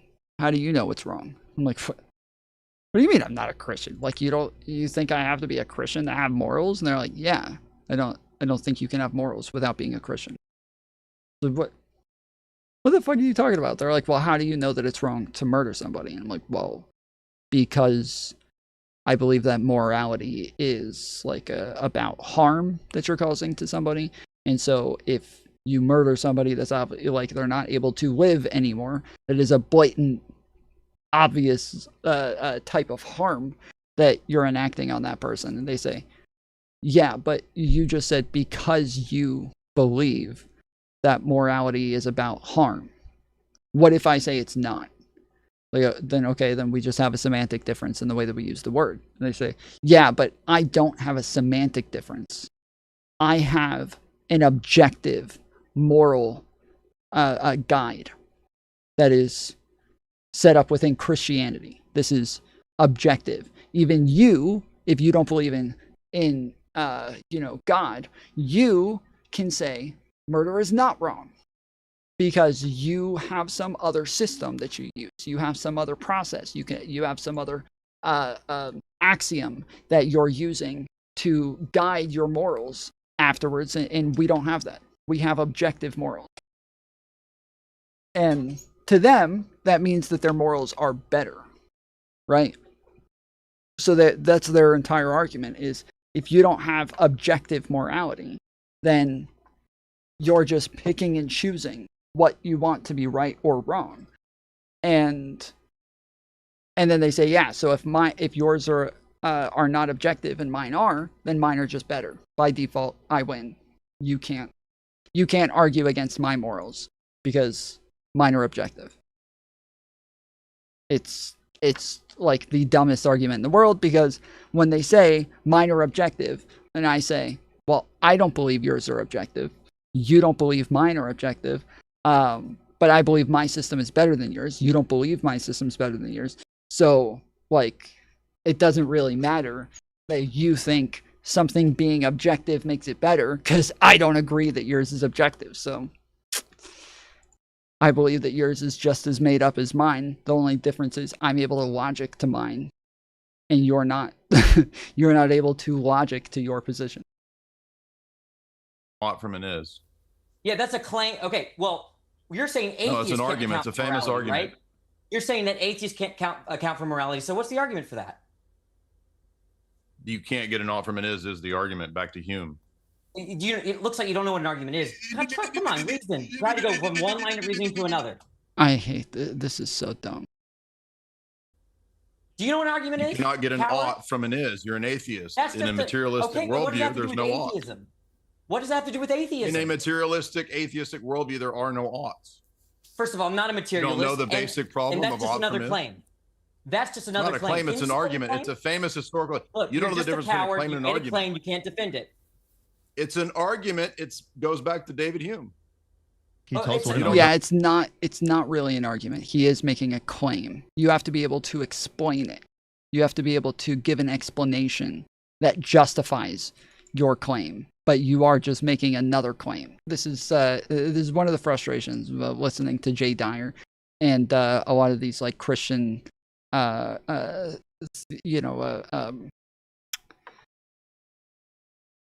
apologetics debaters, is that they use so many philosophical terms that they don't understand themselves. They don't understand what they mean. They don't get it, and they'll end up continuously accusing people of being fallacious, using this fallacy, using that fallacy, and they do the whole debate bro thing. Yet they don't actually know what the fuck they're talking about.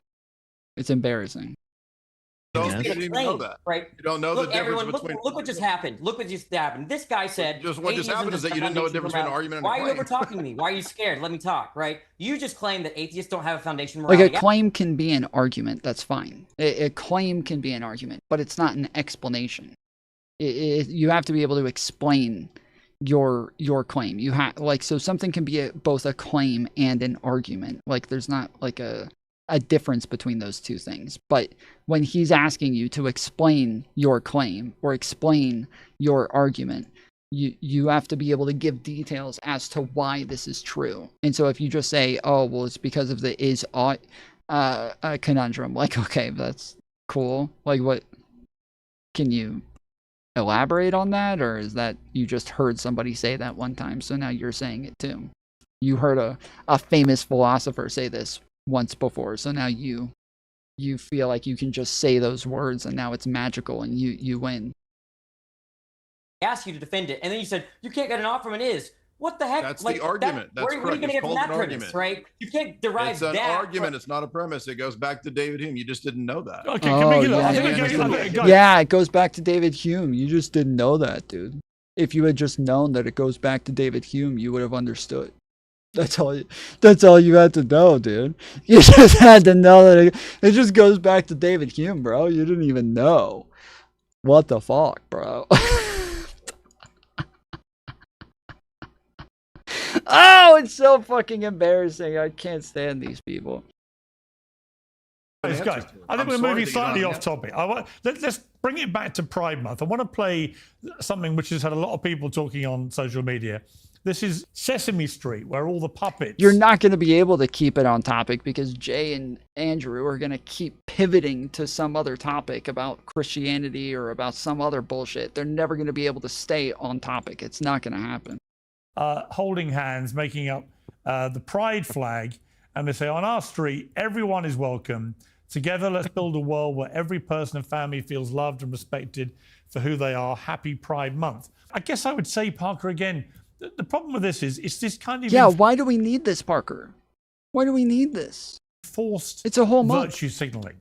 It reminds me in a way, for very different reasons, that they... Virtue signaling is not always a negative thing. It's not. Like, the Piers did a whole fucking virtue signal the other day about the fact that he doesn't like the N-word. The last time that we watched this, there was a girl on there who kept saying that, yes, I use the N-word. I don't give a fuck. I'll use it all the time. I don't care. And he's like, wow, this is disgusting. Oh, I can't believe you'd say that you use the N-word. You are an unabashed batshit racist, and just went off on a very long tangent about how horrible she is, and totally berated this girl.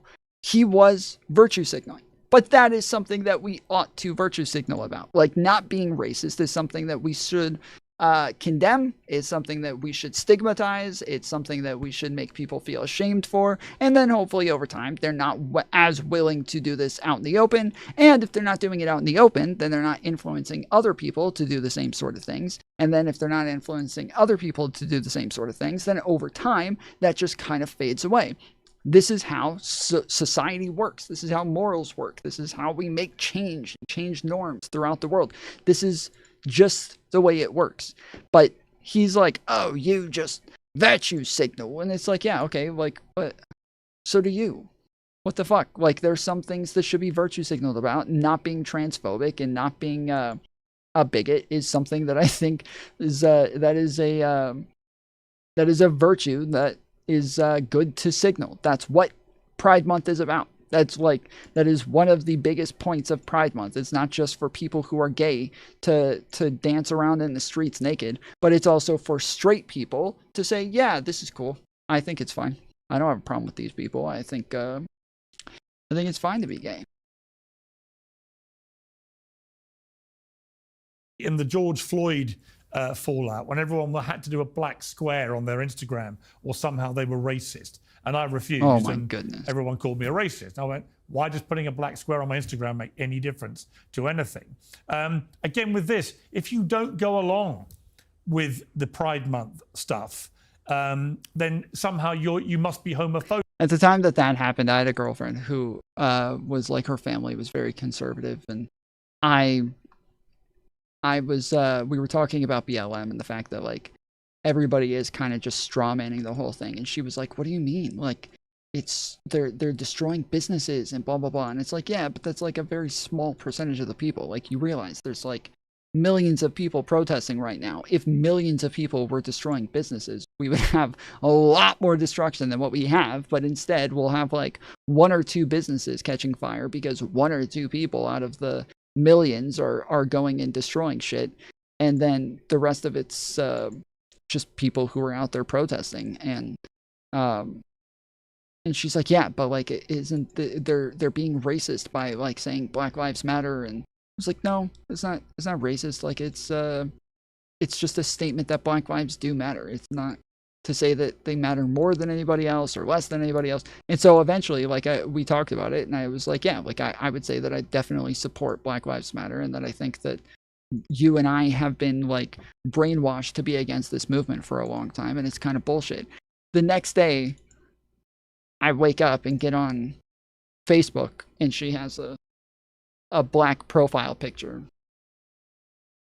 And I remember thinking, okay, that's not what I meant, but I embraced it because I was like, I'm glad there's at least, like, you know, some change here, some movement. So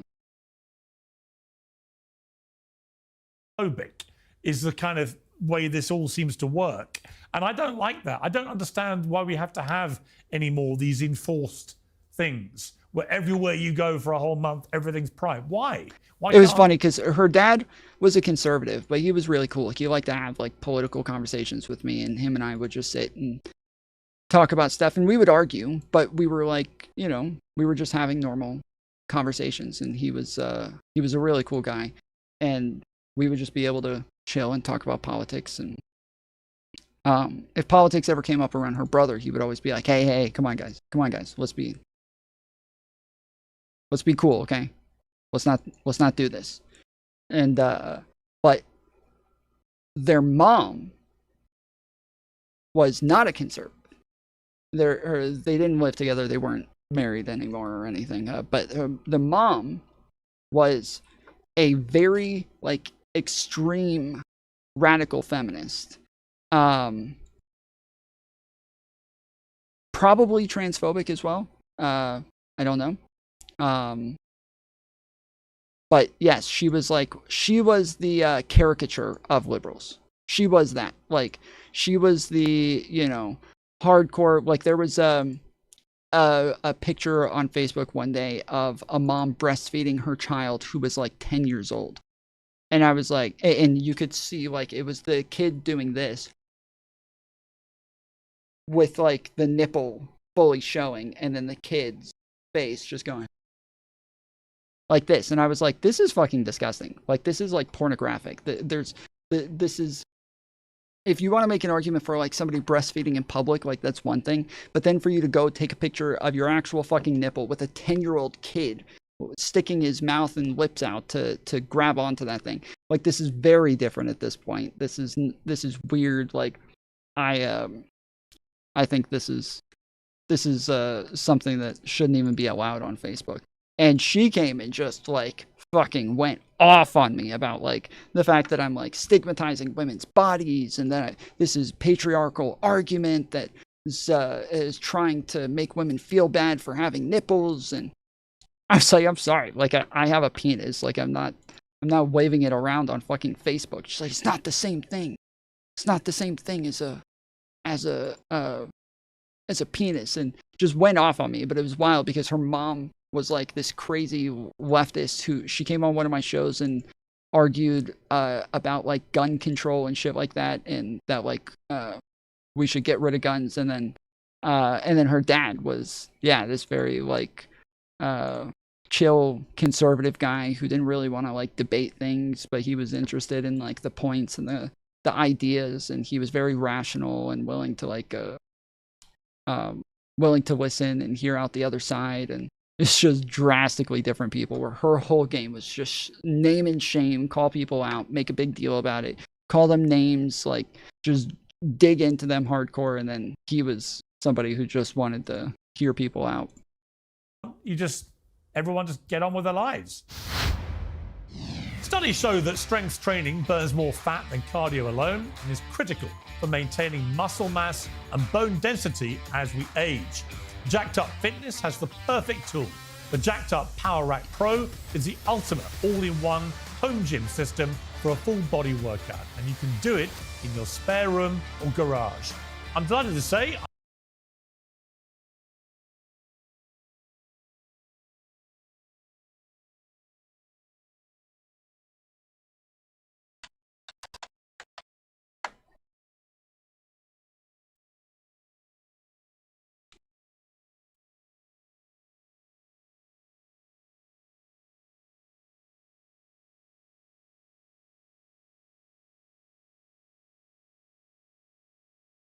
come on, load, you dumb fucking piece of shit. Warrants, and ICE is going from the federal government, and by federal government I mean this fucking potato. We don't need to listen to you, judge. So they're doing this, and you're saying go listen to the law, and they're not listening to the law.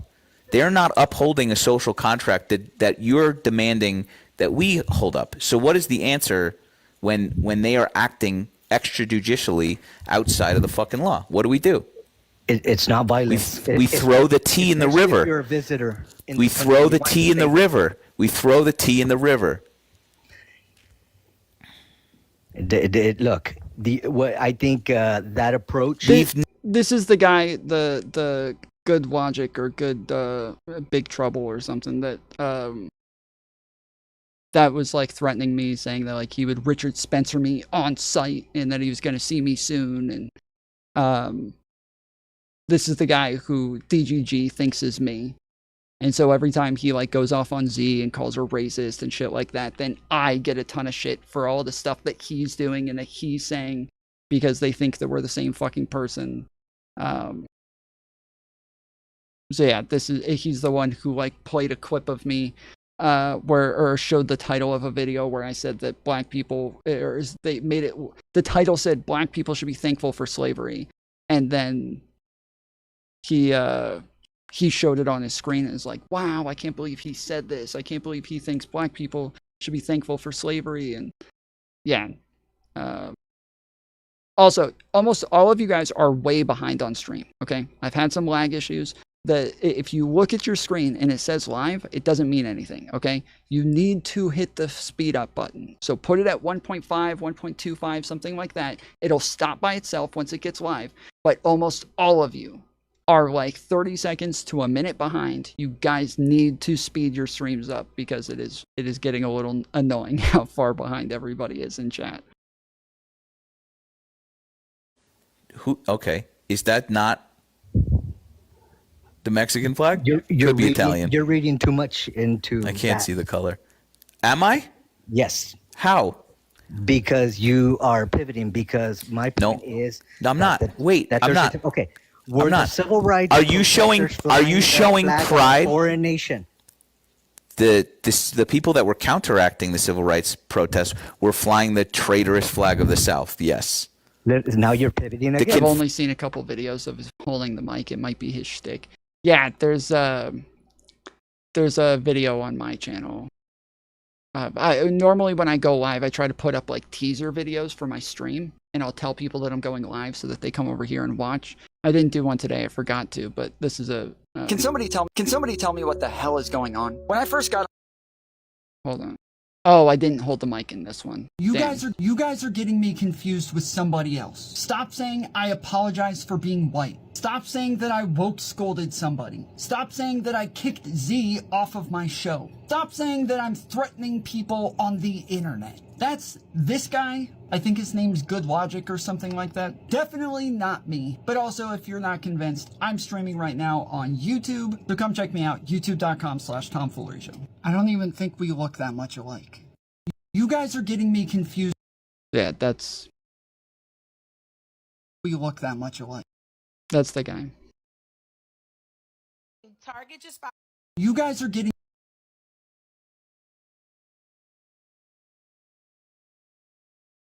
Confederate flag.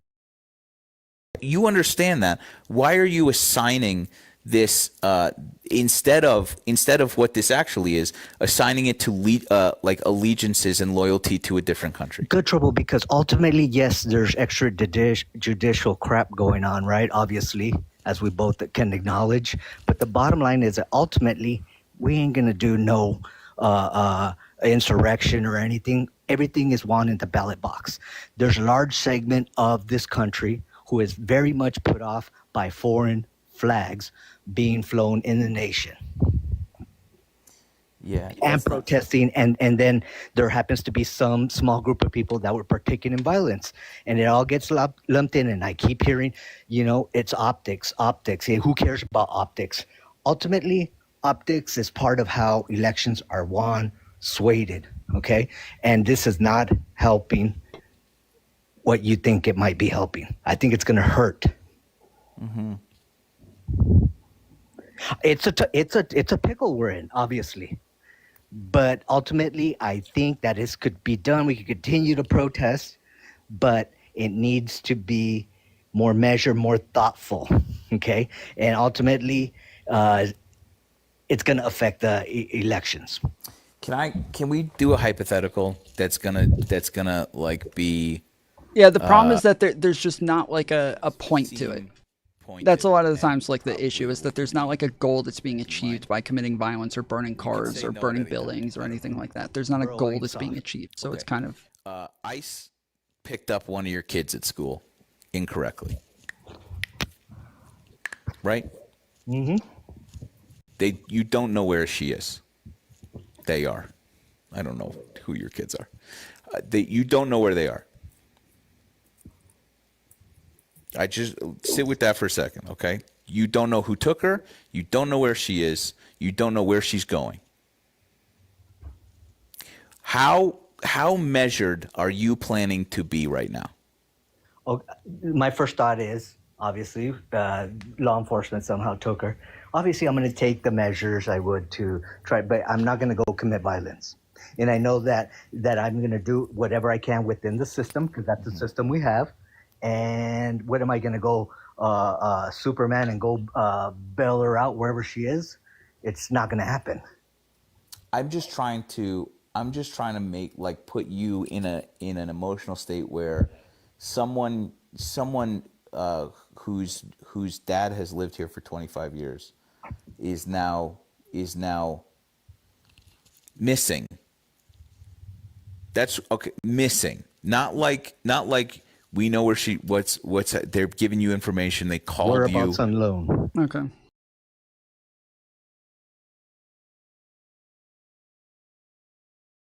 I now have.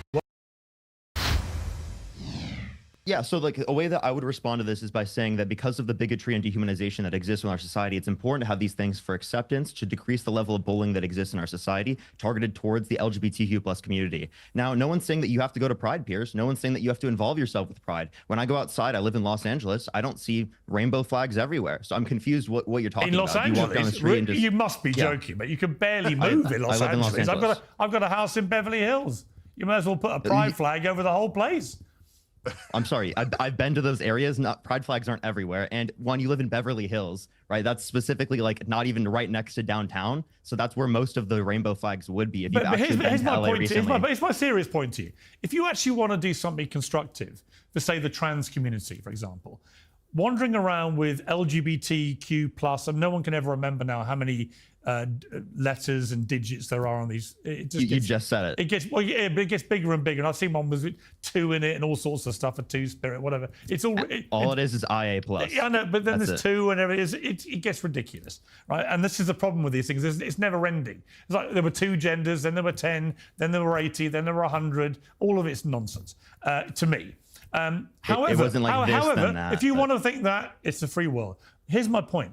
If you actually want to make a constructive difference to, say, the trans community and trans rights and protect trans people, then the absolute worst way to go about that is the way that the trans lobby has tried to do it, by eroding women's rights in things like women's sport. That has exposed so many trans people to mockery, abuse, and the rest of it. And I would say that rather than spending all this time and effort and money on flags in Pride Month, what about just actually getting people together to understand that eroding women's rights is the worst possible thing to promote trans rights? Would you accept that? Okay, so then if we were going to be talking about eroding women's rights, we'd have to talk about people that, someone like Andrew Wilson supports, like Donald Trump, who was held civilly liable of sexually abusing women, who bragged about walking the changing rooms. Let's stick to my question. Don't bring Trump into it. I promise you I'm making a point relative to this. All right. He bragged about walking Smoky man bad. Smoky man bad. You're very childish. He bragged about walking all you can do is focus on me. You can't even answer to his question, dude. He's just. I promise you I'm answering right now. You're cutting me off. But Smoky man bad. You're cutting me off. I'm trying to answer it right now. Respectfully, I'm trying to answer it right now, but you're not allowing me to. Okay, well, answer without distracting into Trump and stuff. Just answer the question. Well, I'm giving an explanation, right? So he bragged about walking into the changing rooms of girls in Miss USA because he quote unquote owns the place to inspect them without forget consent. Trump. Forget Trump. I promise you I'm making a point here. Would you like me to You have to finish, get to the please? point a bit quicker. Come on. I promise you I am. I've had 15 seconds. Okay, so specifically, right, people like Andrew Wilson do not call... Yeah, these guys have been talking forever. Like Andrew Wilson, Jay Dyer, they've been talking for very long periods of times. And then every time one of those guys start talking, they start interrupting them. And now, as soon as he starts talking, they're telling him to hurry up and land his plane. This is weird. All that type of stuff out when it's explicitly harmful towards women's rights. You're playing whataboutery. I'm not interested in whataboutery. Because I haven't done that. So as somebody like me, talk to me, Parker, talk to me, right? As somebody who has always supported... I was going to refer to trans someone people, who's you're not always allowing me to supported speak, Piers. trans rights, trans This is people's incredibly rights disingenuous. Well, I have always supported trans people's rights to fairness, equality, and safety. Right to the point that it began to erode into women's rights to the same thing. And that's my point to you. Why waste all this time, effort, and money on virtue signaling for Pride Month when in fact there's a real problem going on which remains unresolved because too many people on the left and too many young people go along with this absolute farce of trans athletes in women's sport, which exposes trans people around the world to extra mockery and abuse. But you'll condemn the mockery and abuse from people like Jay Dyer, and these are the mockers. You condemn that. Well, I'm saying you're going to get the mockery when there is something so obviously grotesquely unfair. Can I respond? Parker, you got your hand up very politely, so answer me. Without mentioning Donald Trump. Wait, what was unfair? Wait, what? Go along with this absolute farce of trans athletes in women's sport, which exposes trans people. Wait, this has nothing to do with Pride Month. What the fuck, dude? What the fuck? That has nothing to do with Pride Month. What the fuck? Holy shit. Around the world, this is so disingenuous, dude. And abuse. But you'll So you're saying condemn the we're mockery and abuse from people like Jay Dyer, and these All are he the has mockers. is ad You hominem. condemn that. That's all I'm he saying has. you're going to get the mockery when there is something so obviously grotesquely unfair. Can I respond? Parker, to you this got a your bit? hand up very politely, so answer me without Yeah, mentioning so, Donald Trump or Andrew Wilson. Yeah, okay. So I can't mention the person on the panel, but specifically in terms of trans people are not specifically going to be harmful towards women in these particular spaces, given that they've met the conditions of multiple years of HRT. Have you been okay? Have you been okay? Sorry. Hang on. Please let me finish. No, Parker, you can't make it. Parker. Literally, as you've said this today. Yeah, this is so disingenuous, dude. This is so fucking disingenuous. What the fuck? It's been revealed. I'm finishing, Piers. Today, Piers, I'm trying to wait explain. a minute. I'm trying to explain, Piers. You talked about safety. This is disingenuous. Literally today, the Algerian gold medal winner in the Paris haven't been able to Olympics speak. women's boxing has been Piers, can I revealed speak? to be a man who should never have been competing. Piers, can I speak? That's Piers, why. You know how people feel when they're on your panels and you mute them. Can I speak Parker? without interruption, please? All right. I need to look into this because I haven't actually looked it up and seen if this is real or like what information came out about it. All I saw was that they like missing here in California. All I saw are things that said that they were tested and had male hormones. That's it. It came out that they have male hormones. But if they were intersex, that would make sense that they would have male hormones. So it doesn't seem to mean anything that they have male hormones. And that means like a higher rate of male hormones, right? Like females produce testosterone. They just produce like a very, very a much lower rate of testosterone than males do. And so males end up building muscle faster, having bigger growth spurts, like having differences in biology because of the difference in testosterone to estrogen. But that's that doesn't change whether or not they were capable of competing.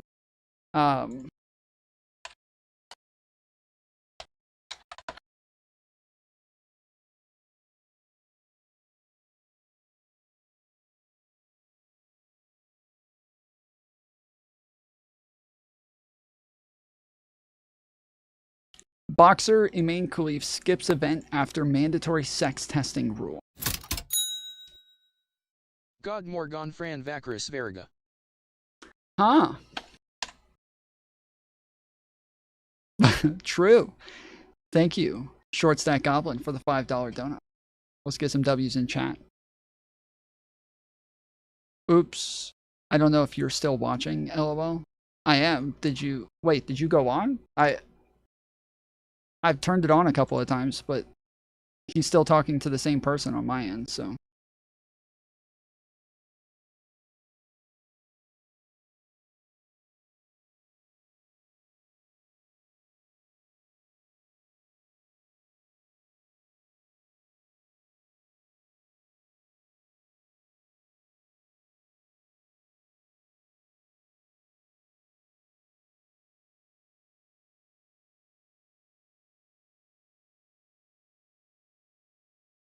No, we haven't been watching it. We watched like a little bit of this for like 2 minutes and then turned it off.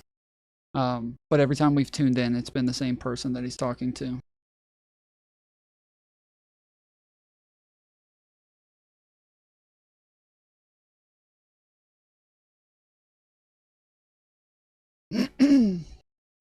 Eindhoven, Netherlands, Olympic champion Iman Khalif is skipping the Eindhoven Box Cup in the Netherlands, less than a week after World Boxing announced mandatory sex testing for all athletes. The Algerian boxer, who won gold at the Paris Games last summer amid scrutiny over her eligibility, did not register before applications closed Thursday.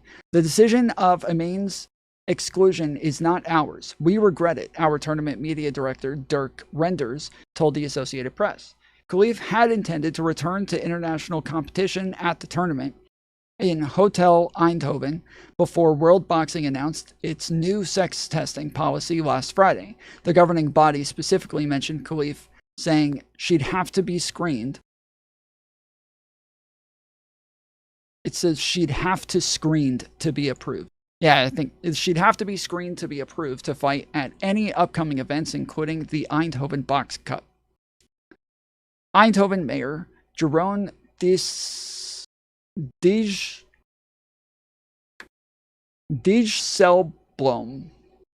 Dijsselbloem criticized World Boxing decision. As far as we are concerned, all athletes are welcome in Eindhoven. Excluding athletes based on controversial gender tests certainly does not fit within that. Dijsselbloem wrote in a letter addressed to the Dutch Boxing Federation and International Boxing Federation. We are expressing our disapproval of this decision today and are calling on the organization to admit Imane Khalif after all. Khalif won a gold medal at the Paris Olympics last summer amid international scrutiny on her and Taiwan Lin Yu-ting, another gold medal winner. The previous governing body for Olympic boxing, the Russian-dominated International Boxing Association, had disqualified both fighters from its 2023 World Championship after claiming they failed unspecific eligibility tests. But the IBA was banished after decades of misdeeds and controversy. The IOC ran past the 2 Olympic boxing tournaments in its place, and it applied the sex eligibility rules used in previous Olympics.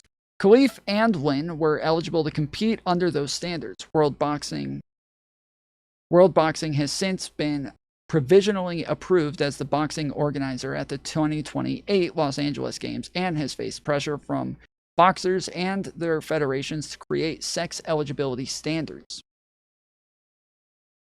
Its president, Boris van der Vorst, apologized after Khalif was singled out in the governing body's announcement last week. Khalif planned to defend her gold medal at the LA Games, but some boxers and their federations have already spoken out against her inclusion. Khalif won gold at the Eindhoven event last year, defeating Australia's Marissa Williamson Pullman in the final. The Algerian also competed as a lightweight at the Tokyo Games in 2021, losing in the quarterfinals to eventual gold medalist Kelly Harrington of Ireland. Damn, dude. She competed... Oh, sorry, 2021. I was thinking 2001 for a second. I was like, how the fuck did she compete in 2001? She's still competing today, dude. This is super sus now. This is insane. She's competing for that long.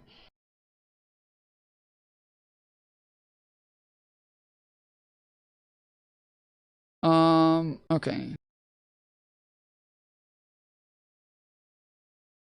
World Boxing, sorry for naming Khalif in rule change. World Boxing has apologized after the Olympic champion Imane Khalif was named in the governing body's announcement of mandatory sex testing. It released its new policy last week and singled out the Algerian, saying Khalif will not be allowed to compete in the female category of its competitions until the fighter undergoes the test. But the World Boxing has told BBC Sports its president, Boris van der Vorst, has since written to the Algerian Boxing Federation to apologize after acknowledging that the athlete's privacy should have been protected. Khalif, 26, won women's welterweight gold at the Paris Olympics last year amid a row of over-gender eligibility. I don't know what that means. Khalif, along with Taiwanese fighter Lin Yu-ting, was disqualified from the 2023 World Championship by previous world governing bodies by the International Boxing Association, the IBA, for allegedly failing gender eligibility tests. Khalif was cleared to compete in Paris by the International Olympic Committee, the IOC, which stripped the IBA of its status as the sport's amateur world governing body in June 2023 over concerns of how it was run. The IOC said competitors were eligible for the women's division in Paris if their passports said they were female. Khalif had been set to make a competitive comeback in Eindhoven from 5/10 June. So yeah, this is a weird standard. I really think that that's an odd standard to just say like all they have to do is just have like a F on their passports, because there is there's almost no standard for whether or not you get F on your passport in lots of countries. Like, you can just choose what gender you want on your passport. So that's really weird that that would be the standard. I think that's wild.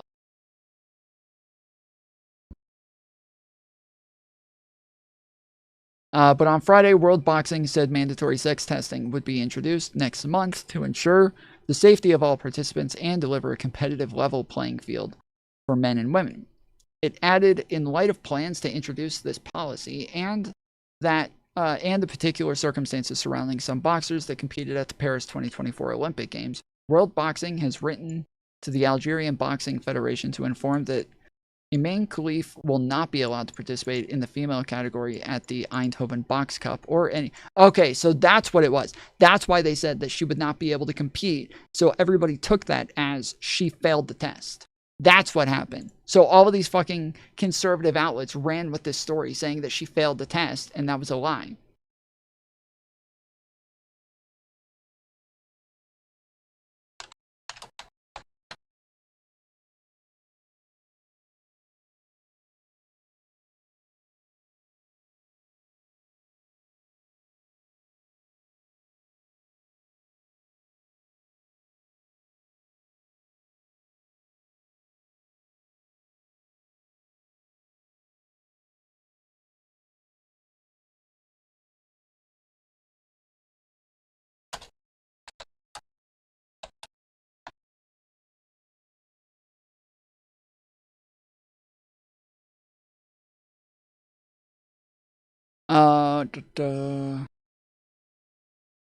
Damn, yeah, everything's about the 2024 Olympics. I'm trying to find, like, more recent shit.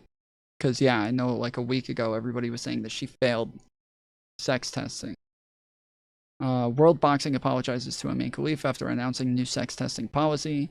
When Algerian boxer Iman Khalif competed 2024 amid the controversy sparked by critics accusing her of being a man, Khalif ultimately took home the gold medal. In the women's, Khalif wasn't the only boxer, blah, blah, blah. The International Boxing Association, which has been suspended, Since then, however, World Boxing, a new governing body formed in response to the concerns surrounding the IBA, was provisionally approved to oversee the sport's inclusion of the Olympics. And among its first priorities, World Boxing co-founder, the president Boris van der Borst, said earlier this year would be to come up with a policy to settle the highly contentious matter of gender eligibility. Already, it's apologizing. After a May 30th announcement of mandatory sex testing for any boxer who wishes to compete officially in any of the matches it organizes, World Boxing issued a follow-up statement to apologize for naming Khalif, acknowledging that greater efforts should have been made to avoid linking the policy to any individual.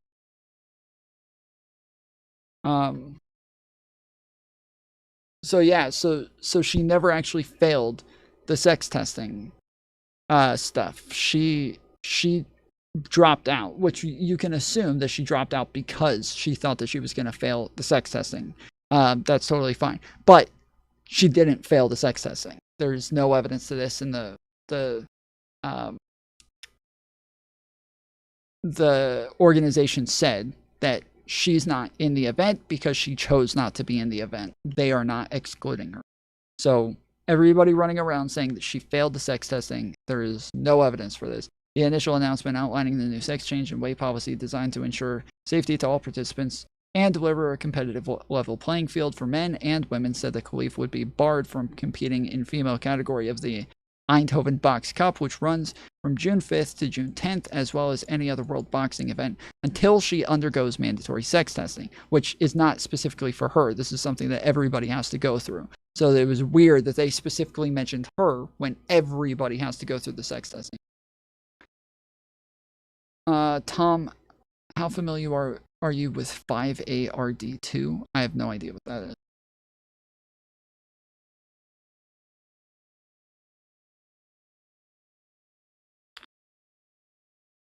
The wider policy is stated to begin July 1st, but the World Boxing said that it has the authority to make any athlete whose sex certification is challenged by the Athletes Federation or World Boxing ineligible to compete until the dispute is resolved.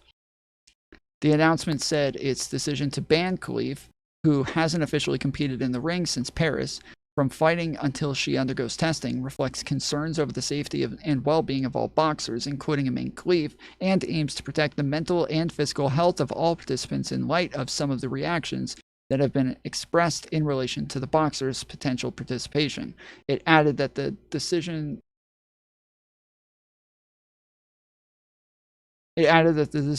is not deemed in any way prejudge the outcome of any testing. Here's what to know. How World Boxing plans to test athletes' sex. Under its new policy, all athletes over the age of 18 who wish to compete in a World Boxing event will need to undergo a polymerase chain reaction PCR genetic test to assess their eligibility. Is Mantis still here?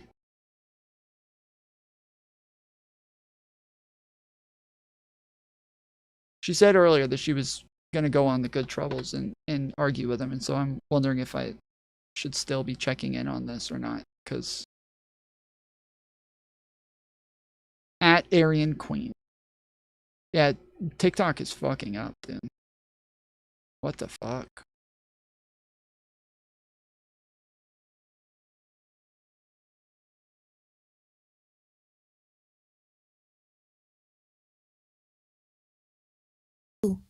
This person? Mantis. Yeah. Oh, I could not care any, like, I couldn't care any less. All I know is her name is Mantis. I can't wait till they announce her on the Unfuck America tour too.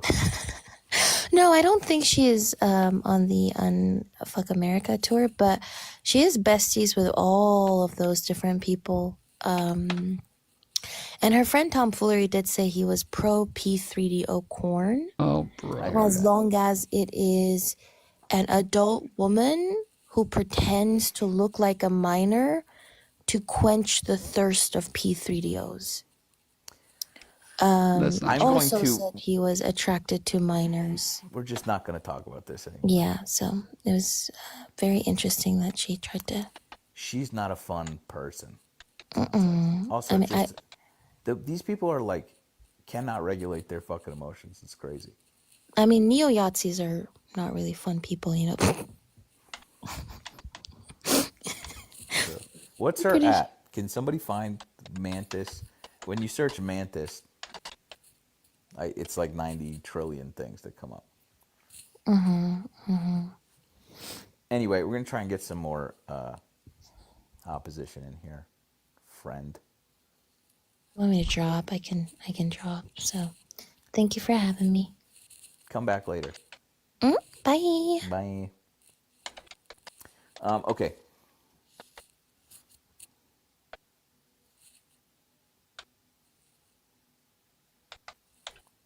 Mantis Tabagoon. Block. Oh, he blocked her. Tabagun. Tabogun. No, that's not it either. Mantis praise. Mantis. Yeah. The fuck? Why? PR3. Jesus. Does she have content? It's extremely disappointing to watch the progressives on TikTok be the exact characterization that MAGA talks about. I really Y'all spam Wantis in the chat. after coming onto this platform. I've never seen a more accurate name for a person. You nailed it, dude. You nailed it. That's what. If I was going to name you, I would be like Mantis. He just banned you. Or blocked you. What's up? Damn, hate makes you fucking. Anyway, who cares? Cool. Shouldn't you be protecting the ring somewhere, dude? Sorry, that's out of character. That's out of character. That was too mean. It was too mean. It's not how that's not who. Anyway, These people always Anywho, go after looks. let's just They block always this do other this. fucking guy. Hold on. They always go I after wonder how looks. many Your Pope Now accounts he has.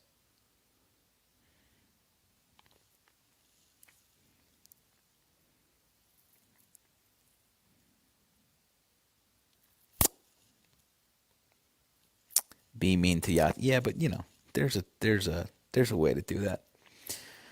Okay.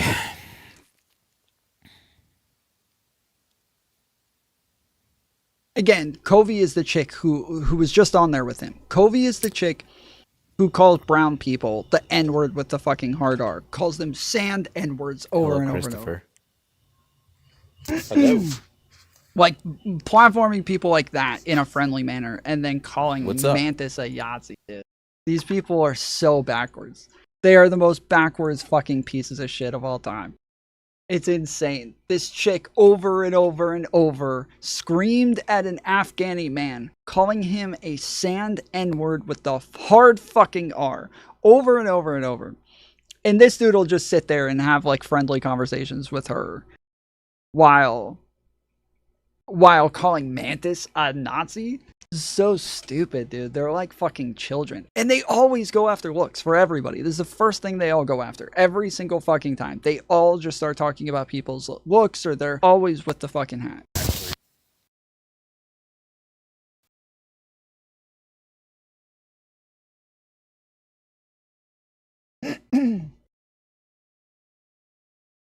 We did that one already. Yeah. Oh, did you say anything? I said, what do you want to talk about, Dave? Oh, I was just asking how you were doing. This is a colossal waste of your dwindling time No, on it's- this it's in front of actually- this giant crowd that I am allowing you to speak in front of. Actually, it's just trying to bring you down a little bit so you don't crash out again, you know, and get in your power poses. Where do you? Holy, he almost got to it. He almost got to it. That's too bad. You waited this all that is time. You got TikTok. so excited, and then This is a problem with TikTok. It's not my fucking internet. We don't have this problem Dave. anywhere else except for on what's TikTok. up? Too funny.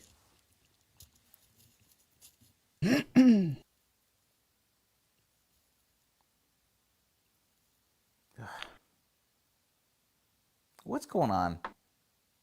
What is going on with you guys?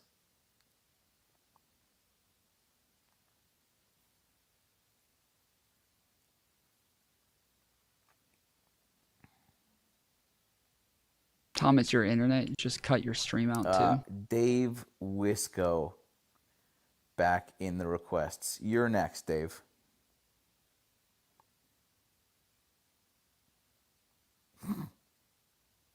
You're up next, dude. Okay. Yeah, not according to my stream health. Weird. You're up next.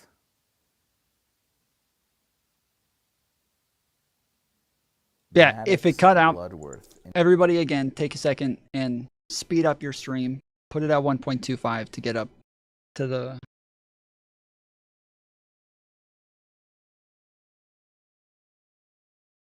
Shelby Wilby. Oh no, yeah, there's Vandred with W Mantis. Let's fucking go. It's you to co-host. Guys, nobody else? Crazy. Get You're gonna Mantis settle on. for Dave or F Man? For real? I'm not putting F Man up here. Okay.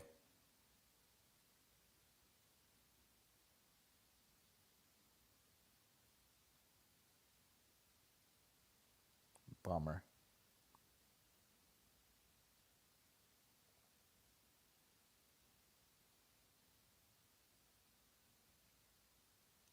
I'm just waiting for one of these people to. I'm just waiting for one of these people to come and talk to me. I do miss Bronco.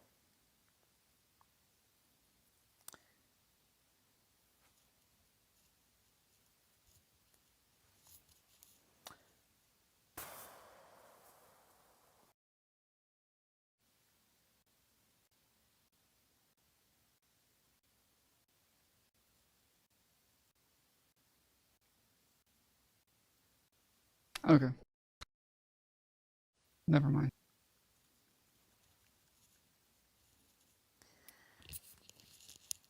Liam or Amos, whatever the fuck. Amos goes, I don't think anyone logical wants to speak with you, good trouble. Liam. Is the Liam that's been like bugging me on TikTok, is this the same Liam that's always bugged me on like YouTube and Discord as well?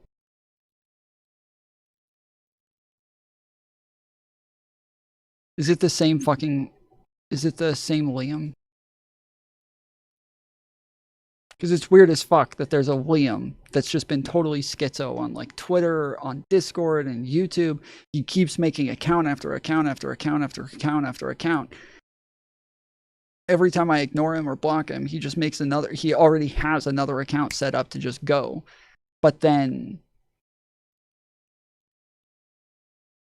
all of a sudden I get on TikTok, and now there's a guy named Liam who just keeps jumping on over and over and like keeps requesting up, and I keep seeing him in other people's lives, and he just mentioned that this guy named Liam keeps making new accounts and shit.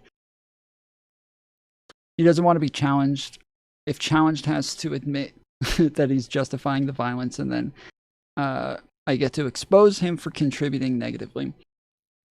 Yeah, I mean, look, I think that like the violence, like to an extent, like is justifiable. I talked about this last night with a couple of people, and you Mantis were saying W, like the violence is like justifiable to an extent.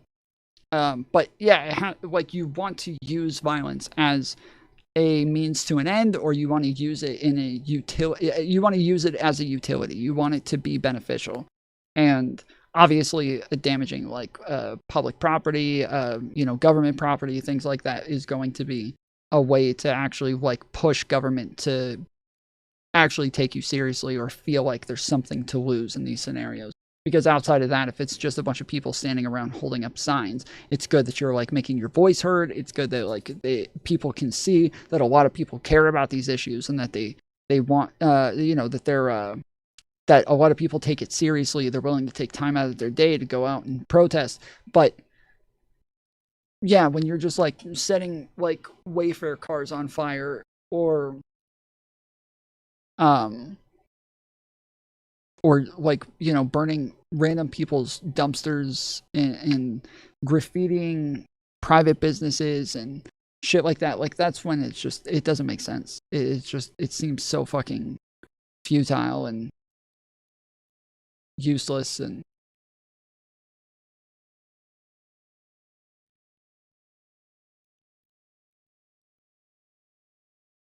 there's no straight month, so why do you need a pride month? Well, you remember the answer that was given like 5 different times already? That would answer that question.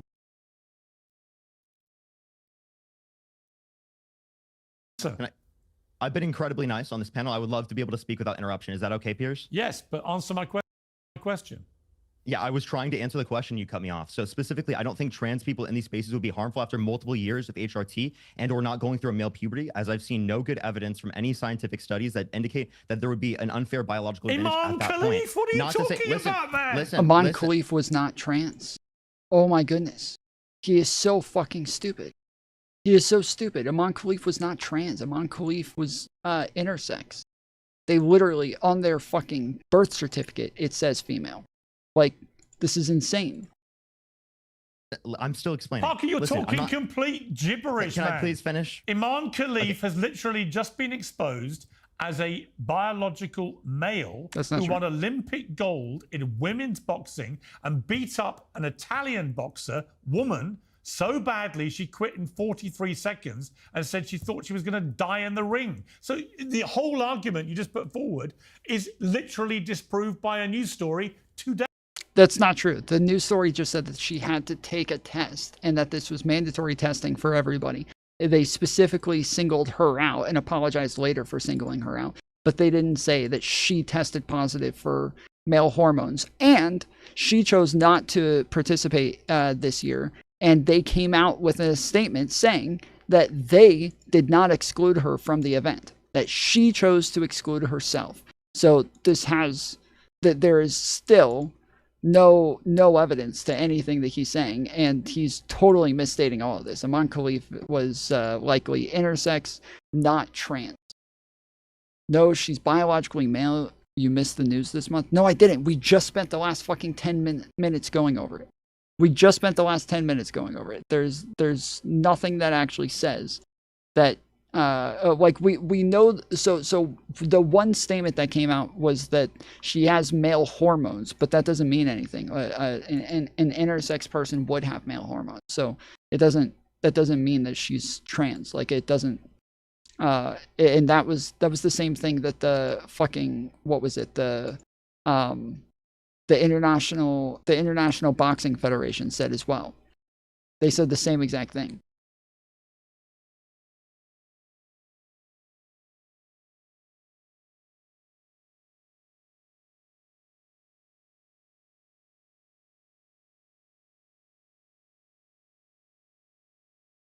That's the point I was making to you. Of Pierce, course it's have they got- dangerous. Pierce, When you allow Pierce, have they- biological men to get in a boxing ring and beat up women, it is dangerous.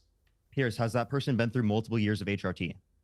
I don't know. I don't care. Then they haven't That met my set person of is a criteria. man. So how is that a critique of my worldview if they haven't met the set of criteria that I mentioned? Can I please finish? Yeah, well, exactly. It's just not relevant to anything that Parker said. He's just bringing up a total non sequitur as an argument. This is insane how deluded these people are. They're trying so hard to justify a nonsensical position.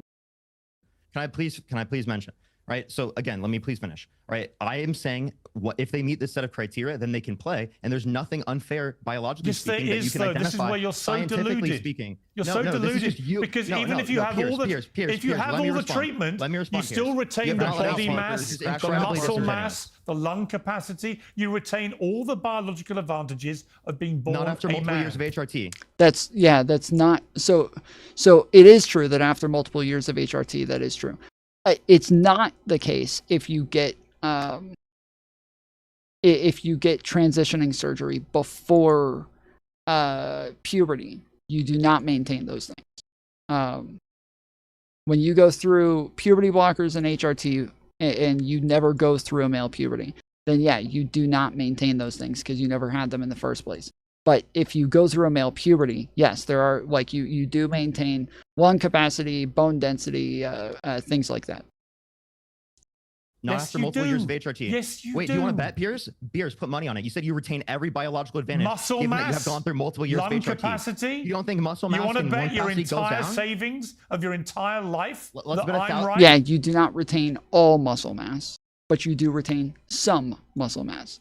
But it is, it truly, like, so the problem is that even saying maintaining muscle mass is not like even a easy statement to make sense of, because you don't really maintain muscle mass. You are always consistently replacing muscle mass.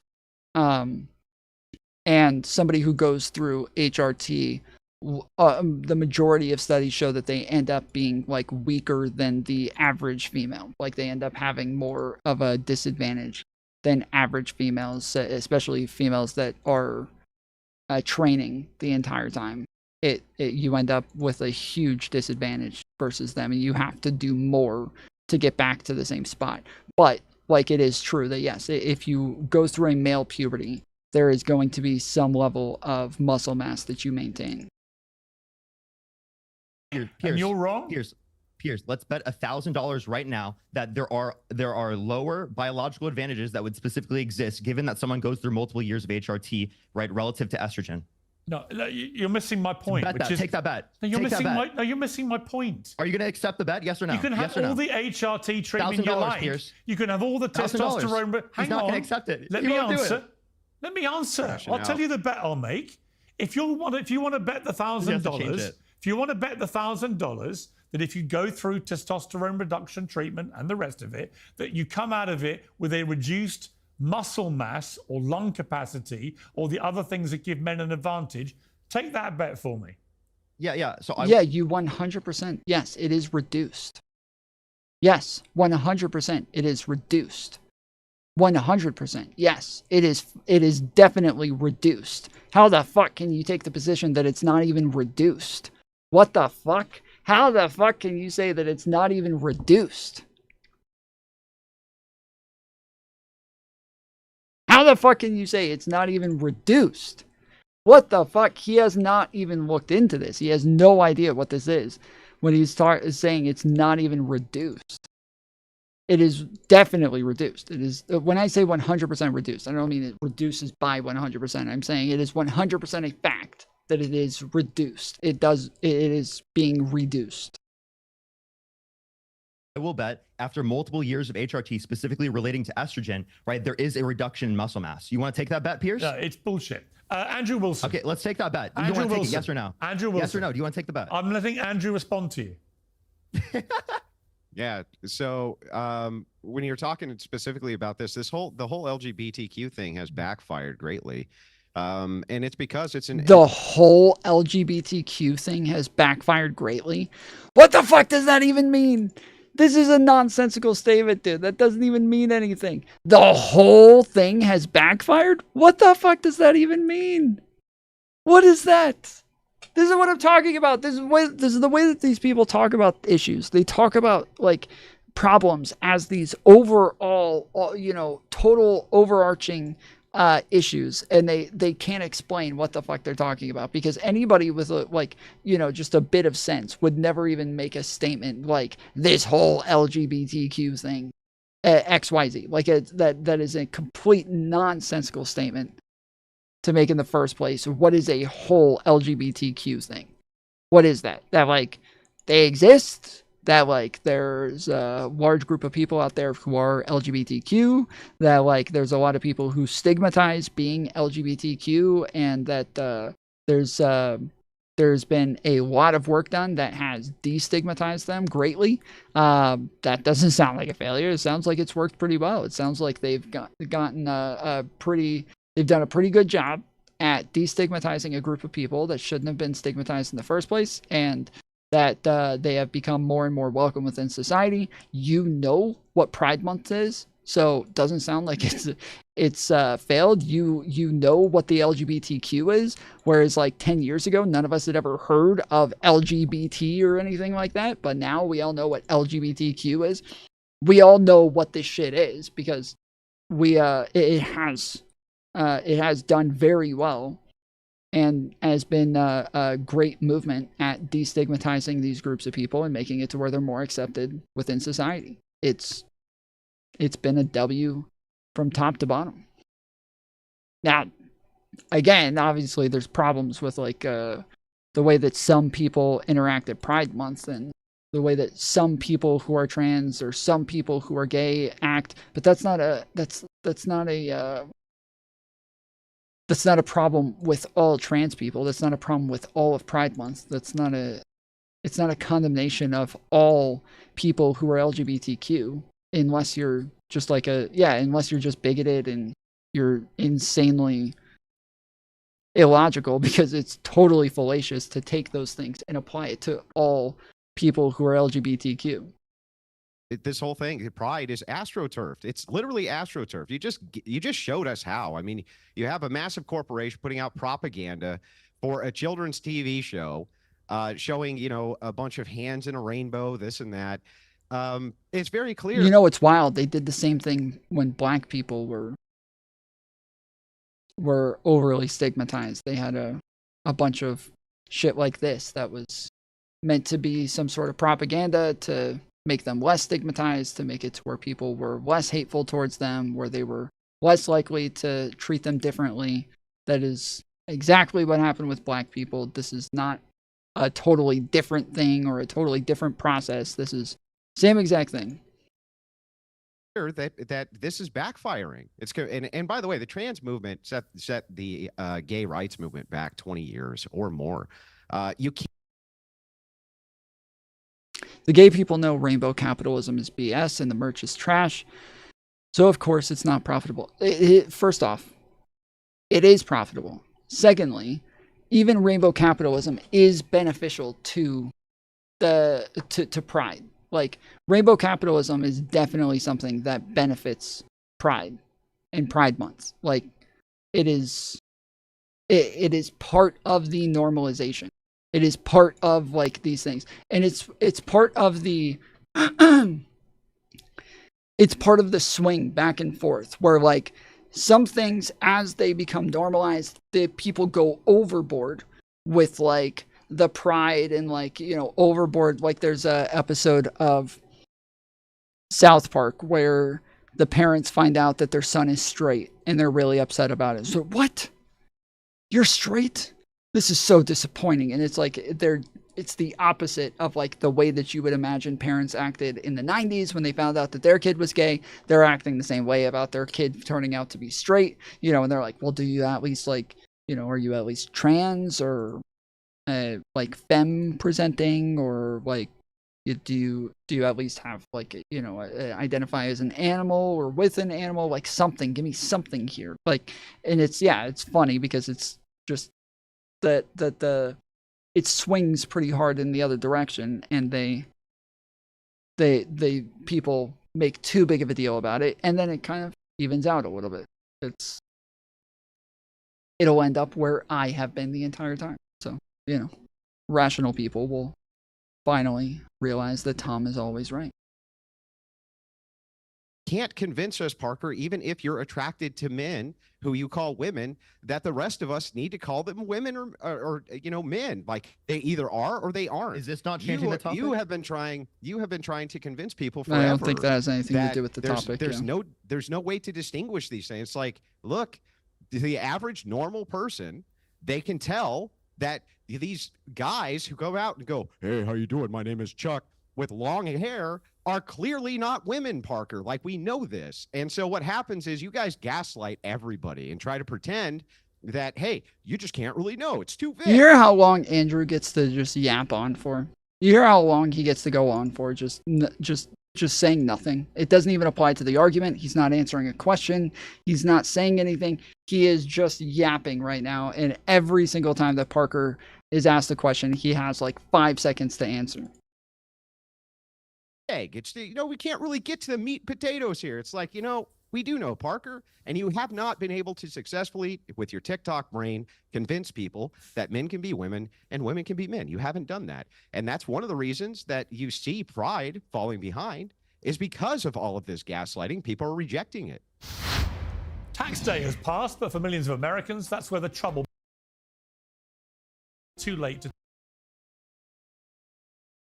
Women and trans men are men.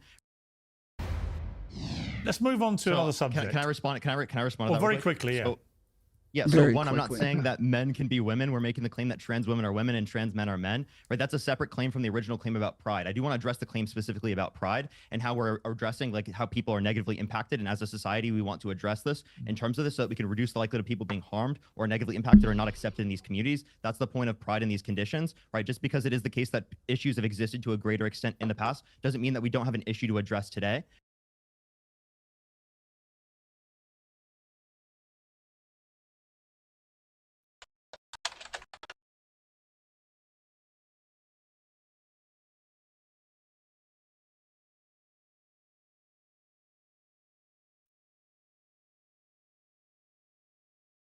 What year were you born? 2001. What's your mom's name? I'm not going to tell personal information. All right. When did you graduate college? Just right now, 2024. I had 2 gap years. That's right.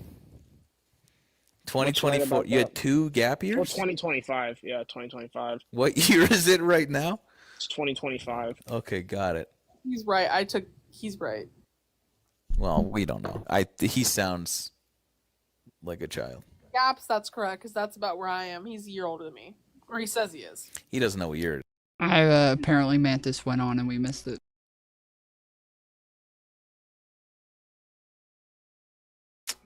Sucks.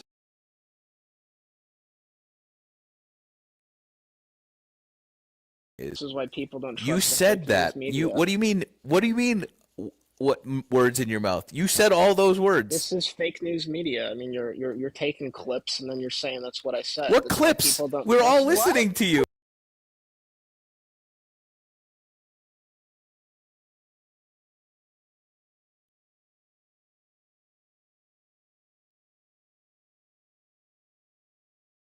Good Trouble said something last night in his live that I can't get out of my head all day.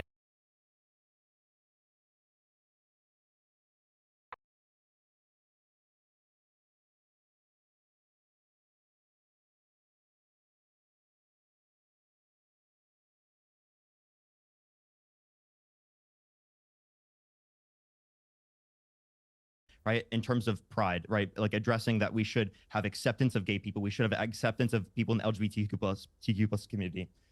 So Yeah, that's isn't it counterintuitive though, Parker, to I'd say like to add one thing. clearly it's backfiring. Like it seems like it's counterintuitive. If you push the propaganda that hard, I think it's backfiring. Yeah, it's not counterintuitive. It's just a bunch of people who refuse to actually engage honestly. Hello. Oh yeah. Hello. Yo yo. Wait, my audio's not going through.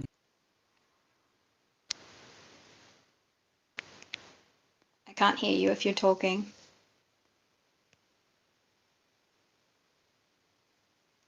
Hello. Hello.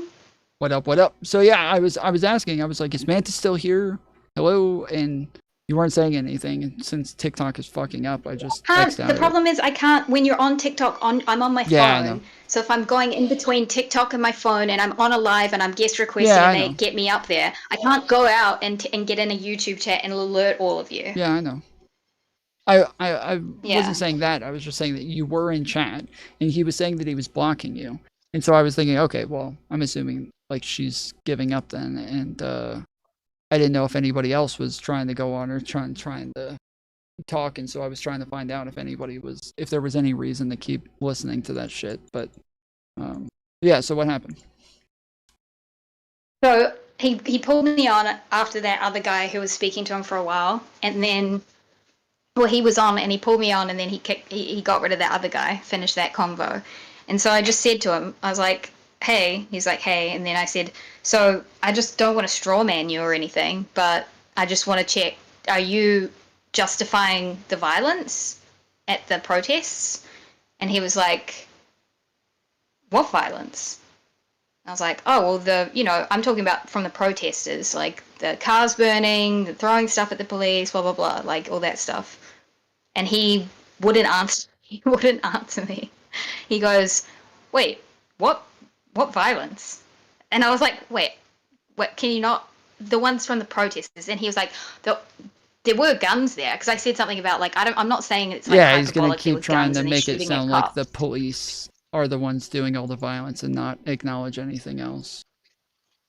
Exactly. So then he said, well, there were guns there. They were shooting at people, but they were shooting at the protest. He started saying that. Mhm. I was like, oh, yeah, cool. Yeah, I'm not saying that they weren't doing that. I agree there was violence from the police, but also there was some violence from the protesters. So I'm talking about the protesting violence.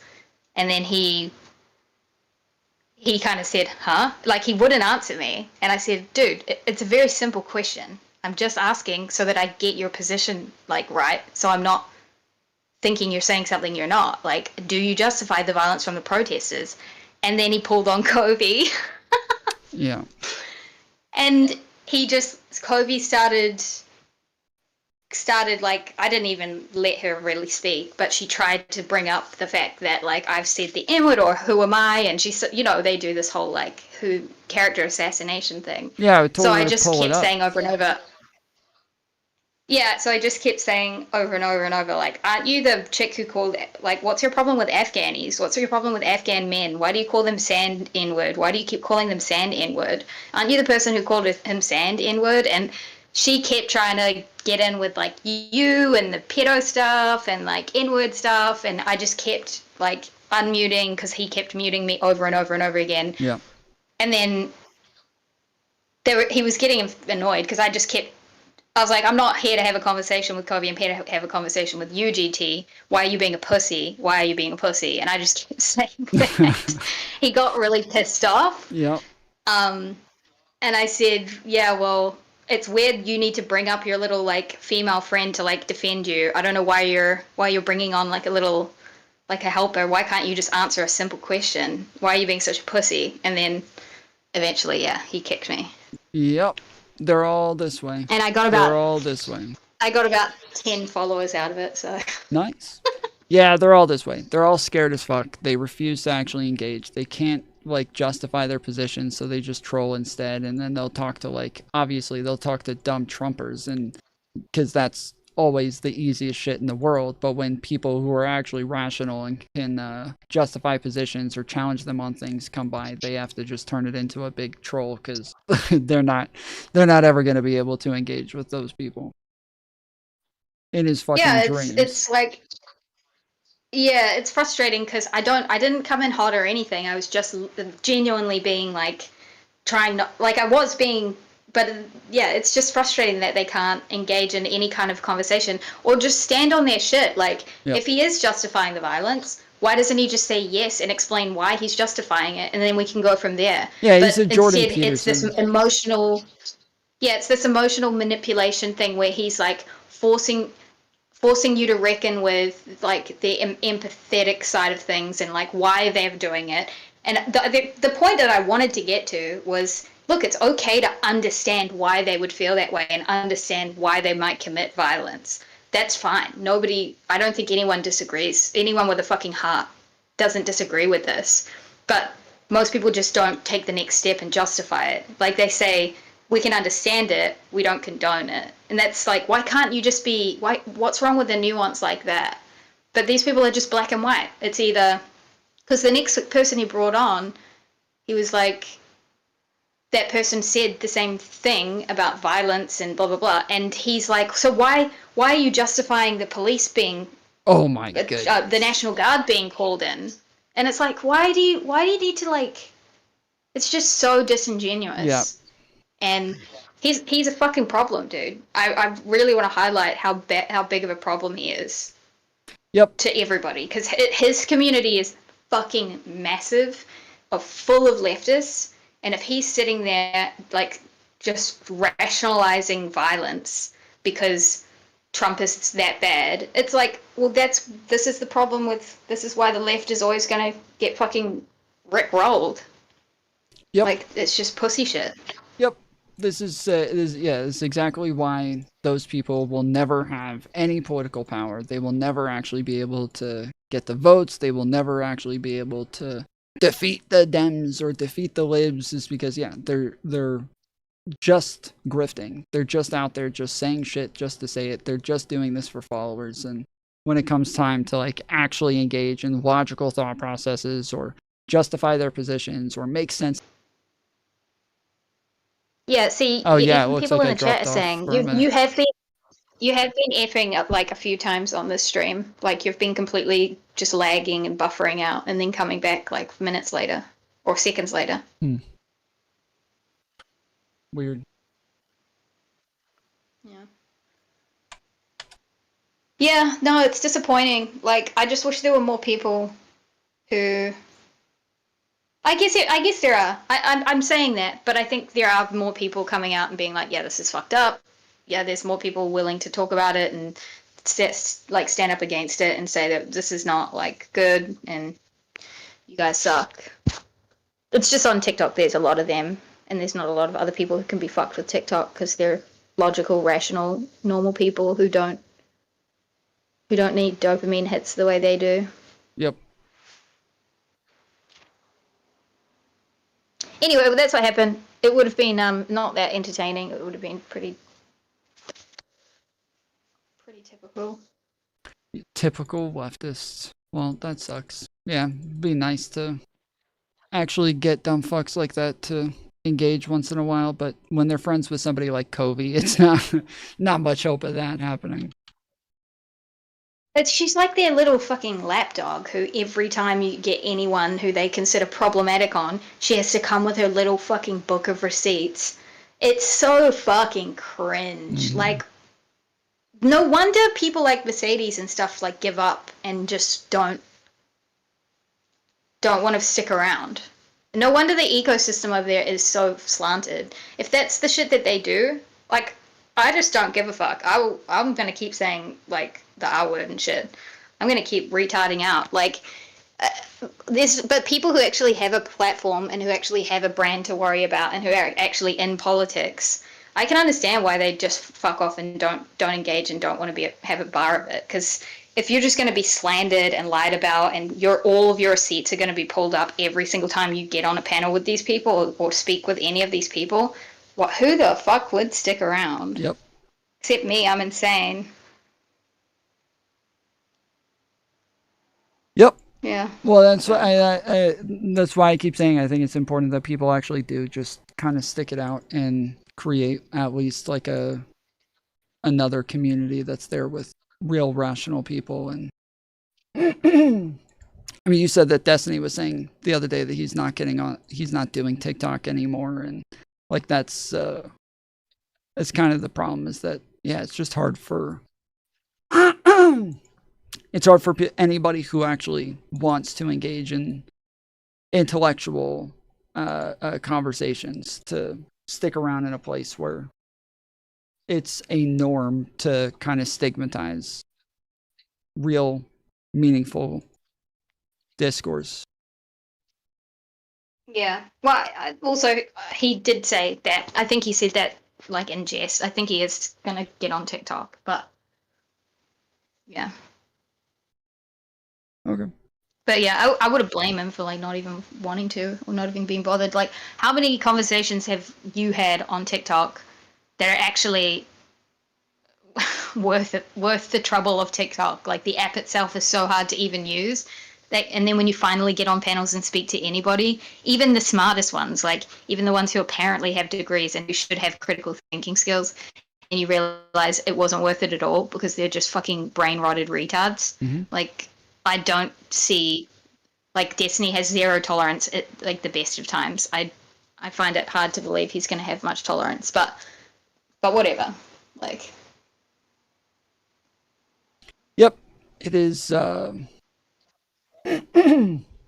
Like I normally I want to like actually have intellectual conversations. So I would rather have like something that's actually engaging in a back and forth. But in the end, like, to me, it's at least useful to be able to just like show how little like critical thought these people put into their positions, and that while on streams everybody else is able to see just how dumb they are and expose that over and over. So yeah. Destiny schooled Jaden and his buddies on TikTok. They're in this little bubble and echo chamber where they have control and stuff over who they bring on and how they have conversations, but it's going to get harder and harder for them to maintain all of their positions. Like, the thing I'm noticing is what you said. Like, they can't even just stand on the shit they're saying. They're so fucking manipulative and weaselly, it's like Hassan, where they're saying the thing, but they're not without saying the thing. And then when challenged on that thing, if they ever get challenged, because they do everything in their power to avoid that, then they can't even give one good reason, like one good logical argument, like nothing. And I think they know that they're being unhinged. I think they know that they're being radical, but they just get yes queened so hard that they don't feel like they have to change. And like, why would Good Trouble, for example, change up the way he does anything when he gets so fucking heavily rewarded by so many drongos? Shout out, Freddie. Yeah, maybe. I don't know. The problem is that he'll have like a panel of a bunch of idiots sitting up there for like hours at a time just babbling about absolutely nothing, and they never actually have like any sort of meaningful conversation. They don't engage in any sort of intellectual practices. They're not actually like challenging themselves ever. They're not holding themselves accountable. They're just sitting around like just echoing each other. They're just preaching to the choir nonstop. And I can't imagine doing that shit. I just can't imagine just always wanting to sit around, talk to people that agree with you. And then the few times that you do like invite people on to disagree, you don't actually engage in any sort of disagreement. You just fuck around and troll the whole time. And that's part of the problem, is that like when they were talking about banning you, and he like started making jokes about like your looks and shit. They do this thing where all of the chat starts saying like, no, you don't have to be respectful to Nazis. You don't have to be nice to Nazis. And it's this thing where as long as they can label you something bad, now they don't ever have to engage with you, and they don't have to have like a meaningful conversation with you, and so they can't. They can just label everybody that disagrees with them like when even I'm a fucking Nazi, then yes, like you are making it to where you will never talk to somebody who disagrees with you because you're able to label them something that makes it to where you've justified every fallacious way of having a conversation already. Yeah, I mean, that is the whole, in my opinion, that's why they changed the definitions of shit as well. Like, if you can make something so broad as to fit, like, almost everyone who would potentially have even one disagreement with you, then sweet. Then everyone's a fucking, anyone with white skin is a white supremacist, or whatever they say. And like, there's just the ones deconstructing, that's all. And those are the ones who you might be able to give a chance, but they're still deconstructing. So, you know, like they're still sussy wussy, sussy bucker. Like everyone is just lumped into all of these categories of like problematic to the degree that, you know, and then they can form an ideology around platforming anybody with any problematic thing about them. So yeah, like you say, they can just constantly avoid. It's such a shame, dude, because like I went to university in 2008 or 9 for 3.5 years I spent at uni, and it was pretty shit back then. Like I'm in New Zealand, right? So even back then, I have a degree in psychology and cultural anthropology. I took a lot of ology papers, all right, and I did musicology, ethnomusicology, sociology, anthropology, all of the ologies because I like human fucking behavior. And all of it was like laced with this oppression narrative. It really was. And it fucked me off. Like I was trying to learn about ragtime to rap, the music, and like the whole way through, if I wrote an essay on any part of the music from any artist and did anything, I had to include how the whites took from the black man. Yep. It was all appropriation.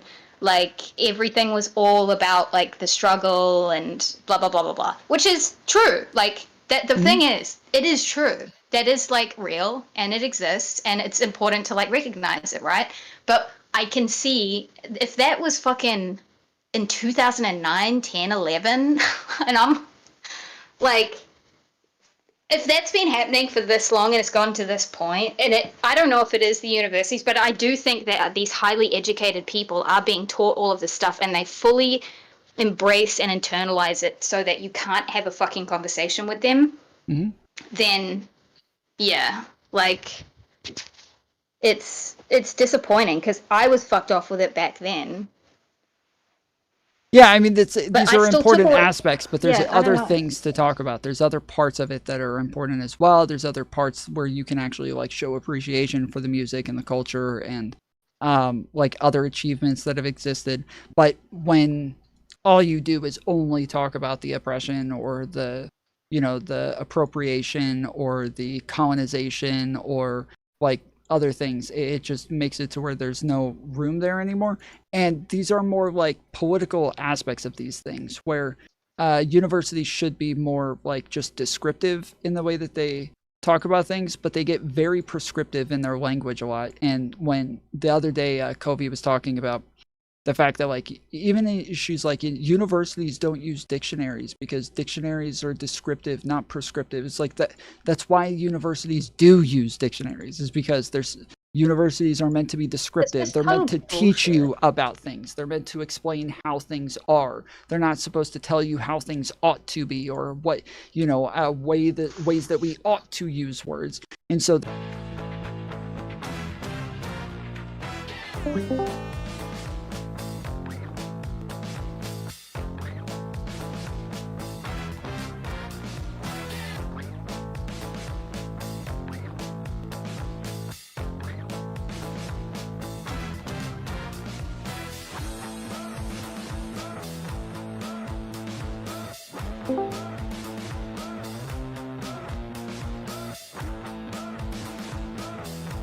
Are you back?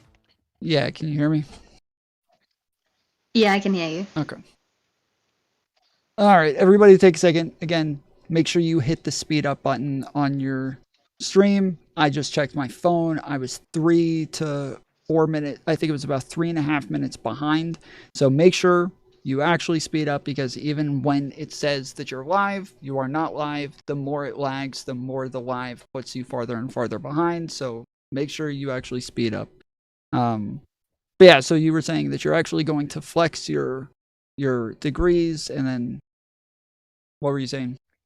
Yeah. Sad.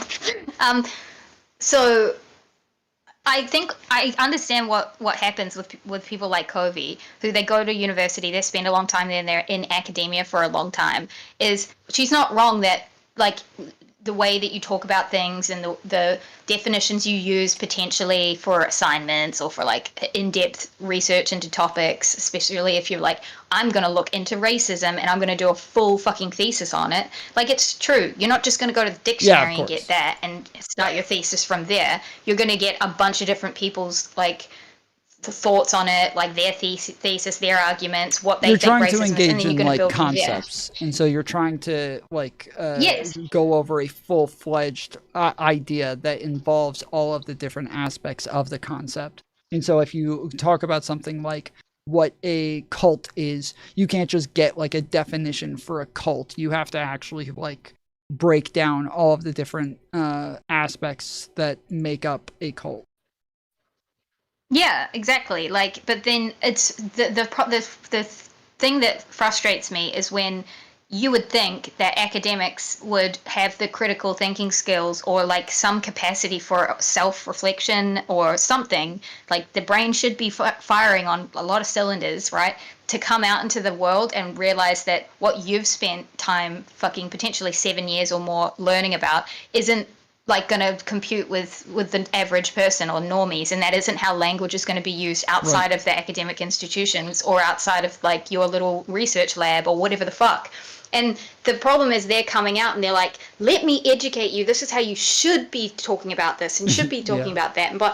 And it's like, bitch, I'm sorry, like, I don't go around preaching about the shit I learned. I spent like a long time researching like all of the genocides, and especially the Rwandan genocide, blah blah. I don't come out like dumping on people with the stuff I found out, and the stuff I learned had a slant. It had a slant that was like that, but I could see that, and so I'm not going to just take that and run with it and run around telling people this is the way it is. I tried that when I was fucking 20 years old to my dad, who's like old as fuck. He's dead now, but he was like super old, super smart dude. And I tried to do that when I was at university, and I got constantly challenged by him on like the slant that was always being fed to me. So I never just fully took it and just ran with it and tried to like vomit it up on everybody all the time. But yeah, it's like they lack awareness, or they just think they're smarter than everybody else, or I don't know what it is, but they're fucking misinformed essentially. Well, or a lot they're of it just is that malicious, I they think. learn things, but they don't know how to put it into practice. And so this is what I've talked a lot about when I've said that, like, there's periods in my life where I started to realize degrees don't mean shit when you're talking to people, is because they may have a lot of information on like what is or what isn't, or history of things or shit like that, but they don't know how to put that into practice. They don't know how to like take that as an input and then put it into circumstances where it's contextually reliable, and then put it into an output that says, like, this is how we can make sense of this in this circumstance or in that circumstance. Like, they can't ever do those things. They can't actually make things, they can't make it applicable.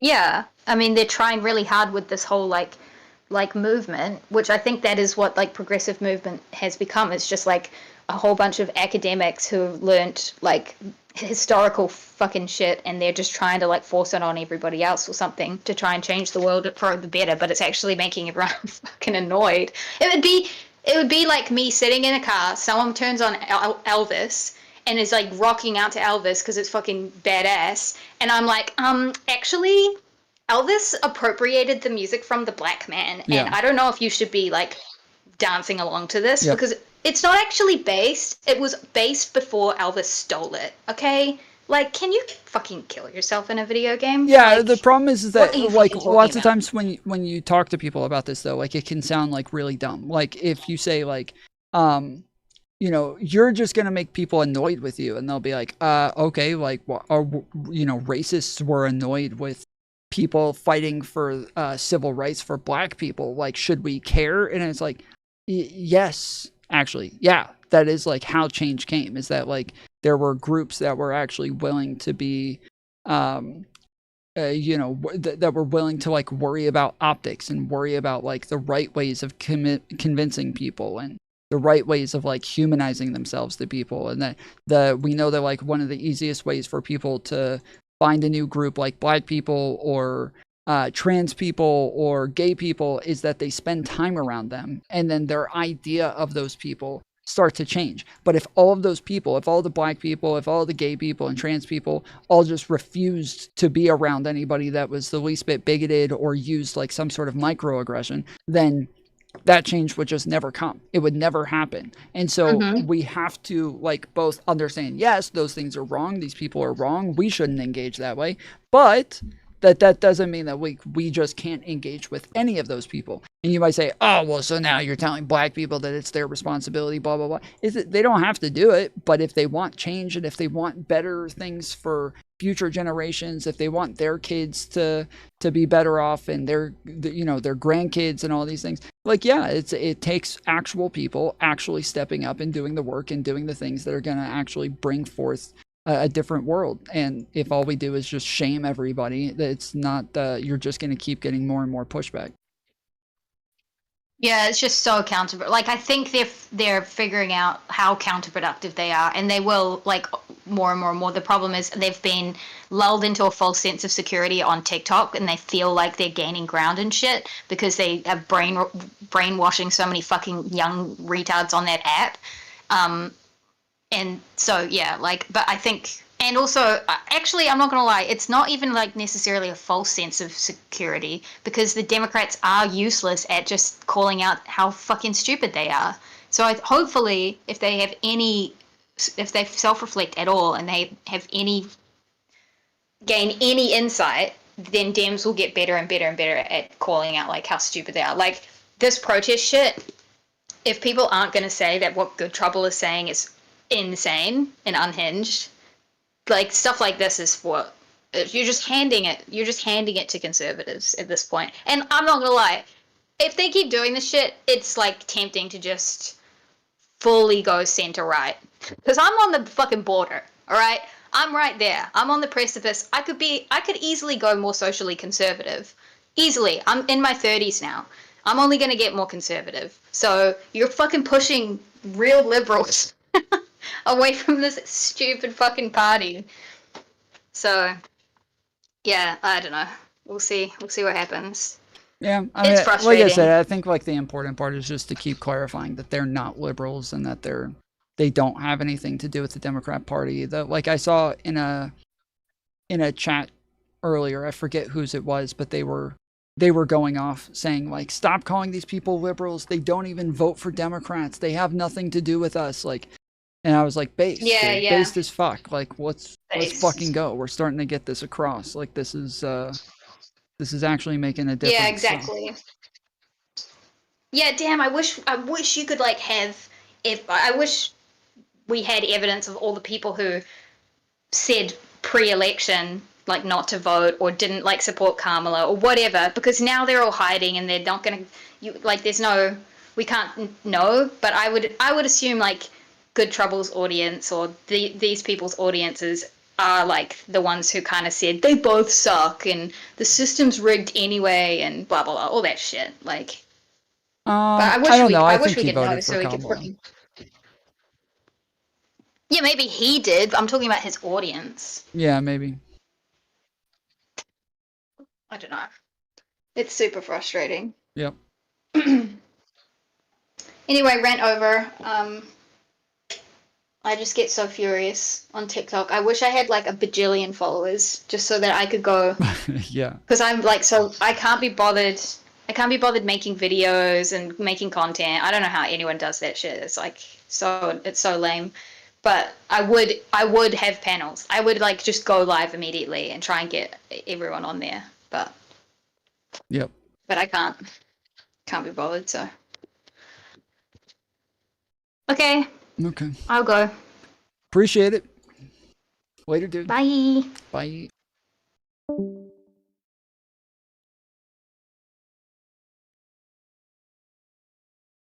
Yeah, she went on to Good Troubles a little bit ago, and apparently we were tuning in like on and off, and then I guess we missed it.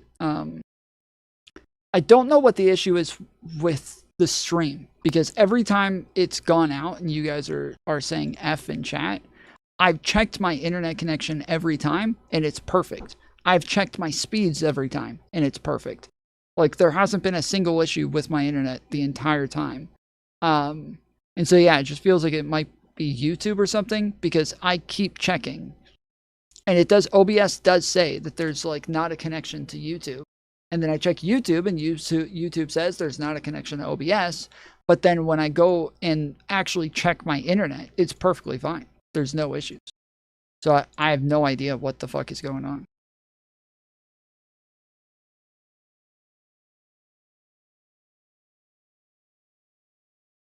Yeah, I want to highlight. Let me bring in Danny. Let me bring in Danny. Let Danny have a say. Yeah, right. I want to highlight that what the corporations do, right? I might agree with you. Some of them sell out for pride, right? They, it's marketable. I might agree with you, but pride is way more than just what the corporations do. It's how people, identify with their sexuality and, kind of anti-bullying agenda. That's very important and central to pride. Whatever the corporations do, if they sell out, they sell out. But yeah, it's not like you guys are gonna hear all the Christians whining and crying every time somebody goes and puts a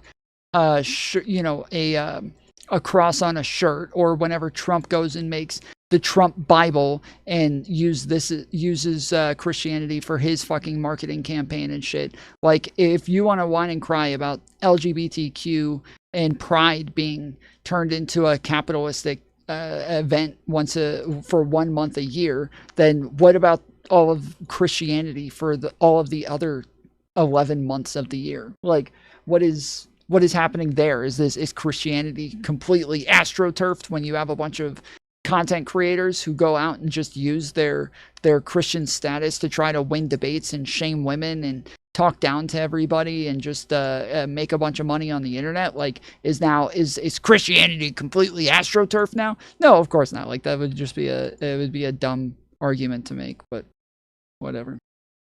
you can still have pride, whatever they do. Yeah, you can have pride, but why do you have to have Danny, though? Why do you have all the commercialization behind it? It's not organic, Danny. This is not anti-bullying is inherently organically. This is not organically people coming together anymore to force this. This is a bunch of NGOs Andrew, which go if to you corporations. if you were in order actually to promote Christian, you would be this. in support of pride. If you were actually Christian, you'd be in support of pride because you'd be What's- okay oh, with yeah? accepting people. Is there a cardinal right? sin Yeah, called that's what pride? Jesus said. Is there a cardinal sin called Wait, pride? it's not Parker? pride in a literal sense. It's pride specifically in the sense of That's actually a very good point. Pride is a sin. Sense, pride. Why are you celebrating sin?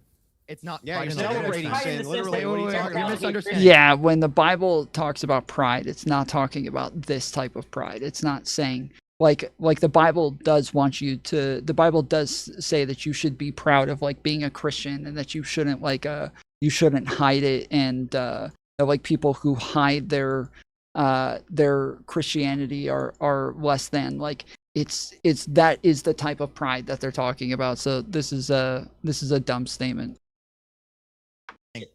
You're misunderstanding. It's not pride in a literal sense. It's pride in the sense specifically where we're accepting people specifically for being gay, right? For being that's trans, not and that's Christian. exactly They're what proud of Christianity- it. Wait, Because Christianity they're does tell you to do proud that. of it, Christianity- Christianity tells you to Because they're love proud of it. everyone and tells you to accept doesn't people all- who Yeah, if I was them, I would say, like, this is the type of pride where they're telling you that you should wear it openly and not be afraid of it. Doesn't the Bible tell Christians that they should do the same? Doesn't the Bible say that, like, Christians should be open and proud of their beliefs? Like, doesn't it say that they shouldn't hide from it? or Only human say beings that made it in the image also of talks God. about Gay boundaries people- and limitations.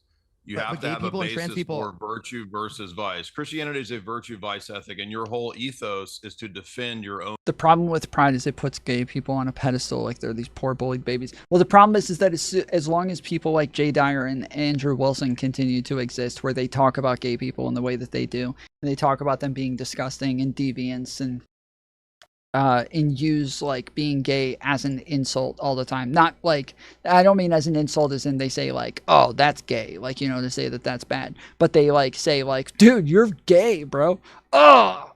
You dude, he's gay. Wait, you like guys? And so yes, like as long as people like that exist, the opposite of the spectrum is going to exist. They are the ones who create the circumstances that make it to where Pride has to exist, and that it will continue to exist as long as people like them exist. It is not going to go anywhere. They are the ones who are creating Pride Month. They are the ones who are making sure that Pride Month will continue to exist. Own personal vices, because your ethics are all purely subjective. You have you no proud to be a basis for Christian, rights Jay? other than Yes, what you yes, say is let's the go. case. Let's go.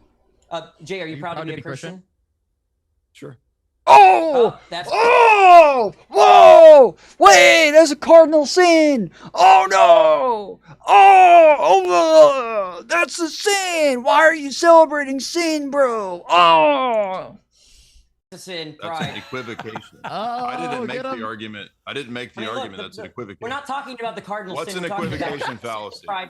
We're talking about the sense of pride that matters. See, You know, to your what's an equivocation fallacy? This is what I'm talking about. When we say debate bro is not just anybody who debates, okay? A Bernie bro is not just anybody who votes for Bernie Sanders. Like, these are different things. When we say debate bro, we're talking about people like this, where they use these like fallacies that they don't understand all the time to try to like obfuscate out of the conversation. Even the word obfuscate is a word that was used by Zen Shapiro constantly to get out of the conversation. So anytime somebody made an argument against him that he couldn't answer, he would say, "This is obfuscation. This is obfuscation." And it's weird because they all talk alike too. It's really strange. They all talk like they're from California. I don't get it. Why do they all sound like this? Why do they all sound like a gay dude from California? Like, it's so strange. I don't get it. Why do they all sound like that? your identity, who you are, Christian. I said virtue, gay, vice, straight. ethic, and you used an argument from equivocation. It's two different uses No, of the word. no, you're equivocating. that's what You brought up the cardinal sin. No. Yes, you are. I didn't say that pride is the sin that is respectfully, wasn't that exactly what you guys were doing when I said that pride wasn't used in a literal sense, but then you guys equivocated and said that we were.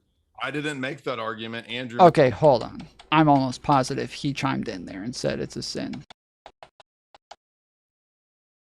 So why do you have had all the like, commercialization it's not behind organic. it? It's not organic, Danny. This is not anti-bullying is inherently. Yeah, right. I want to highlight that what the corporations do, right? I might agree with you. Some of them sell out for pride, right? That, you know, it's marketable. I might agree with you, but pride is way more than just what the corporations do. It's how people, you know, identify with their sexuality and, you know, kind of anti-bullying agenda. That's very important and central to pride. Whatever the corporations do, if they sell out, they sell out. But you can still have pride, whatever they do. Yeah, you can have pride, Well, but why do you have to have, Danny, though, why do you have had all the like, it's not commercialization behind organic. it? It's not organic, Danny. This is not Anti-bullying is inherently organically. This is not organically people coming together anymore to force this. This is a bunch of NGOs, Andrew, if you were corporations actually Christian, you would be in support of pride. If you were actually Christian, you'd be in support of pride because you'd be okay with accepting people. Is there a cardinal sin yeah, called that's what Jesus pride? said. Is there a cardinal sin called pride? Wait, it's not pride in a literal sense. It's pride specifically in the sense you of know, That's accepting actually a very people. good point. Pride in the sense. Pride. Why are you celebrating sin? It's not. Yeah, pride you're in a literal celebrating sense. sin. Literally, what are you talking You're about? misunderstanding. You're misunderstanding. It's not pride in a literal sense. It's pride in the sense specifically where we're accepting people specifically for being gay, right? For being that's trans, not and that's Christian. exactly what proud of Christianity. it. Wait, Christianity Christianity doesn't tells you to do proud that. of it, right? Christianity tells you to love. I can't tell what Jay's saying there. That's not a Christian. That's not even there. That's not even what we're saying. I can't tell what he said here. Proud of it. Wait, Because they're proud of it, right? Christianity tells you to Because they're love proud of it. everyone and tells you to It accept doesn't people who are only human say beings that. made It in the image also of talks God. about Gay boundaries people- and limitations. You But have to gay have a people and trans basis for Boundaries and virtue versus limitations. vice. Christianity is a virtue vice ethic, and your whole ethos is to defend your own personal vices because your ethics are all purely subjective. You Are have you no proud to be a basis for Christian, rights Jay? Are other you proud to than be a what you Christian? say is the case. Did you call him Zen Shapiro? Yeah, there's a guy named Zen Shapiro that I used to argue with all the time. That did that. I didn't call him Zen Shapiro. That's his name. Jay, are you proud to be a Christian? Sure. Oh, that's a sin. That's Pride. an equivocation. Oh, I didn't make get the 'em. argument. I didn't make the I mean, look, argument. That's an equivocation. We're not talking about the cardinal What's sin. an We're talking about equivocation the sense of fallacy? pride. We're talking about the sense of pride that matters, to your identity, who you are, Christian. I said virtue, gay, vice, straight. ethic, and you used an argument from equivocation. It's two different uses of the No, word. you're equivocating. Wait, that's what you brought up the cardinal sin. No. Yes, you are. I didn't say that pride is the sin that is respectfully, wasn't that exactly what you guys were doing when I said that pride wasn't used in a literal sense, but then you guys equivocated and said that we were. I didn't make that argument. Andrew made that argument. Yeah, it doesn't sound like he used that. I said you don't So have Andrew a made a basis mistake. for virtue So or Andrew vice. made a mistake. So Andrew made a mistake. I said you don't have a basis for virtue or No, vice. we were basing this around the idea that Parker said. What Parker said specifically here was, well, wait a second. If you're a Christian, you should be all about this. And it's like, no, not really. And you haven't really demonstrated how. Why? You Why, didn't Parker? demonstrate it. Why is it that You we didn't need to demonstrate it. support homosexuality as Christians, Parker? Tell us why. Well, I was saying that you should be loving of thy neighbor as you're referencing specifically people, right? Human beings, right? If you're referencing Why people does and that human mean we beings, have to support homosexuality? Why do we have to support homosexuality? Wait, again, they're not saying support homosexuality. They're saying that you don't like shame these people, stigmatize them, like make them feel like unwelcome in places. Like these are not the same thing. I'm saying that you have to be accepting of people who are homosexual. Why do we need Christian. to support homosexuality, Parker? Okay, we're not saying you need to support like engaging in gay intercourse. We're saying that you need to support people who are gay as they are people created in the image of God. Why do we need to support them? Why do we need to created in support the image them of God. in things that we consider sinful? You want us to support sin? Wait, I'm not Wait, saying wait, by that you should support, he just necessarily means- support sin. I'm saying you're supporting the person who engages Yes, in the sin the same way person. you're a sinner, and that you engage in sin, yet you should be yeah. supported. So when homosexuals come to the church and they reject homosexuality, they're no longer acting in that way. They are accepted. they're in not the church. What are you rejected- they're not talking about? rejected- Wait, by It's the way, an nothing action, in the it's not Bible an says that identity. being So there's a being gay- vice virtue exactly. ethic that they're not understanding. It's not an identity. It's a vice. Wait, Well, hold on. So well, look, being You can identify with a vice. Those are not separate things. That's an identity. That's not an identity, it's a vice. That's not necessarily a separate thing. You can identify with a vice. Like identity to be a Falcons fan. That doesn't mean that it's no longer an identity just because it's a vice. This is a really dumb argument. I want to bring Being I want gay to bring is the different pride from bit to an end. We're going to engaging move in on to the gay last topic. All I would say is, look, I absolutely do not think homosexuality is a sin. I completely respect everyone's right to have any sexuality they like. I just don't see the point in spending a whole month allowing companies to virtue signal their way into making tons of. No, Pierce said earlier, why are you trying to make people be proud of sin? That was his fucking argument earlier. He said, why are you making people be proud of sin? Why do you want people to be proud of sin? He is such a fucking pussy. He refuses to stand on his own arguments. This is so gay. Money out of it. I just think it's the then? grasping commercialization of sexuality that I find so objectionable. Is your issue just how long? You just want a week or a day? Like, what do you? Is that the issue? If you want to have length? a pride day, fine. But why a month? Goes on and on and A on. month or a day? He keeps doing this. Why does he keep talking about whether or not they have a month? Who cares, bro? What the fuck? Like, what is it? Is it doing something to you, or do you have to go out and like celebrate? Are you like bothered by the fact that you have to wear like a thong for the whole month or something? Or is there what who cares? Like, who cares? This is such a weird fucking argument, bro. couldn't corporations? If it's a day, it's a day longer than I get as a straight guy. I mean, what about me? Where's my day? Are you bullied for being straight? We don't have the same issue. I get bullied all the time. I've been bullied on social media all day. For being straight? No. All right, let's move on. Oh. I want to play a clip from Joe Rogan. Yeah, as soon as they get to the point, he's not going to engage. So now it's time to move on. I'm going to start with you, Jay, on this. This is Joe Rogan talking about the R word. It's one of these retarded shows where they're screaming. There's the word again. We brought it. Yeah. We were just talking about that. You did it early. The word retarded is back, and it's one of the great culture victories that I think is spurred on probably by podcasts. Now, Jay, is it a great moment, a great cultural victory that the R word is back, which obviously is short for, it's retarded, it's mentally retarded, it's for people who are mentally impaired. It was used in a derogatory way against people who are mentally impaired. Why? By the way, okay, a couple weeks ago I was talking about the word retarded, and I was talking about the etymology, and I kept saying that initially it meant drunk. I was getting retarded mixed up with stupid. I 2 other times after that, people asked me about the etymology on stream, and I did talk about the fact that, yes, it means that it's slower and that you're retarding something, slowing it down. So I didn't realize until, like, the next day that I said that, and I was like, wait, did I say yesterday that the retarded meant that you were drunk? But yeah, I realized that it was stupid that I was thinking of, not retarded. Be a cultural victory to bring that back? Well, I'm a big fan of the R word because I myself act retarded all the time and I'm proud of it. In fact, I would actually probably get retarded tattooed across my back because I think it is a cultural victory. I'd love to be able to say what's on my mind. I think, yeah, I mean, well, these guys are retarded as an example. So we have panelists that are retarded. So yeah, I love the R word. I'm rated R totally. And I think that it's a freeing thing. It's a way to express the way we express things in the 80s and the 90s without problem. Like, you can go watch Bill Murray comedy movies and they're great because but people used to, but hang on, people used to use the N word, 30, 40 years ago, right? But then that was, champion all the comedians. But that became something that was taboo in society because it was deemed to be very offensive to black people.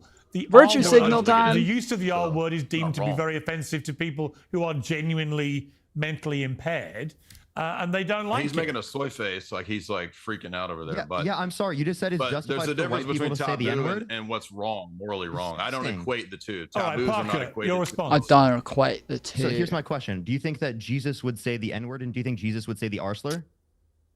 Jesus does say jokes and slurs in the Gospels. Yes, he talks about. So Jesus would say the R slur in the N-word. Equivalents in his day. So Jesus he calls would people say dogs. the N-word and the R slur. He That's calls not people the same dogs. He does call somebody an ass. The N-word and the R slur. Reference to you guys' advice. Parker, do people in your friendship? Yeah, he does call somebody dumb by calling them an ass, I believe, like a jackass. Group ever use the R word? No, never. It's just a taboo word. Yes, I think it's incredibly wrong to use. You shouldn't use it. People in your friend group use the N-word. And out of interest, Parker, what is your rationale personally for not using it? I think it's incredibly harmful. In the same way that we don't use other sorts of slurs because they're harmful, I think that we shouldn't use this word because it's harmful. Hurt my feelings. Should you not argue? So no, specifically, we're saying it meets a threshold of harm, right? Whose because threshold? the R slur and the whose threshold? My threshold. My Your threshold. So it's subjective. That's a subjective argument. Thank you. So it's only your personal subjective taste. We're obviously we're if talking it's about your under personal my subjective Can I taste, please then it can finish? also be mine. Okay, So well that's then, why Parker, it doesn't reach our it's a bad threshold, argument. Parker. All right, Andrew. It doesn't reach our fine. That threshold, would be. Parker. I understand, Andrew. That would be your perspective on the matter. But given my perspective, I would say that meets my threshold. Are you saying it's okay to use the N-word, Andrew? And it's subjective, and it doesn't work as an argument. Wait, Andrew, something being subjective means it doesn't work as an argument? This guy's never had a conversation about anything that's subjective. He's never been able to argue any sort of subjectivity. What the fuck? This is so stupid. He is so dumb. Oh my goodness. I hate people that are this fucking stupid. Bro, this is so hard to listen to. Andrew, Yeah. Parker. Is it ever okay to use the word retard? No. Is it okay for you to use the N-word? Is it even okay to use the word retard to reference the word retard? I think it's wrong to use it in general. Can you please use? Can you answer my question, and then I'll answer yours? I promise. I said it's wrong. Is it okay to refer to the word retard if you're explaining the word retard? Say R slur. So that doesn't answer the question. This is so stupid. Yes, you could say something else. That doesn't make it wrong to say it. Like, that's it. He won't even answer the fucking question. It's the answer is no. It is not wrong to say the word when you're referring to the word. you could say something else. Maybe you would find it better to say something else, but that doesn't mean that it makes the other thing wrong because there's something else that you could do. This is what we were talking about yesterday, where people were like, well, maybe they could find, you know, you're asking a yes or no question and they say, well, maybe they have a better option. Okay, it doesn't matter if they have a better option. That doesn't mean that the answer is different to the yes or no question as to whether or not this thing is harmful. Like this answer would still be the same regardless. Okay, so you can't even use, so just the word itself. Okay, so here's the thing that's so funny about this, right? It's like, ultimately, when we say, retarded, yeah. So I wouldn't use the N-word. Here's why. When I say that, if somebody says the N-word, what ends up ultimately happening, there's not really too much in the way of equivocation there. Retard is not actually referring to retarded people, though. Basically, ever. Nobody ever says it, Parker, to refer to somebody who's actually retarded. That doesn't change it. Wait, hold up. If you're using the N-word to refer to... Yeah, it doesn't, like, if you called a white person the N-word with the hard R, that wouldn't mean anything. That doesn't change it because it is referencing mentally retarded people. So it is still going to be the same thing. If you're referring to that group, and you're calling somebody dumb by using that word because they are now related to this group of people who have some sort of mental disability, you are still referencing the mental disability. You're still doing it the whole time. It doesn't change. To a white person, it's still wrong. Would you use the N-word to refer to a white person? I mean, in some circumstances, I think that you can use it in a comedic sense. That's hilarious. Sure. You think white people using the N-word is okay in any circumstance? Yeah, comedic senses especially. Yes, so this is one of the problems with these fucks is that, like, there are jokes where they think that, like, no matter what, if you ever use the N-word, if you ever use the R-word, if you ever use, like, make a racist joke or something like that, they think that this is always damaging to black people. Whereas that's not the case, actually. The majority of racist jokes, the majority of, like, bigoted jokes are making fun of bigots. By far the majority of these jokes they're making fun of bigots. It is about the fact that, like, this would be so stupid for a bigot to say, or this is something that is so dumb that they would actually believe something like this. That you're making fun of the bigots when you say racist jokes or you know, bigoted jokes, is that, like, you're making fun of the bigots, but they can't see the, like, nuance there, and they think that the racist joke is always just to make fun of the race, and that's obviously not the joke. I think that's disgusting as fuck. You do it. Oh my God! Oh, is that an argument? Is that an argument, Parker? Wait, me calling something disgusting because I think it goes against my moral intuition? You think it's disgusting? Okay, right. Homosexuality is disgusting because it goes against my moral intuition. Let me bring in Danny. Can I respond? Hang on. Let me bring in Danny. This is what NBC said. NBC News, when they covered the return of the R word, they said, while its use has percolated in the comedy world for years, only recently has the word and discussion of its return become more normalized. That is fueled in no small part by a sense that the tide has turned both culturally and politically against those seeking to keep the word out of the popular lexicon. But the battle lines are not as clear as one might think. And there's no doubt that's true. I mean, what is your view about this? I mean, we got to remind ourselves why people like us are against use of the R word, and especially in public places, right? Yeah. It's because it was a term, I believe, like technical term for mentally disabled people, and we don't want to demean those people or accidentally offend people that have children or relatives or friends that are mentally disabled, right? And so it has that connotation. Unlike the word dog, when Jesus used the term dog, right? There's no such connotation, right? You'll have to be reminded of why it's considered to be a slur, right? I mean, it's like you forgot. Yeah, but so is like the word. So is the word moron. So is the word moron. The word moron. Yeah. So technically, all, like, insults are slurs. That's all a slur is. It's just an insult. And this is one of the conversations that I had with some of the people who were trying to scold me on using the R word last month. Was that they kept saying, "Oh, so what is a slur? What is a slur?" And I'm like, "It's an insult." And they're like, and I'm like, "That's it. It's just an insult." They're like, "Oh my goodness, he thinks that this is all insult." And they're like, "Okay, so what's another type of slur?" And I was like, baldy, because that's what they kept, like, saying shit about me being bald. So I was like, baldy? is a slur. And they're like, oh, you think your feelings are hurt by that? I was like, I didn't say anything about my feelings. I'm just saying that that is a slur. I don't know why you guys keep talking about feelings. Like, you asked me what a slur is. You didn't ask me what hurts my feelings. I don't know what the fuck's going on. But the difference is that there's slurs that are based on immutable characteristics. And so then we have different categories of slurs where we get into homophobic slurs, or we get into transphobic slurs, or we get into racist slurs, right? Those are different types of slurs, but they're not all slurs are just based on immutable characteristics. Idiot is a slur. Stupid is a slur. These are all, even, I think even racist is a slur. Like, these are all slurs. Had a really negative societal connotation, and it still does, and people use it all the time, just in lieu of the word retard. They'll just say you're a moron instead of you're a retard. It's like hang on.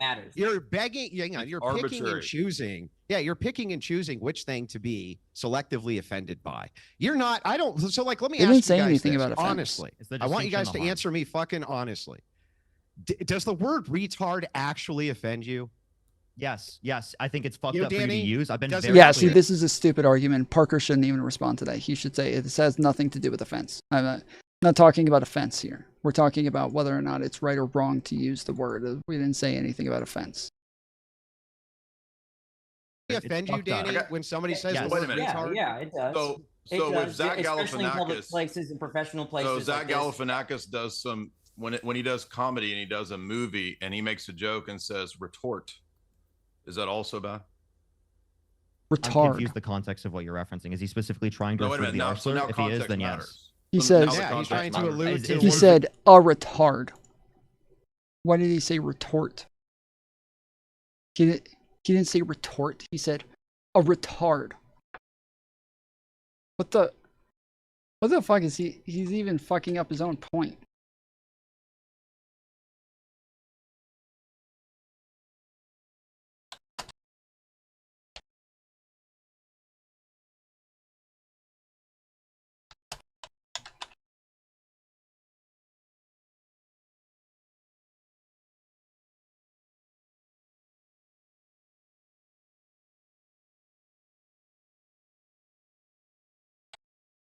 Should work in teams. Who wants to be my spotter? I don't think you should be doing too much gambling tonight, Alan. Gambling? Who says anything about gambling? It's not gambling when you know you're going to win. Counting cards is a foolproof system. It's also illegal. It's not illegal. It's frowned upon, like masturbating on an airplane. I'm pretty sure that's illegal, too. Yeah, maybe after 9/11, where everybody gets so sensitive. Thanks a lot, Bin Laden. Either way, you gotta be super smart to count cards, buddy, okay? Oh, really? It's not easy. Okay, well, maybe we should tell that to Rain Man, because he practically bankrupted a casino, and he was a retard. What? He was a retard. Retard. See, that's what he said. A retard. Not retort. Is that also bad?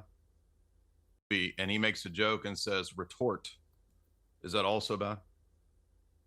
I'm confused the context of what you're referencing. Is he specifically trying to refer to the now arslur? If he is, then matters. yes. So now he's trying to allude to the word retard. I don't. Okay, then yes, that's wrong. Yes, it's wrong. I thought you were saying like someone. I thought you were. That references another word now is wrong, like moron. So specifically, in terms of the one I thought you were referencing, I thought you were referencing like someone responding to an argument. I thought the particular term that you were using. Zach Galifianakis in a comedy movie saying retort as a joke instead of retard. So if your friend says that's incredibly fucked up to use. Okay, so now also any word that refers to the word retard is now wrong, like moron. I think if you're intentionally specifically trying to use a word right in place specifically of the arslur, specifically as to create the same type of outcome as the arslur. So any word that could refer to that particular word is now intention. I think that particular intention would. But you can't say the word. Yeah, but the problem is that at that point, if you're making that argument, now saying the R word achieves that same thing. So now you have literally no difference between saying retard or R word. You have now created the circumstances where it is referencing the word. Yet earlier you're saying that they should say R word instead of the actual word. but now you're saying that anything that references it to have the same have the same meaning and outcome is going to be the same thing. So yeah, you're totally fucking up your entire argument. Word moron. So now you Right, can't you can't say the word moron. You don't necessarily have that intention. It doesn't meet the particular threshold of harm you're as well. spiraling into insanity because That's not. I gave two conditions to separate it. I gave two conditions. Wait, it being subjective is not a critique. Your conditions are arbitrary. Wait. It being subjective is not a critique. That's not a critique against the view. Yes, it is. Yes, it is. No, it's not. How is that a critique? Yes, it is. If something's purely on the fact that we are humans, we have things that are intuitive to us, to where we have the same feelings, the same wants, the same. Wait, F?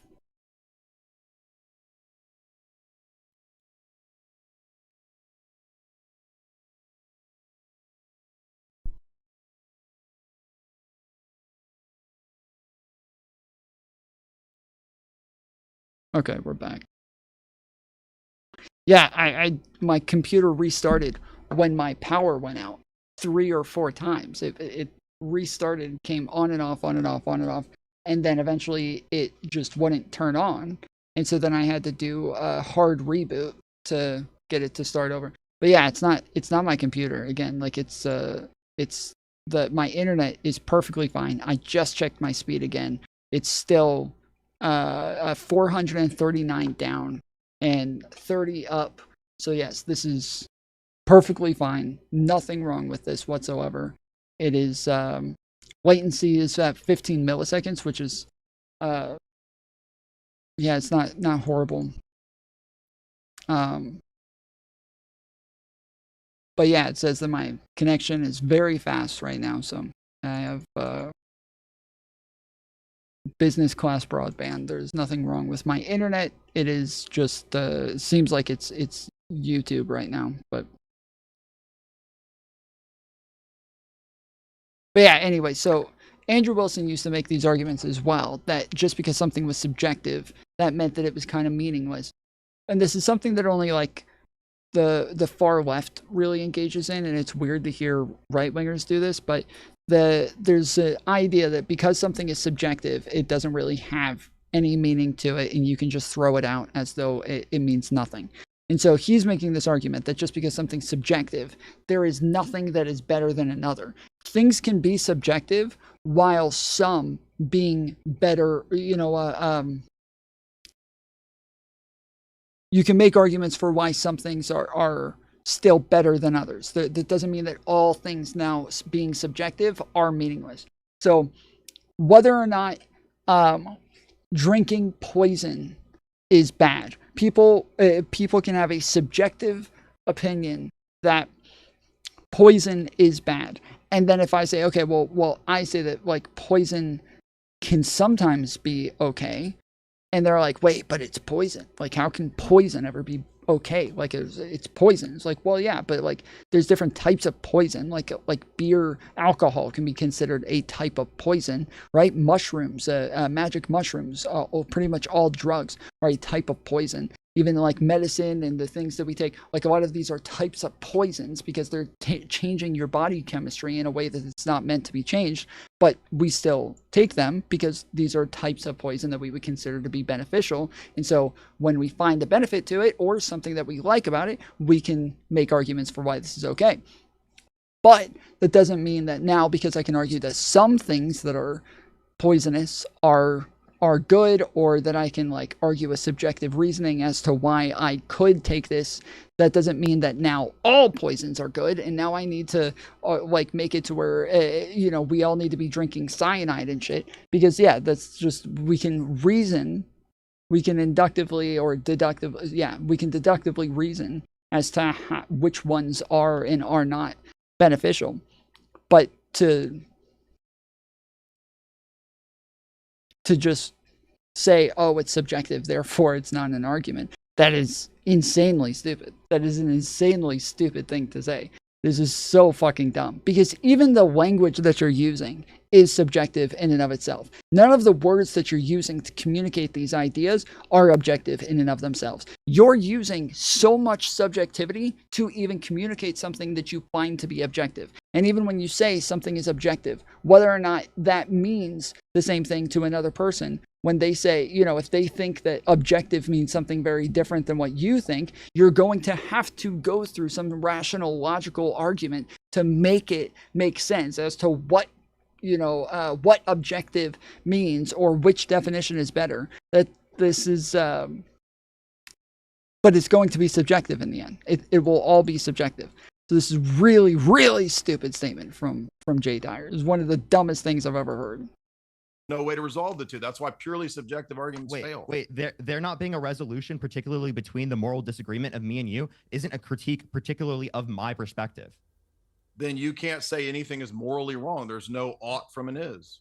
Wait, Oh my I can say goodness. something is morally wrong under my perspective. You're misunderstanding subjective morality. You're not giving. You Wait, I have a question. Tell me why I have a it's question. wrong morally, I have a question. objectively. Wait, that doesn't, yeah, see, he's doing it. He's doing exactly what I said. Just because it's subjective doesn't mean they can't tell you why it's wrong. They can still make an argument and like reason as to why they think something is bad. Like, is it objectively bad to burn yourself?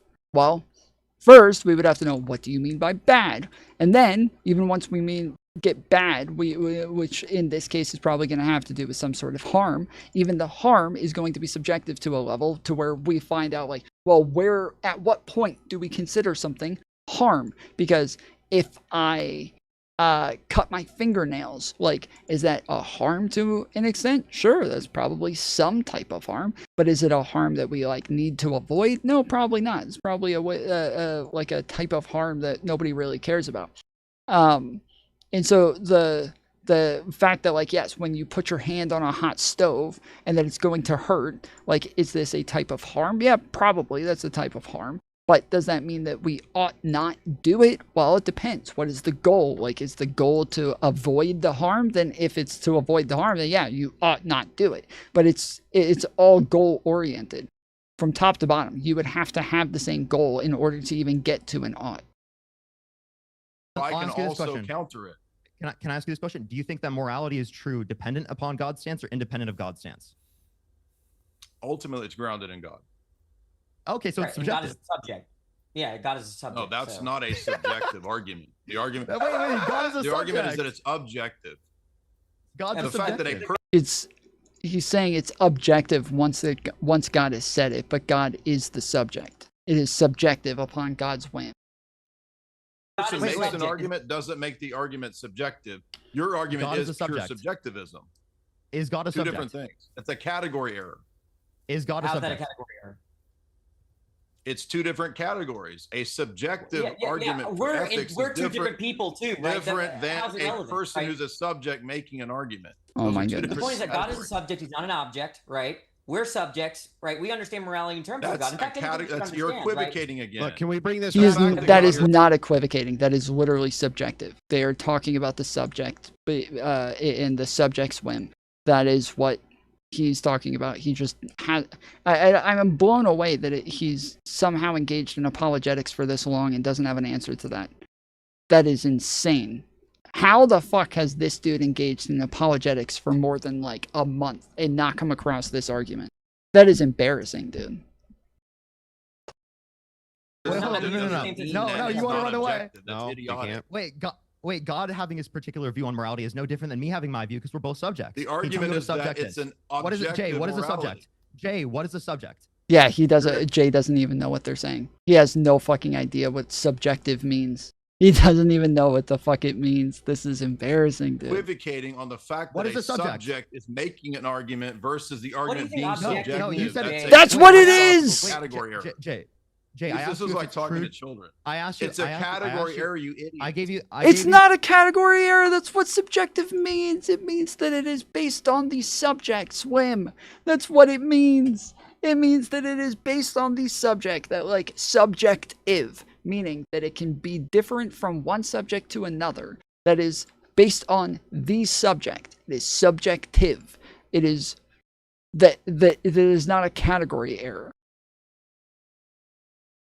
The youth throw dilemma. I asked you if it's true dependent upon a stance or independent of a stance. You said it's dependent upon God's stance. That's subjective by definition. I said that the argument for Christian ethics is not a subjectivist ethic, and because God is a subject, it doesn't make the system subjective. That's an equivocation error on your part. Okay, so it does make it subjective. It just makes it subjective to the point that God has said it, right? So once God has said this thing, because we cannot know until God lets us know, God as the subject has to communicate this to us somehow, right? So once God has said this to us, it becomes objective. But at the starting point, it is still subjective as God is being the subject. Like it is still subjective at the point of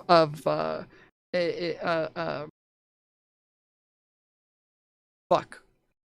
I'm trying to think of the term like of like initiation, but that's not the right word. But it's like when a thought comes into your mind, it has been at the point of inception. This is insane that he hasn't actually engaged with this before.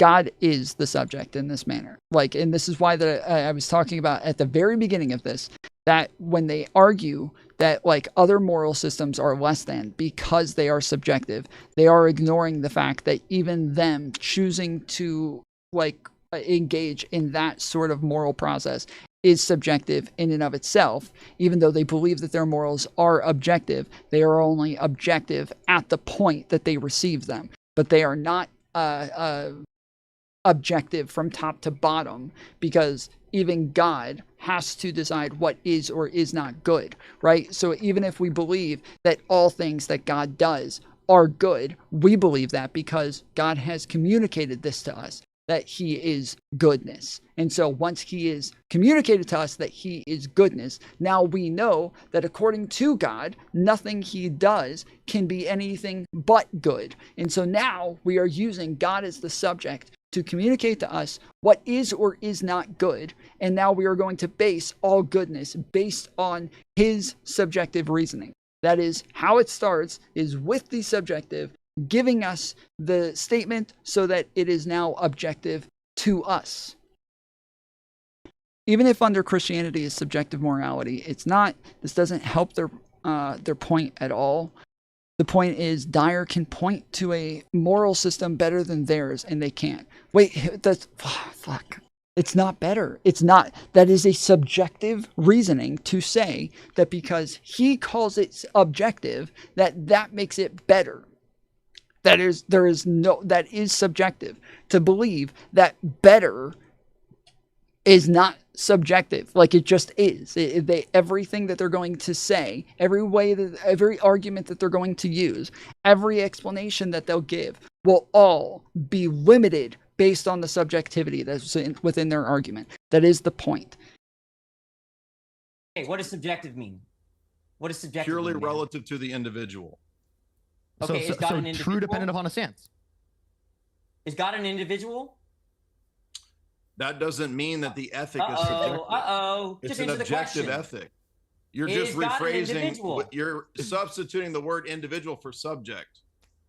I'm asking you if God is an individual. Yes or no, coward? That doesn't mean that the ethics is subjective. Yes that's or a no? system and Who's running now? It's an Is God an epistemological individual? argument that's Just answer the different. question. Let me from bring subject. Andrew. This is a Andrew, you wanted basic to. mistake. Andrew, you wanted to get in here. Jay's getting cooked, so he's what got were to you going to say? Jay's getting cooked. You're making a dumb Dodge the mistake of question. language. Hang on. Let Andrew come in, please. Well, no, it's not a dumb mistake about language. Jay just doesn't understand language. So all of the language that they're using is going to start with subjectivity, even for the communication of the idea that they're using. And then the idea's value base is going to be subjective as well. They have to use circular reasoning in order to justify how theirs is objective, and that is just going to completely invalidate their entire thought process. Yeah, so I mean, this is kind of obfuscating from the point. What does any of that have to do with the point of retard? So, and you being offended by the word, hang debate. I mean, I've had these debates with like Andrew numerous times. So Andrew stopped making these arguments about the subjectivity. Like he used to do this all the time. He stopped after a while. I don't know if it was me or who, but I had this argument with him too many times, and he would like kind of change up on his argumentation almost every time we had the argument. And he would find like new different ways to kind of try to word it, but after a while just stopped arguing it completely. Can you hang on? I'm talking to Parker, not you, Danny. Calm down. Wait, you've been cutting people off this whole time. I don't understand. I don't understand, Parker. When a friend of yours comes over and he says something to you, like you're in private, and he's like, "Hey, hand me that," and he tosses it and you miss it, and he goes, "You retard." You literally stop the kind. You go, "Don't." What I think Dyer is trying to argue is that no one can say their morals are true because it's stance dependent, and no one's stance can justify why their stance is better than the other. No, he's not. He is saying that theirs are better by being objective. Like he is arguing better, and they do, like, I've heard him make the argument numerous times. They're like, well, why should I listen to you if your morals are subjective? Why would I listen to you when I have objective morality on my side? Like, why would I ever listen to you? You should be listening to me. And they do act as though the objective aspect is what makes it better, and that like this is a value statement that they're making. And so earlier when they're saying that there's a subjective, he's saying, well, then who cares then? If it's subjective, then who cares? Because he's not saying then who cares as in, well, they're always going to be subjective, so then who cares? He's saying, well, I'm not going to listen to a subjective argument. I will only listen to objective arguments. And he made this argument earlier as well, where they said something was subjective, and he says, well, then that's not an argument. He literally said this earlier. He said, if your argument is subjective, then it's not even an argument.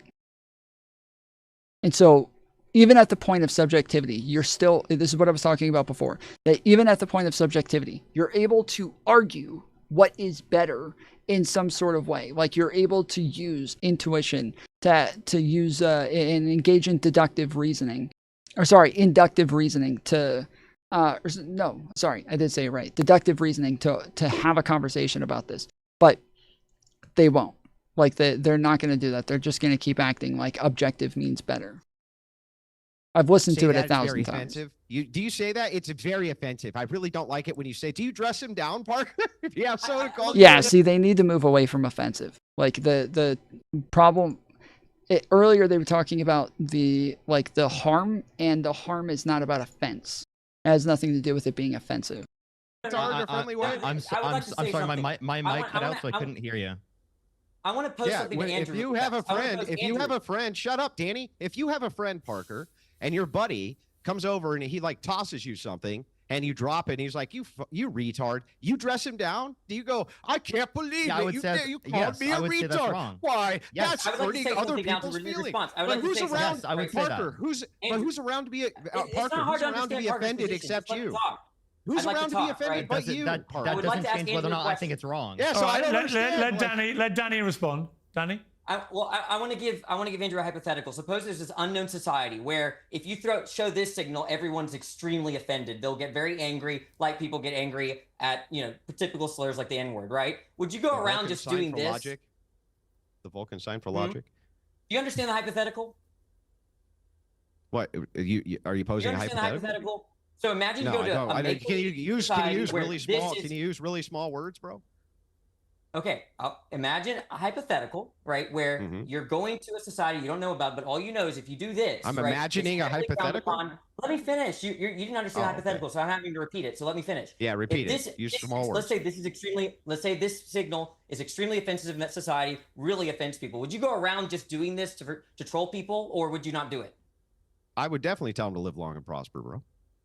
Okay, you're just not engaged. The fact that they're still talking about offense doesn't really make the argument. The argument should be about the harm that it causes, about the stigmatization of these people, that it makes it harder for them to get jobs, it makes it harder for them to find friends and have normal social lives, that once they're labeled as this stigmatized label, that it will make it harder for people to engage with them, and that they're likely to be bullied and ostracized. And so these are ways to where they don't get to engage in a normal human experience that the rest of us get to have. And so that is the argument. It has nothing to do with offense. engaging in the hypothetical. You're not a serious. It's a really dumb argument to start talking about who's offended and who's not, because all of these people are willing to be offensive throughout this entire thing. They keep talking about how dumb Andrew is, how dumb Jay Dyer is, how bad their arguments are. They're willing to be offensive the entire time. They're not worried about being offensive. They're worried about the harm that comes from these things. And they made the right argument earlier that there is there's an amount of harm that you can get to where they think it's bad enough to where they don't think that you should to where they don't think that you should engage in it anymore. And they've allowed Andrew and Jay to keep asking them about offensiveness to where they're answering the straw man questions instead of correcting them and saying it has nothing to do with harm. Sorry. Instead of correcting them and saying it has nothing to do with offense, it has to do with harm. Person. What do you mean? That is serious. What I'm trying to illustrate is that if a term really offends a friend of someone, right, or if you're or a family member or something like that, why would you use the term but to piss them off? The trouble is that we've got to a place in our society where the language police are now so out of control that we can't even use the word in hospitals, mother, because somebody who is a trans person, trans man who's having a baby objects to the word mother. And that's the problem with language police, is that if there's no natural societal limitation to it, it's never ending. Somebody somewhere will always be offended by a word somewhere. And at the moment in society, it's like there are 1,000 words that upset people. That's my problem with it. And Danny, what do you do in that same hypothetical if half the people mean it a different way? Parker, you wanted to respond to that? No, I want to respond to this particular point. Christians get oftentimes very angry about specific terms you use, whether it be in the context of their particular beliefs, whether it be transubstantiation, calling them a cannibal, specifically under their view, if it is the case that they think it's the actual like body and blood of Christ that they're eating specifically within and drinking within communion, right? That us calling them a cannibal, they get really, really angry with, or us blaspheming the Holy Spirit, they get really angry with. And you don't seem to care about doing that, do you? They're No, I don't. They're the tone police. Yeah, right. You guys don't talk about that. No, it's not, because I'm not a Christian. I don't hold those perspectives. Yeah, but hang on. That's okay. Hang on. That is fascinating. So, in other words, you don't mind doing the slur against Andrew over things he cares very passionately about the religion because you don't share his religion. Therefore, wait, but Parker should say right now, yeah, but I'm also not retarded. You can't offend him. Therefore, you can't offend him. How is that a slur? He said, would you use the word cannibal? You said, you wouldn't care. That's not a slur. That's not a slur. Hang on. It is to him. It is to him. A slur was what offended people. So hang on. So Parker, you decide what. Hang on. Just to be clear, Parker, you are the slur monitor, are you? You decide what isn't a slur, and therefore you, Parker, can say what the fuck you like, as long as you have decided. Well, I would turn it around on Peterson and say, didn't you just berate somebody last week for saying the N-word? Like, what do you mean? They said the same exact thing to him. They said the same exact fucking thing to him, where they're like, oh, you decide what words I can or can't use, and so now I'm getting kicked off of, platforms, and I'm supposed to be berated everywhere I go because I say the N-word. And he's like, yeah, you should, because it's disgusting. Like that he's doing exactly the thing that he just berated somebody else for doing last week. This is disgusting. It's not a slur. You see the flaw in the argument. It's all obviously we have definitions on what slurs are. I don't know why that's a confusing thing to you. Do you have a definition? Obviously you have a definition. I would say saying to a Christian that he's a cannibal because of communion or whatever, I think is utterly offensive. Yeah, and a slur. But you don't, because you don't share the religion. Therefore, you, language monitor Parker, have decided it's not a slur. And so as long as you don't think it's a slur, and this is my problem with your generation, is that you're so easily offended, except when you're offending everybody else. Wait, if it genuinely... This is true. Like, they are insanely, especially when we're talking to people like Covey or any of these fucks, like, all of those people are totally inconsistent on the way that they believe that language should be used, or who can or can't say what words, or they'll never be able to hold their standards consistently. When you ask them about certain things, they'll pretty consistently change what it is that their standards are, or their symmetry breakers. Like, they will never be able to hold a standard consistently.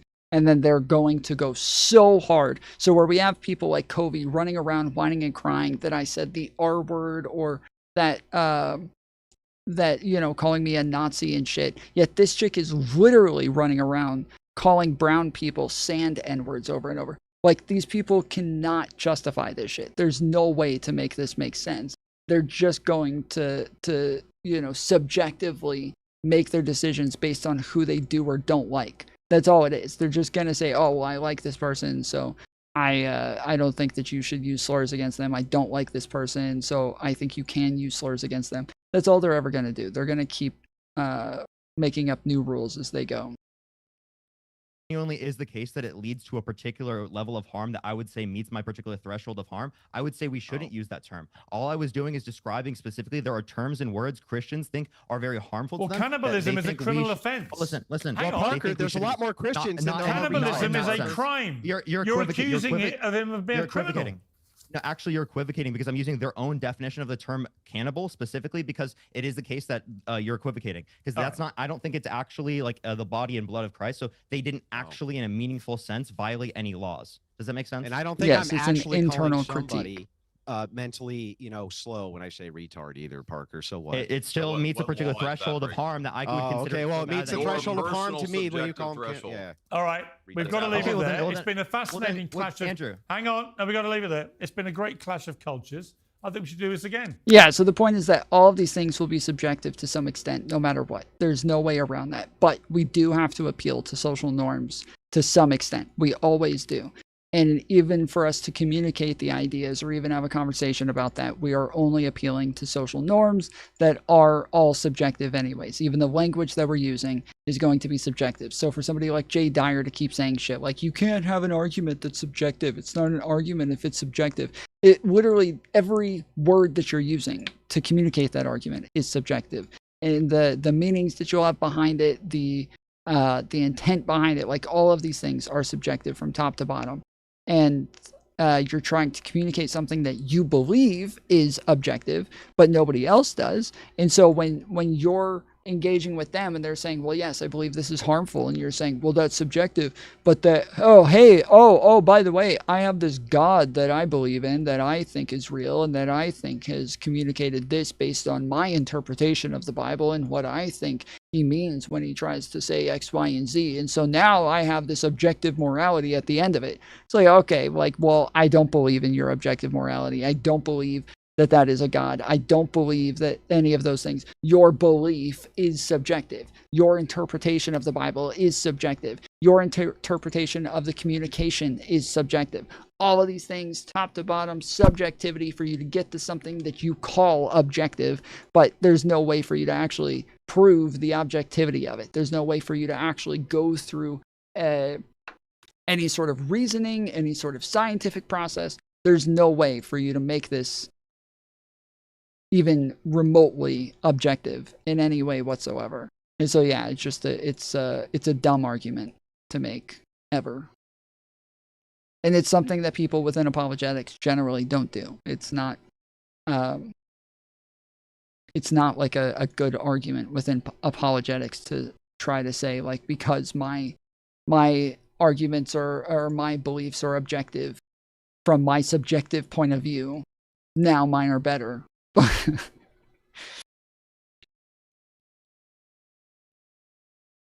Let's play a game. It's called Is This Woman Crazy or Brilliant? A lot of these plants we eat, like carrot, people think are food. They're not food. Pause. Yeah, you heard correctly. She just said carrots are not food. I bet you weren't expecting that. I know I wasn't. So what's the answer to the question? I was definitely expecting that because it was on the thumbnail of your video. Crazy or brilliant? Crazy. She's clearly crazy. Carrots are food. Full stop. But here's the problem. How would her more than 1 million followers answer that question? How would the hundreds of paying attendees to her own conference answer that question? You were looking at one of the internet's hottest rising food gurus. I'm not going to say her name, and I'll explain why in a second. But about a year ago, she started making videos on social Yeah, she's probably like a cult leader. There's a lot of these, especially British, good-looking women in their 40s who are these enlightened guru chicks who are starting cults on YouTube.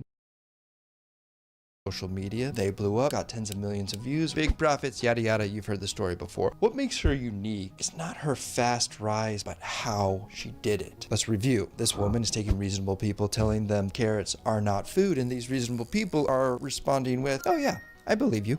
So what's happening here? This is not a video about carrots. What I do is review logic. And when I saw her video, I knew I had to examine exactly how her reasoning is working. So I began by making a visualization of her argument. I discovered she's using some really sophisticated manipulation techniques, like persuasion architecture, unique logical fallacies, while tapping into some cognitive biases in a way that I've never seen before. Needless to say, I was impressed. Which leads me to change my answer. She may be crazy, yes, but she's also brilliant in an evil sort of way. The nutrition space is uniquely complicated. It's so full of bad information. It's like you need multiple degrees just to make heads or tails of anything. And yet, food is very important. I eat it every single day. A lot of people do. Additionally, it's entangled with our emotions. That's why food gurus like her exist. Regular people, vulnerable people go to things like her conference seeking guidance about food, but instead they get slammed with these potent psychological manipulations for the profit of some wannabe Viking lady. Seeing that sort of exploitation just kind of makes me mad. That's why I spent way too much time making this video to visualize exactly how her deceit works. But you ask, how can I possibly do that?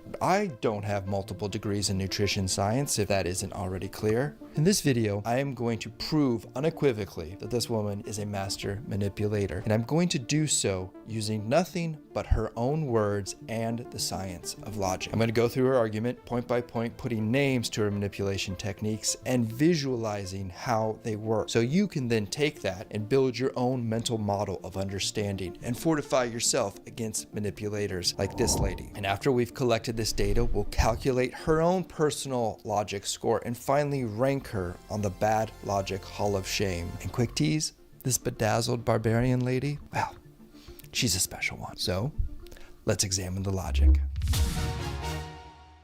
Okay, earlier I mentioned I'm not going to say her name. For one, she doesn't need any more attention. The other thing is I don't want to deal with her followers because frankly what I'm about to say is not very supportive of their dear leader. This is a small channel and I put a lot of work into these videos and I don't want to deal with their nonsense. So hit that like button, share it with a friend who may enjoy it, and if you care about logic, then subscribe for more content. It helps a lot. If you already know how a logic instant replay works, then feel free to jump to the next chapter. But if you're new here, here's what I do. Just like an instant replay in sports, the goal of a logic instant replay is to slow things down so we can visualize and figure out exactly how the logic is working, which then allows us to isolate the deception, put it to the side, and reveal exactly the true meaning of the argument. This is done so in an argument review map. And the process follows an acronym called CLEAR. C is for conclusion, which she states very clearly. Carrots are not food. This is our North Star, and everything we are about to do is directed towards this conclusion. L is for labels. It's important that we are all on the same page as far as the meaning of terms, ideas, etc. Because if different people have different ideas of what a term actually means, we're just going to be arguing past one another, and we want to avoid that. Immediately, I can see that we need to add food. Now, food may seem obvious enough, but I always thought that carrots are food. So we're making a note of this label because it's actually super critical since her whole argument is based on the idea that carrots are not food. E is for evidence, which we'll find in her verbatim argument. Let's highlight the different premises and evidence of her argument. Let's number them, reference them in the evidence category. Now let's add that visual map of her argument. With the premises moving towards the conclusion, you can see that these three sections correspond and are color coordinated. And A is for assess. This is the fun part. Let's do that now. And once you know this, you can't unknow it. Bam, strong start. This is not a premise or a piece of evidence. It is. I kind of want to play some fucking VR poker I used to, when I first got my VR headset, I would play VR poker on stream all the time. What the fuck is going on with my camera? I used to play VR poker on stream all the time, where I would get on and play poker on my VR headset. You would see me here, and then you would see like my VR game below me, and then we would also review videos and watch videos and crap at the same time. But yeah, with my internet problems right now, I don't think it's gonna work if this shit's cutting in and out. Oh wait, it's just YouTube that's doing that. That's right. Okay, well, maybe we'll give it a shot.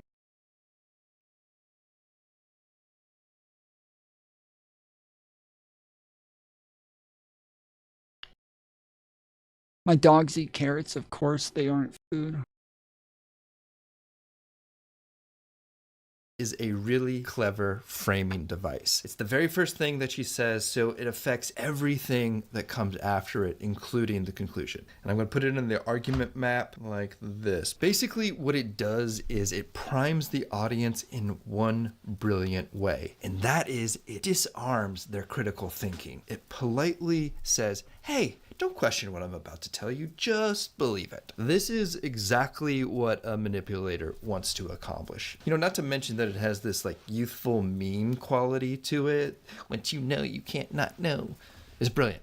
It's just freaking brilliant. Okay, here's her first premise. A lot of these plants we eat, like carrot, people think are food. They're not food. The orange carrot was created at the turn of the 18th century, and we act like they've been around since the turn of time.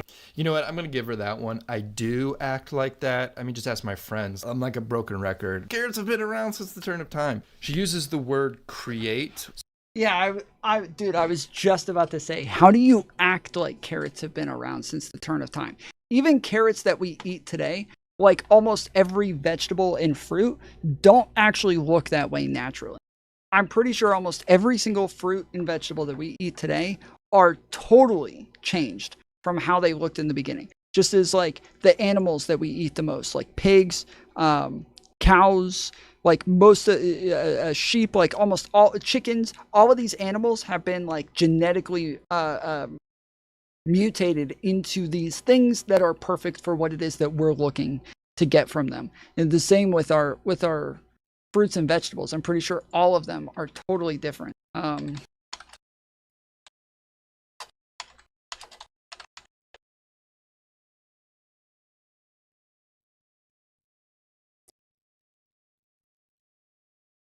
Yeah, let's see. So yeah, here it is. Here's what fruits and vegetables looked like before we domesticated them. Oh no, get the fuck out of here. I don't want to see this. Alright, fuck that shit. Alright,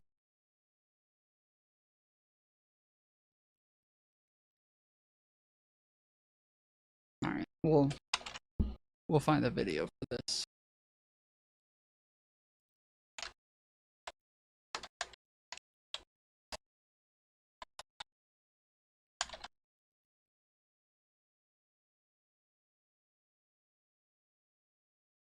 Hi, it's Charlie here. You may think that the fruit and vegetables you eat every day are totally normal and naturally occurring, but you'll be surprised to hear how much humans have messed with foods. Using selective breeding, we've made fruits and vegetables look and taste totally different. You see those? Do you see those fucking bananas? Foods. Using selective breeding. Do you see these?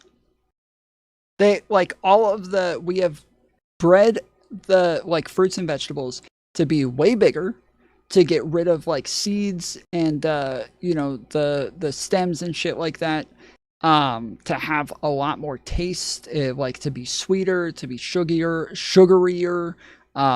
They like there's all of these things that we've bred out of them and into them to genetically modify them into exactly what it is that we want to get from them. So they're a lot tastier, or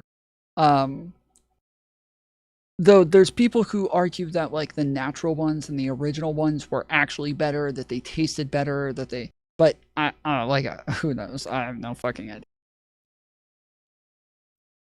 We've made fruits and vegetables look and taste totally different. This can be for the better, but there have been times when this has gone severely wrong. Cucumbers.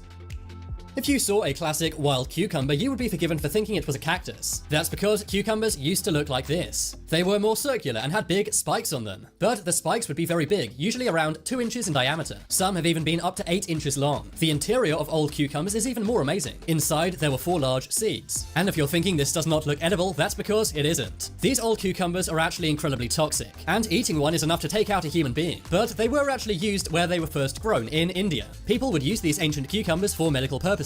But over time, farmers have bred cucumbers to be made for eating. They're also far bigger and shaped like a cylinder, and the spikes have been removed so you can simply chop them up and eat them. Also, those large seeds which weren't edible are now tiny and edible, unlike old— That makes sense, so that's why the bumps are all over them. Just because those used to be spikes. cucumbers. Modern cucumbers are one of the most healthy foods in the world. That is because they're 90% water. Strawberries. No, I don't know. This is a case of when humans mess with food and it goes wrong. Strawberries used to be known as Fragaria vesca, and they're actually thought to be much nicer than the modern strawberries we enjoy today. However, they were far smaller than the strawberries we have today. So why did we make this fruit less tasty? Well, it comes down to cold hard cash. Farmers wanted to make larger fruits so they could sell them for more money. They also bred them to have better resistance to diseases, and their appearance also looks slightly nicer. However, all of these breeding factors decreased the taste and flavor of the strawberry. But who was the man who ruined strawberries? Well, it was actually an 18th Okay, so there's one that supposedly was better before. Century French spy named Amadi Francois Fraisier. He brought bananas. Bananas are yet another fruit which have drastically changed. Bananas used to be incredibly hard. Because their interior was full of tough seeds. You also could not eat them because there was barely any food to eat. All that was inside was seeds. However, 10,000 years ago— Yeah, everything else that bananas were before, they weren't actually this like object that would stay together. It was just mush. It was like applesauce inside of it. In Papua New Guinea, where bananas began, some tribes did actually cook these bananas and then eat them. So, how did bananas go from this to this? Well, it's because farmers merged 2 varieties. They merged the Musa acuminata and the Musa balbisiana. This led to the fruit having more nutrients and much smaller seeds. It also is far less hard and tastes more sweet. But all of this breeding has caused the fruits to have genetic homogeny. This means they're all very similar, meaning that they could actually go extinct. Just one disease could wipe out bananas for good. Now's a good time to let you know that you can subscribe and press the bell for daily videos. Tomatoes. They won't actually go extinct. We'll just start the process over from the beginning. Tomatoes are said to be the fruit which has been messed with the most by humans. Tomatoes used to be much smaller and had a size similar to berries. They'd also have hairs and come in colors such as purple and white. Eventually, these got slightly larger in size and turned a red color called the cherry tomato. But now, thanks to GMOs, America's most common tomato is the big fruited tomato. This is much larger and makes farmers more money. But there's a problem with these tomatoes. While they were being cultivated, the tomatoes lost many genes. This has led to them being less sugary and flavorful. Also, because they've been bred so much, many say that now tomatoes can't improve. Tomatoes are another one that I've heard. Taste way better if you got like the original natural tomatoes. And I've heard that tomatoes in pretty much every other country taste better than they do in the United States. That United States tomatoes have like no taste compared to everywhere else. I don't like tomatoes. Can't stand them. Can't eat them. Don't put them on my burgers. Don't put them on my sandwiches. Don't put tomatoes on anything. I will have some things like, obviously there's a tomato sauce that's on pizzas. I will get white tomato sauce on my pizzas. I will have like chips and dip with some salsa sometimes. But yeah, for the most part, I just really do not like tomatoes. I don't have Discord open. I had to X out of it a while ago because it was fucking up.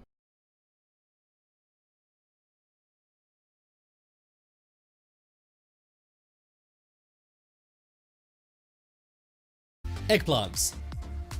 If you saw this growing in the wild, you may assume it's a tomato. But you'd be wrong, this is what eggplants used to look like. They were small, round, and a white, yellow, or red color. That's why they were called eggplants in the first place, because some were white and round. Later on, eggplants were bred— Wait, which one? You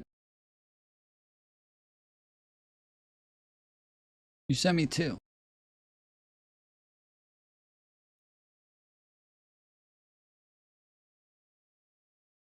You sent me 2 and then put between them. Please play this on stream. Which one?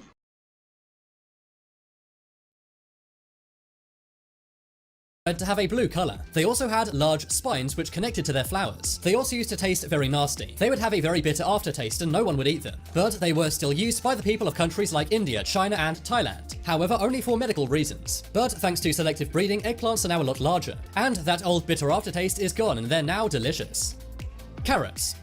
Carrots have been around a long time, ever since the 10th century. They were grown in Persia. They were a similar shape as they are today, only much thinner. And they also came in two colors, white or purple. They also had forked roots, which kind of makes it look like you're eating a tree trunk. However, experts say that they used to have a much more strong and powerful flavor. The only problem was, this flavor was quite bitter. When the seeds were transported to Europe, the Europeans were not used to this. So that's why over time they bred them to be much more sweet. But why are carrots orange? Well, that's all to do with the Dutch. The Dutch are famous for loving the color orange. And this is because of William of Orange. He was the man who led the Netherlands to independence. So that's why Dutch farmers began growing carrots in an orange color as a celebration of him. It's pretty crazy to think that even carrots were a propaganda tool back in the day. Watermelons. That's wild. Almost no fruit has changed as much as watermelons have. Watermelons began all the way back in ancient Egypt, 5,000 years ago. They were yellow and had heart shapes inside which contained seeds. They were also absolutely tiny, about the size of an apple. They were not popular foods as well because they were very bitter, not sweet like they are today. As you can see from this ancient painting, eventually watermelons changed color. They became sweeter and had a green exterior and a red interior. However, they still had these swirly shapes. Okay, I guess Rage Bro's not gonna answer the question. Which contained their seeds. Eventually, we got rid of these cumbersome large seeds, and now we have easy seeds we can simply eat. And despite popular myth, eating them does not cause a watermelon to grow inside you. Peaches.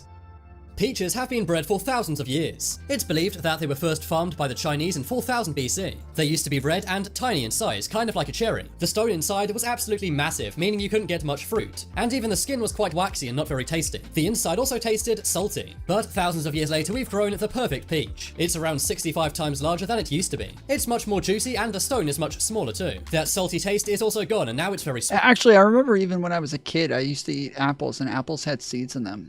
And I don't feel like I've eaten an apple with a seed in it in a very, very long time. I cannot remember the last time I had an apple. I cannot remember. I remember when I was a kid, I used to have to spit the seeds out of apples. I remember I took seeds out of apples and went and planted them in my backyard, hoping that they would grow.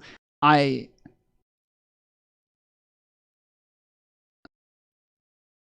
seeds are just in the core. Maybe that's what it is. Are you sure? I don't remember. I haven't eaten an apple in a while. And yeah, maybe. I don't know. Sweet. This is one example of humans breeding food right. Corn.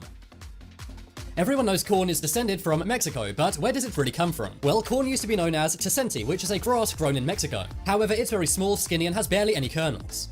Yeah, I don't think I've had an apple with a core.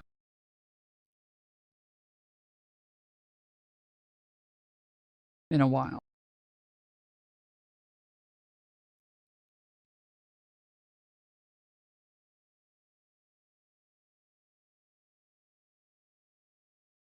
Yes, there are varieties of apples that are naturally seedless or can have developed through breeding or genetic mutation. These apples are known as parthenocarpic fruits, meaning they develop without fertilization and therefore don't contain seeds. Yeah, I haven't had an apple with a core in a very long time. What the fuck? Do you eat the whole thing? Yeah, that's it has like a little like stem down the middle, and then that's about it. But when you cut it, like you're cutting through that stem anyway, so you don't really notice it.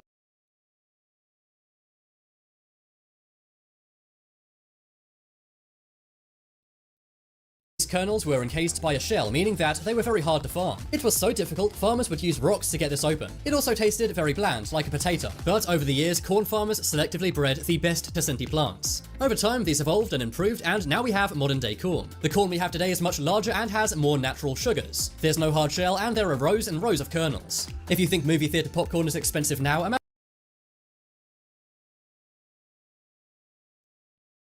And I've since learned that when you really look at the evidence, the truth is it takes more faith to be an atheist than it does to believe in God. You've really got to ignore the facts. It's funny how we equate the word atheism with intellectual, when it's the exact opposite. That's right. Kirk, I have an intellectually stimulating theory. It's my theory of where the soda can may have come from. I've met these guys numerous times. I used to I used to talk to them back in the day when I was working with churches and like different organizations. Fuck, I'm blanking on the guy sitting next to him, not him. The guy sitting next to him, I forget his name, but he was from like a sitcom that I watched when I was younger, when I was a kid. And then all of a sudden, when he got older, he became this like great evangelist. Kirk Cameron, yes. And then he used to come to my church all the time. Yes, Growing Pains, exactly. Yep. Billions of years ago, there was a big bang in space. Nobody knows what caused the big bang. It just happened. And from this bang issued this huge rock. On top of the rock was found a sweet, brown, bubbly substance. And over millions of years, aluminum crept up the side, formed itself in a can, then a lid, and then a tab. And then millions of years later, red paint, blue paint, white paint fell from the sky and formed itself into the words, 12 fluid ounces. Do not litter. You're saying, what are you doing? You're insulting my intellect. And so I am. Because we know if the can is made, there must be a maker. If it's designed, there must be a designer. To believe the soda can happened by chance is to move into an intellectual free zone. It's to have an echo. I can see that he sent me this video as a different one. Okay.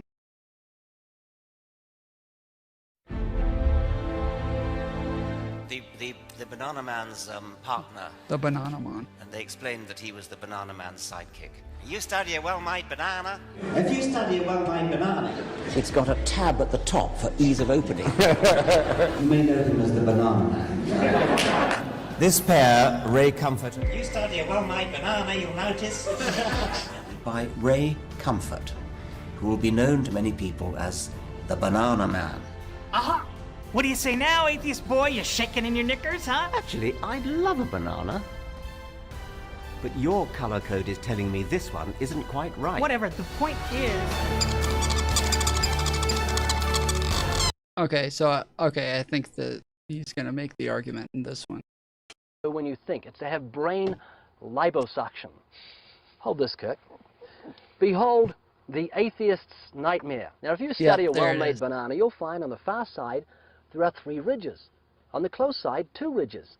If you get your hand ready to grip a banana, you'll find on the far side there are 3 grooves, on the close side 2 grooves. The banana and the hand are perfectly made one for the other. You'll find the maker of the banana, Almighty God, has made it with a non-slip surface. It has outward indicators of inward contents: green, too early; yellow, just right; black, too late. Now, if you go to the top of the banana, you'll find, as with the soda can makers, they placed a tab at the top. So God has placed a tab at the top. When you pull the tab, the contents don't squirt in your face. You'll find the wrapper, which is biodegradable, has perforations. Notice how gracefully it sits over the human hand. Notice how the point at the top for ease of entry. Look at all that grace. It's just the right shape for the human mouth. It's chewy, easy to digest, and it's even curved toward the face to make the whole process so much easier. Seriously, Kirk, the whole of creation testifies to the genius of God's creative hand. It absolutely does. You think of the human eye. It has 40,000 nerve endings and focusing muscles that move more than 100,000 times a day. The human eye has over 137 million light-sensitive cells. And even Charles Darwin himself said, to suppose that the eye could have been formed by natural... Okay, so he's the banana man. Ease of opening. you may know him as the Banana Man. This pair, Ray Comfort. If you study a well-made banana, you'll notice. By Ray Comfort, who will be known to many people as the Banana Man. Aha!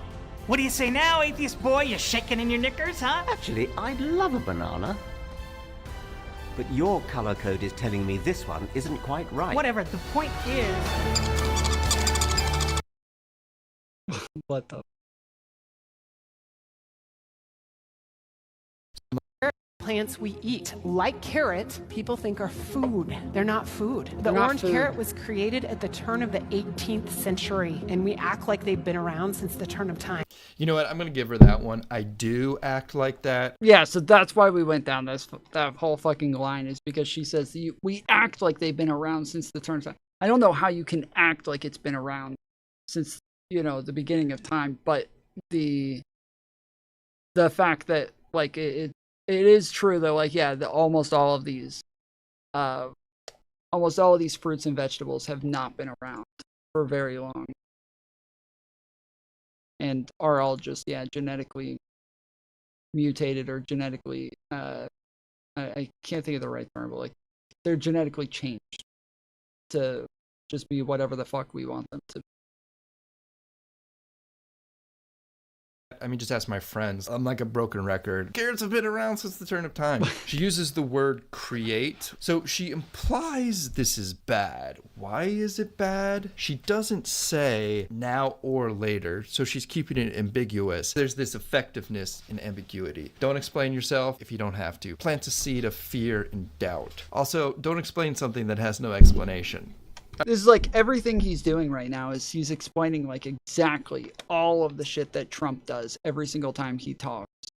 He's always like saying things without an explanation. He's always like giving you like a premise that he doesn't substantiate in any way. And then but he does like give a stigma to it in the way that he says it so that it sounds bad. And then people just latch on to the bad sound of it and then just run with it as though it's a horrible thing without ever actually thinking about why it's bad or what's bad about it. All right, let's do a quick thought experiment. Can you think of any food in the produce section of the grocery store that has not changed in the past 250 years? Let's look at this watermelon from the 1600s. Does that ancient piece of crap look good to you? No. Look at all that white sinewy stuff where there should be red. We all know that the white part is gross. Thank God our ancestors from the 1600s created watermelons as we know them. Here's the thing. Sometimes just as important as what you do say is what you do not say. That all food is created. I pause Andy'd him.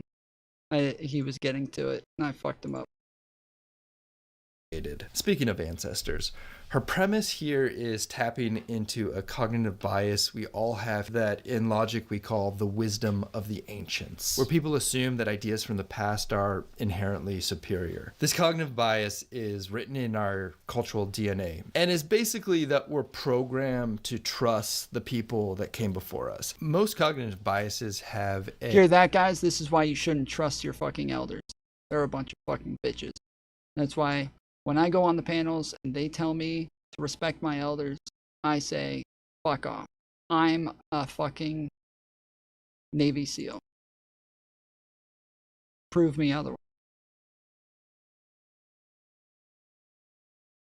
A evolutionary reason for why they exist. They used to serve a positive function. And here's a living example of this. There are still indigenous groups that live off the land. And the ones that gather their food from the coast need to know that some shellfish are poisonous. These indigenous peoples know perfectly well which ones not to eat. But here's the thing. If you ask them why they shouldn't eat it, they have no idea. They don't even know it's poisonous. All they know is that it's their custom not to eat it. That custom is created from a verbal tradition of one generation telling the next not to eat it. So you see, this cognitive bias is manifesting in a strong trust of the younger generation towards the elder one. Conversely, that if individuals that do not have this bias, they eat the poisonous shellfish, and then they get taken out of the gene pool. This is how the cognitive bias serves this positive evolutionary role. Keeps people alive. She knows really well that this bias runs strong in us. In fact, her whole paleo diet guru shtick is based on this bias. I'm not saying it's wrong. I'm saying she's exploiting that. Okay, let's move on. But before we do, if you like this work and you want to help create... The stream is so fucking choppy. The stream from the headset, it is not a very good connection. Okay, it's getting a little bit better. What the fuck?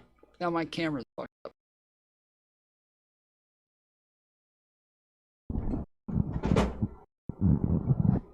Okay.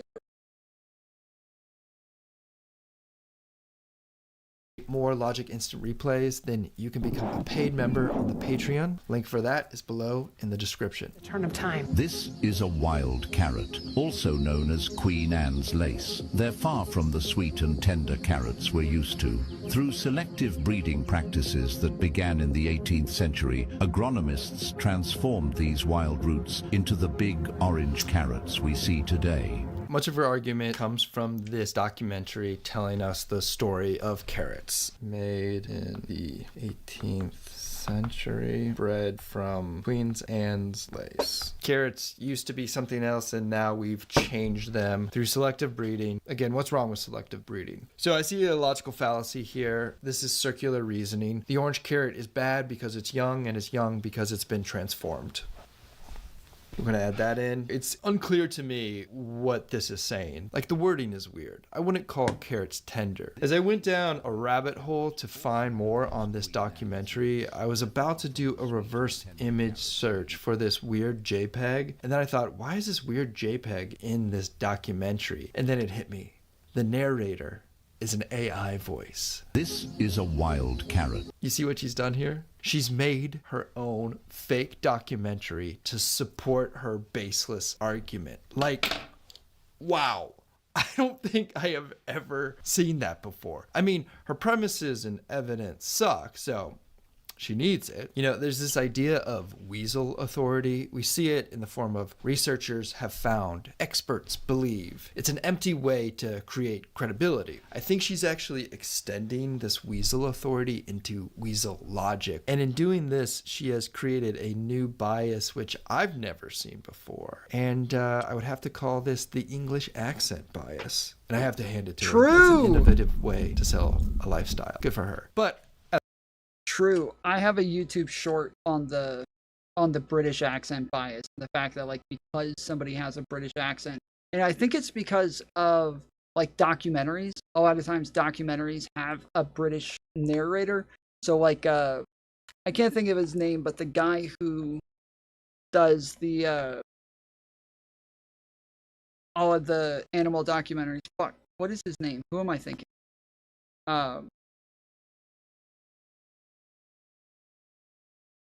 Everybody, like, Asmongold uses his voice for all of his, like, narration shit. Who am I thinking of, chat? David Attenborough. Yes, I blame David Attenborough. I think that, like, I think that everybody has this, like, especially Americans. I think that Americans have almost this, like, inherent, like, a bias towards British people, and they think that they're, like, it comes with a what do you call it, like a level of authority to it, just because they're British. Like, you automatically just give them this, like, yeah, this level of authoritative speaking to everything that they say after. So, yeah, it's weird. As an American, I have to say I hate it because I think we can do better. What are you talking about, Ben? Americans are bloody brilliant and attractive, and literally everything they do is good and right. I mean, it brings up a good point. And finally, to this premise, she has omitted a couple important facts. First, the orange carrot has been around longer than the 1800s. We see it in this painting dated 1553. But that doesn't even matter compared to this. She says the orange carrot was bred from the wild root, Queen Anne's lace. No.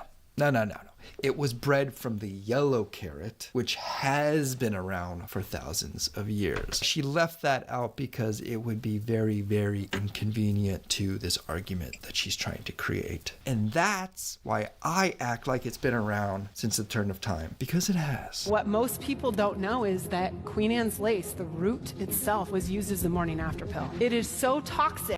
So yeah, so these are my cards. Everybody else at the table can't see them. If I wanted to, I could turn on the audio to where you guys could hear everybody else talking.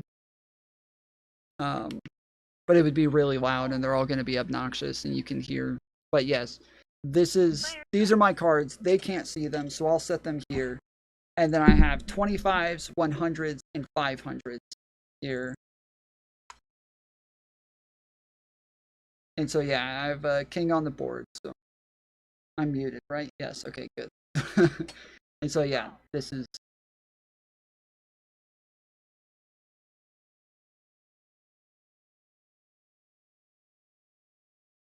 Fuck.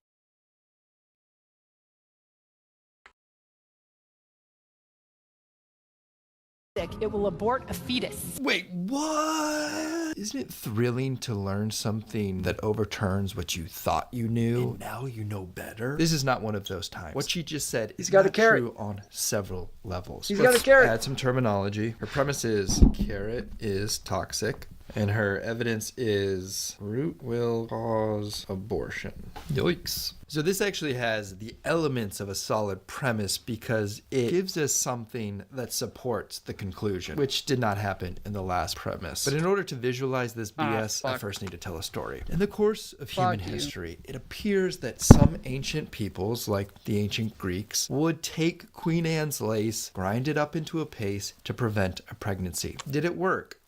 Honestly, this is irrelevant to examining her logic. What is relevant is the part of the plant that they used to do this. It was not the root itself. It was the seeds. They ground up the seeds to make a paste. The root is what became the carrot, the part we eat, the part that you can still eat today, except it's just a less good carrot. So her primary evidence is based on a simple untruth. But wait, there's more. Here's a simplified version of her position. This is so aggressively wrong, I can't help but think it's intentional. She's lying to her audience, which I'm actually super surprised she's doing because it is so risky for her. Because if her audience recognizes this lie, I feel like being lied to is so universally terrible, they're gonna run the other way. So what she does is she conceals that lie under layers of bad reasoning. So let's visualize them. There's the lie, there's a category mistake, and emotional language. I just want to say real quick that I'm getting into these details because manipulative people suck. And I believe when we literally see Yeah, right now, all I need is an 8. And then I have a straight. Depending on how much they bet, I might chase it. examples of how their manipulation works, and it strips them of their power. So let's build a mental model that resists manipulators by putting names to what she's doing. So what the heck is a category mistake? It's when you take an idea that exists in one category and inappropriately apply it to this category. Here's an example. An octopus is a weird fish. Well, no, not really. They're both sea creatures, but they're not both fishes. The category mistake for our example is right here. Everyone's favorite A word. Let's first talk about the morning after pill. If you didn't know how it worked and you were only going off of what her words imply, you would think you would take a pill and it would flood your body with enough toxins and it would just kill anything in there. That sounds bad, right? Well, that's not how it works. How it actually works is super clever. The morning after pill is a dosage of hormones that tells the body not to release an egg. Just wait a couple days. So because there's no egg, there's no pregnancy, which last time I checked makes it literally impossible to have an abortion. So how does the category mistake apply to our example? The thing that contraceptives and abortion share is this abstract concept of a baby not existing. In that way, they're similar. How they get there is completely different. But you see, because she does not have a good argument, her tactic here is to erase those differences. And then she takes it a step further. A fetus is a prenatal human offspring at least 8 weeks old. The hormones of the morning after pill or Queen Anne's lace do not affect a fetus. But using this category mistake and mashing together these two things that are not the same, you're bringing all this emotional baggage along. I mean, even talking about this non-existent reality, I find myself getting a little emotional. What about you? These emotions basically act as a sleight of hand to distract people from very bad reasoning. I said before that her premises are staged to be good, and if she could give evidence on how the root is toxic, then they would be effective. But of course, it's BS. So to make her argument work, she has to insist all these things that are not true. She has to lie about history, she has to misrepresent what contraceptives are, and she lies about what it does to a fetus. I mean, I can't. Let's do a little psychology here. When your argument is so lazy, she's got to have this grandiose view of herself when she thinks she can get away with this. Like, really, what is she? Is she a sociopath? Is she a narcissist? If you think you know, let me know in the comments. Will abort a fetus. And yes, it's not as toxic now that we've bred the poison out of them. Oh, thank God, she's come around. She very clearly knows this is all sin. But this is the root, and we're feeding them to our fucking kids, and it's got. This is the same thing that conservatives do for like all of their arguments, though. Like they do the same thing where they make category errors, where they'll say Democrats were the ones who did who did the KKK, right? Democrats made the KKK. Or they'll say, you know, that Planned Parenthood was initially invented for eugenics, to get rid of black babies. Like, all of these things are true, but they're category errors because that has nothing to do with what Democrats believe today. And so they'll bring up something that they did a long time ago to have this like emotional attachment to the category when it is a category error. It doesn't mean that Democrats currently today are the ones who are trying to do the KKK. And even more so than that, back then when the KKK was around and the Democrats were in the KKK, they were conservatives. The liberals were not Democrats. The liberals were more Republican. So when we look at like you know, Lincoln getting, you know, wanting to get rid of slavery. Like, that's not because he was this, you know, super conservative guy who really wants to keep traditions and everything the same all the time. Like, it's more so, yeah, he was, the Republicans at the time were a lot more liberal. And so, yeah, it's just, these are all category errors where it has nothing to do with what liberals believe today or what Democrats believe today. And they use these emotional attachments to the idea so that whatever like idea they're putting in front of you, you attach the stigma thing, like the KKK or Planned Parenthood and eugenics or things like that. Like it's always just a way to attach two ideas. And to them, they actually believe it, right? They don't understand that it is a category error. To them, it doesn't compute. And so to them, they're just attaching two ideas to one another to where now Democrats have this stigma. They're the KKK people. That's the way that they think of it. I don't want to see babies eating herbs that are able to abort a fetus. What just happened? They're not toxic, but don't feed them to our kids. Actually, as a logic guy, I'm pumped to see this because this is kind of special. This is a clear fallacy of formal logic. By formal logic, I mean how the sentences are structured and how that affects the reasoning. Here's an example of what I mean. If toxicity is present, then don't eat. If toxicity is not present, then eat. You see, formal logic is math-like. What she said, if not T, then not E. Invalid. It's clear as day. I say it's special to see because it's rare you get an opportunity to review formal logic. I'll never forget sitting down in my very first logic class and seeing all these math equations up on the screen and thinking, what the heck is this? I didn't sign up for a math class on accident, did I? It's stuff like, if A, then B, therefore C. All men are mortal. Socrates is a man, therefore Socrates is mortal. What I was looking at were formal logical arguments. And that's the first thing they teach you in a logic class because it's a good place to begin because it's so clear and black and white. You can then expand it to informal logic, which is the logic that we all deal with at any given day. Call it human logic. But then you never see formal logic again because human beings, logic in the real world, is never that black and white. But here it is. Our barbarian Viking woman is so bad at logic, she's actually using invalid Viking formal woman. Logic. Wow.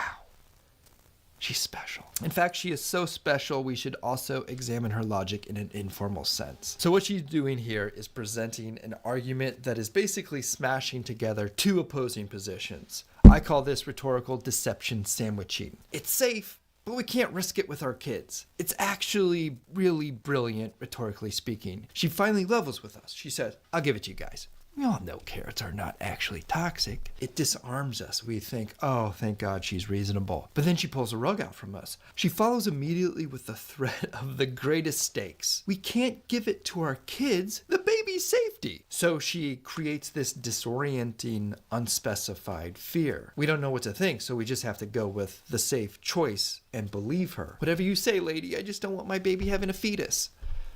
You see, in the course of a sentence, it's pretty effective, but when we hit pause, put it in writing, she looks like a fool. Herbs that are able to abort a fetus. That is what Queen Anne's lace looks like. Okay, now she's just dirt shaming a root vegetable. Would you say that? Yeah, this is like the majority of conservative logic. This is how they do all the shit with like how they talk about immigrants. This is how they talk about what do you call it? Like a tariffs. This is how they talk about literally everything these days. Is they use these concepts to just attach to one another to make it sound bad, but it's logically fallacious. This is just the majority of shit that they do. That about a potato? You could describe this as an ad hominem attack because this part of her argument avoids any substance about the carrot or Queen Anne's lace and just calls it ugly. I made a dedicated video about the ad hominem. I'll put a link in the description below. This is what Queen Anne's lace looks like, and this is what we've created today. This is the clown food. Do you guys see it? You see how it looks like it should be in a circus?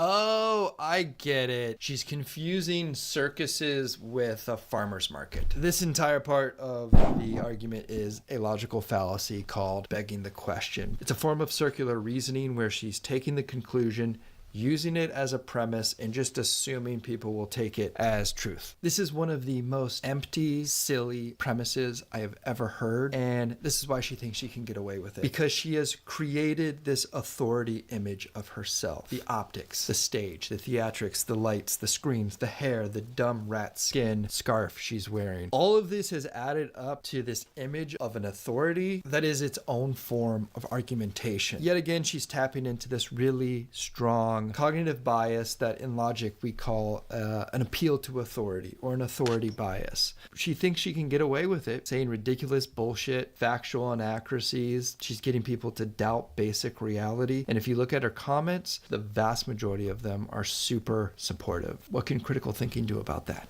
Let's score her logic. But how, you may ask? Her argument, any argument, is subjective and squishy. It's more complex than just right or wrong. Well, for that, we have the logic score 9,000. Never before in history has logic been so clearly definable. It works by taking the individual elements of an argument, the quality of the premises, and balances that with the strength of the logic. All the information we just collect. I have another straight draw here, so I need like an 8 or a 6. On one end or the other, because I have 2, 3, 4, 5, and so yeah, I'm gonna chase this a little bit. And then it uses a weighted equation to boil down that information into a single measurement, and that is cogency. That's all we care about. Then we can take that number and use it to rank her in the bad logic hall of shame. Let's review. Let's begin with the most basic elements, and that is labels and terminology. Here are the important labels that she used. I'm looking at selective breeding. What's wrong with selective breeding? She just did not provide evidence to why we should be suspicious of this. The biggest red flag here is the most important term, and that is food. She gave us very little insight on why carrots are not food. She even said that carrots are food, but just food for clowns, which is a problem because clowns are people too. So this means that every premise that she has created has an ambiguous term in there, which means every premise is squishy. So each category within begins at 100% and we mark it down based off of strikes. I'm going to give her a 5, which is frankly generous. Okay, let's look at her basic facts. The crux of both premise 1 and 2 are based on multiple untruths. Premise 3 is the kind of untruth an idiot would use. This one's easy. Its score is 1. Every premise is based off just a complete untruth that is easily proven. Getting fired up.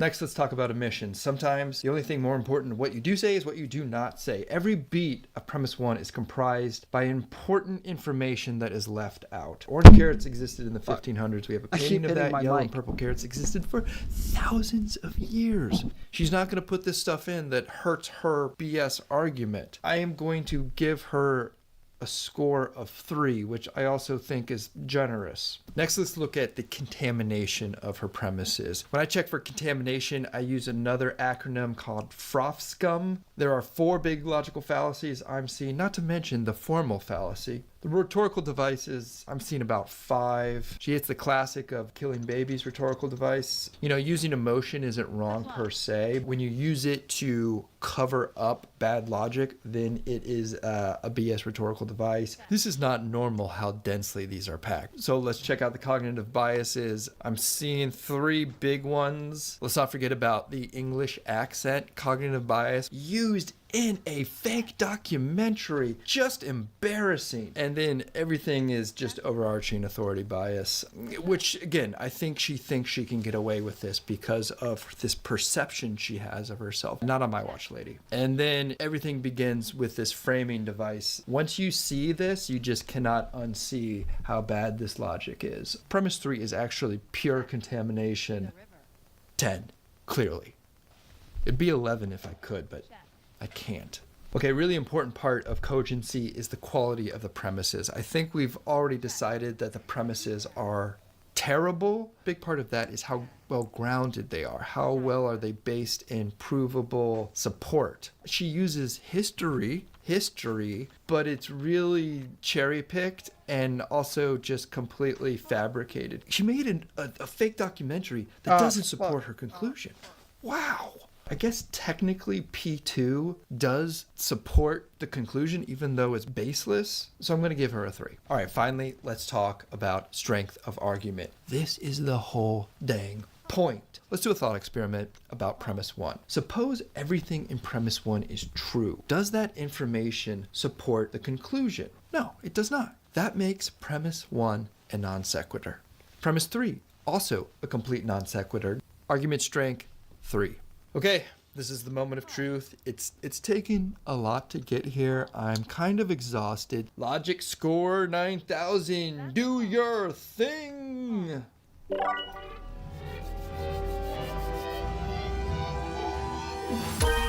What?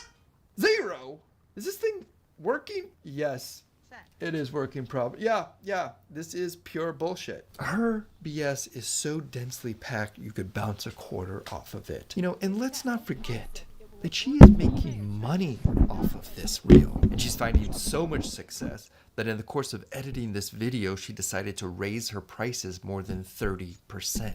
Millions of people have seen this. It just, it gets me. It gets me. We have only one thing left to do, and that is to rank her in the Bad Logic Hall of Shame. Play the music.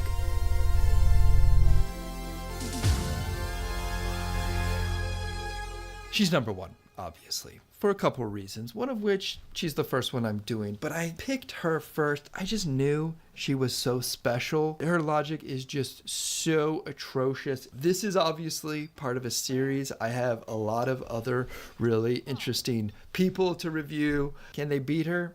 I don't know. Hit that subscribe button and tap the bell icon so you don't miss any of those reviews. All right, that's it. I want to thank my Patreons. I especially want to thank Allie. Thank you, Allie, for being a Patreon. If you would like to support more Logic Instant Replay, then check out that link for Patreon below in the description. And if you want to nominate a video that you see for Logic Instant Replay, then just DM me a link on the socials at Framing Logic.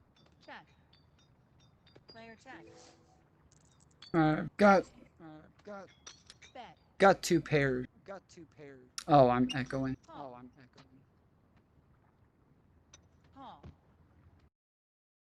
Yeah, I've got 2 pair on here, so I'm trying. These people are really annoying with the fucking cows and shit. They're fucking obnoxious.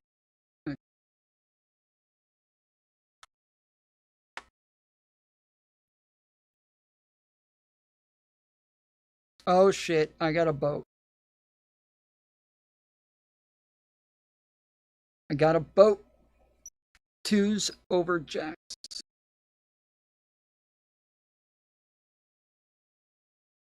Okay, so how much did he bet? 3,000? I'm going all in. Fuck, get out of.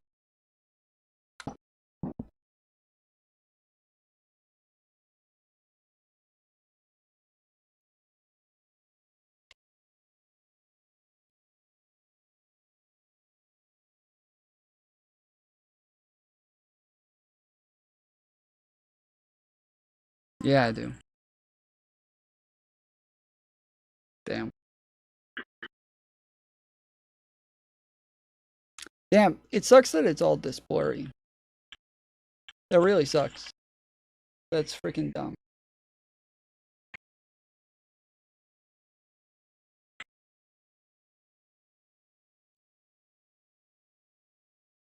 I've been on like a rapid losing streak. I've lost like 100K this week. So it's kind of nice to finally win one.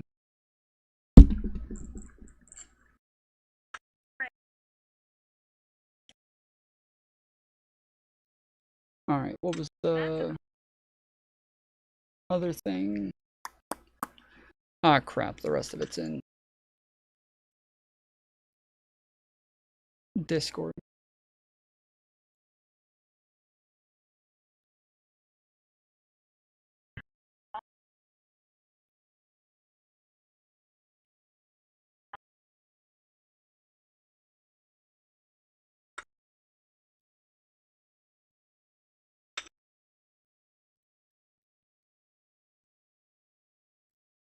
I'm glad you like me on Tim Pool. I'm going to address some of the criticisms. I'm going to tell you, I think I got a B on Tim Pool. Some of the criticisms I've seen, I think have been like reasonable. Some I think have been reasonable, but I disagree with. And then some have been like unhinged. Most of the unhinged ones are reserved for the same unhinged communities that are always unhinged about me. Sure, I can get into maybe my criticisms of myself. Maybe start there. So I give myself a B performance. I should have prepped more. So one of the big lessons I think I'm taking from the Tim Pool appearance is not just to prep for the topic, because we didn't talk about my topic. I was prepped for it, but we didn't. Yeah, this is something that she debated Jay Dyer. Or wait, she's talking about Tim Pool. Wait, who did she debate on Tim Pool again?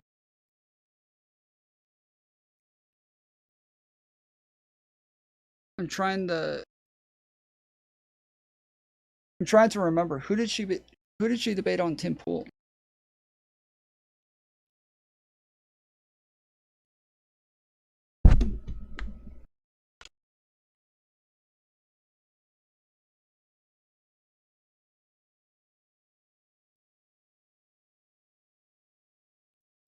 Oh, that's right. It was American Nacho. So yeah, so they ended up debating like weird like trans issues and shit like that. Yeah, if I ever go on Tim Pool, I was talking about the fact that I would debate more for Tim Pool, or sorry, I would prep more for debating Tim Pool than my actual opponent, because Tim Pool, every time he like disagrees with something that you're saying, he will take over the entire debate every single time. And so every single person that we've watched go on to Tim Pool, they've ended up just debating Tim Pool the whole time. And yeah, you're just not able to you're not able to actually have like a full cogent debate against the person that you're there to debate. You end up always debating Tim at the end. Every single person that we've watched go on has ended up like in the second half of the debate just debating Tim Pool, and the right winger on the debate ends up just going quiet, and we just don't hear from them again. This happened with Pisco. This happened with Prime Kais. This happened with Wick. This happened with Counterpoints. This happened with literally every single person who's gone on there. The lefty always ends up debating Tim Pool for the second half of the debate. And so, and that is the part where it always gets interesting. That's the part where it's always fun to watch. Everything before that is just, it's all just foreplay. And so, yeah, I would go on just prepping to debate Tim Pool, and I would prep for like his main like few topics, like Ukraine, trans issues, what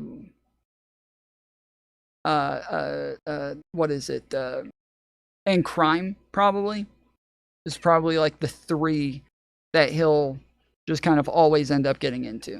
Like when we say crime, like that includes like crimes committed by Trump or anything like that. It's always the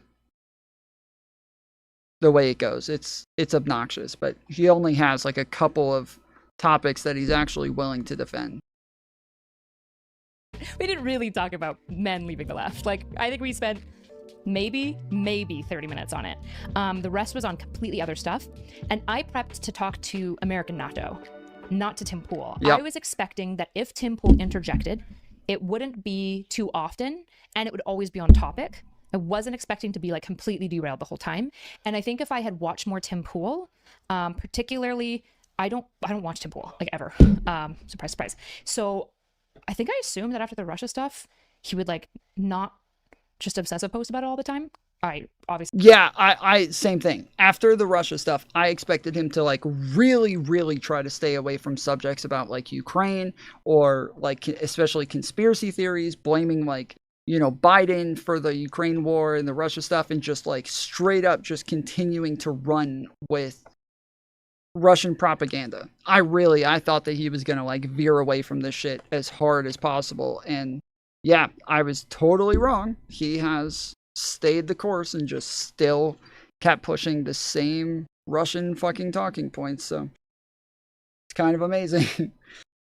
Obviously should have known better. And I probably would have known better if I had just watched Tim Pool. If you're like, what? That's crazy. I don't watch content, which is probably, I think one of my biggest takeaways is from all of these debates is I need to watch content more often. So I'm making a bit of a habit of like making content homework basically at this point. Because I don't like watch streams and stuff like that.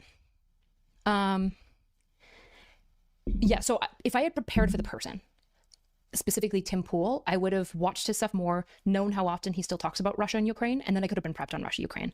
But that, like, the Russia, Ukraine stuff was like pretty, like, I just wasn't expecting it to go for as like long as extensively as it did. And like the reality is like, I haven't looked into the Russia, Ukraine stuff in a year and a half at least. And even then it was like by no means a deep dive. Live and learn? No, not live and learn. Other lessons from Tim Pool. Another thing that I think I did pretty poorly that could have been improved like drastically. Hold on, let me just change the Twitch name. Would have been holding frame. So in a debate, it's really important to steer conversations in the direction that you're like prepared for. So for me, driving debates into areas I'm not as strong at. So I'm not as strong on like domestic politics, and I'm an immigrant. So I can't be Trump bashing.